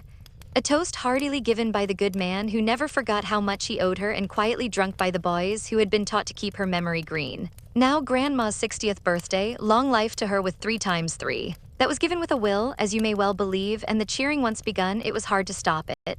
Everybody's health was proposed from Mr. Lawrence, who was considered their special patron, to the astonished guinea pig who had strayed from its proper sphere in search of its young master. Demi, as the oldest grandchild, then presented the queen of the day with various gifts, so numerous that they were transported to the festive scene in a wheelbarrow. Funny presents, some of them, but what would have been defects to other eyes were ornaments to grandmas, for the children's gifts were all their own. Every stitch Daisy's patient little fingers had put into the handkerchiefs she hemmed was better than embroidery to Mrs. March. Demi's miracle of mechanical skill, though. The cover wouldn't shut. Rob's footstool had a wiggle in its uneven legs that she declared was soothing. And no page of the costly book Amy's child gave her was so fair as that on which appeared in tipsy capitals the words to dear Grandma from her little Beth. During the ceremony, the boys had mysteriously disappeared, and when Mrs. March had tried to thank her children and broken down while Teddy wiped her eyes on his pinafore, the professor suddenly began to sing. Then from above him, voice after voice took up the words, and from tree to tree echoed the music of the unseen choir, as the boys sang with all their hearts the little song that Joe had written. Laurie set to music, and the professor trained his lads to give with the best effect. This was something altogether new, and it proved a grand success, for Mrs. March couldn't get over her surprise and insisted on shaking hands with every one of the featherless birds, from tall France and Emil to the little quadroon who had the sweetest voice of all. After this, the boys dispersed for a final lark, leaving Mrs. March and her daughters under the festival tree. I don't think I ever ought to call myself Unlucky Joe again, when my greatest wish has been so beautifully gratified, said Mrs. Bear, taking Teddy's little fist out of the milk pitcher, in which he was rapturously churning. And yet your life is very different from the one you pictured so long ago. Do you remember our castles in the air? Asked Amy, smiling as she watched Laurie and John playing cricket with the boys. Dear fellows, it does my heart good to see them forget business and frolic for a day, answered Joe, who now spoke in a maternal way of all mankind. Yes, I remember, but the life I wanted then seems selfish, lonely, and cold to me now. I haven't given up the hope that I may write a good book yet, but I can wait, and I'm sure it will be all the better for such experiences and illustrations as these. And Joe pointed from the lively lads in the distance to her father, leaning on the professor's arm as they walked to and fro in the sunshine, deep in one of the conversations which both enjoyed so much. And then to her mother, sitting enthroned among her daughters, with their children in her lap and at her feet, as if all found help and happiness in the face which never could grow old to them. My castle was the most nearly realized of all. I asked for splendid things, to be sure, but in my heart I knew I should be satisfied if I had a little home and John and some dear children like these. I've got them all, thank God, and am the happiest woman in the world. And Meg laid her hand on her tall boy's head with a face full of tender and devout content. My castle is very different from what I planned, but I would not alter it, though like Joe I don't relinquish all my artistic hopes or confine myself to helping others fulfill their dreams of beauty. I've begun to model a figure of baby, and Laurie says it is the best thing I've ever done. I think so myself and mean to do it in marble so that whatever happens I may at least keep the of my little angel. As Amy spoke, a great tear dropped on the golden hair of the sleeping child in her arms, for her one well-beloved daughter was a frail little creature, and the dread of losing her was the shadow over Amy's sunshine. This cross was doing much for both father and mother, for one love and sorrow bound them closely together. Amy's nature was growing sweeter, deeper, and more tender. Laurie was growing more serious, strong, and firm, and both were learning that beauty, youth, good fortune, even love itself, cannot keep care and pain, loss and sorrow from the most blessed for. Into each life some rain must fall, some days must be dark and sad and dreary. She is growing better, I am sure of it, my dear. Don't despond, but hope and keep happy, said Mrs. March, as tender-hearted Daisy stooped from her knee to lay her rosy cheek against her little cousin's pale one. I never ought to while I have you to cheer me up, Marmee, and Laurie to take more than half of every burden, replied Amy warmly. He never lets me see his anxiety, but is so sweet and patient with me, so devoted to Beth, and such a stay and comfort to me always that I can't love him enough. So in spite of my one cross, I can say with Meg, thank God, I'm a happy woman. There's no need for me to say it, for everyone can see that I'm far happier than I deserve, added Joe, glancing from her good husband to her chubby children tumbling on the grass beside her. Fritz is getting gray and stout. I'm growing as thin as a shadow and am 30. We never shall be rich, and Plumfield may burn up any night, for that incorrigible Tommy Bangs will smoke sweet fern cigars under the bedclothes, though he's set himself afire 3 times already. But in spite of these unromantic facts, I have nothing to complain of and never was so jolly in my life.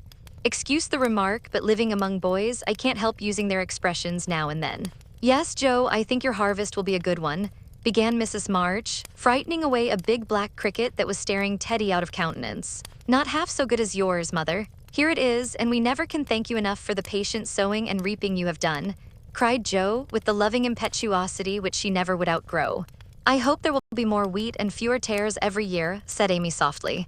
A large sheaf, but I know there's room in your heart for it, Marmee dear, added Meg's tender voice. Touched to the heart, Mrs. March could only stretch out her arms, as if to gather children and grandchildren to herself, and say, with face and voice full of motherly love, gratitude, and humility, "Oh, my girls, however long you may live, I never can wish you a greater happiness than this."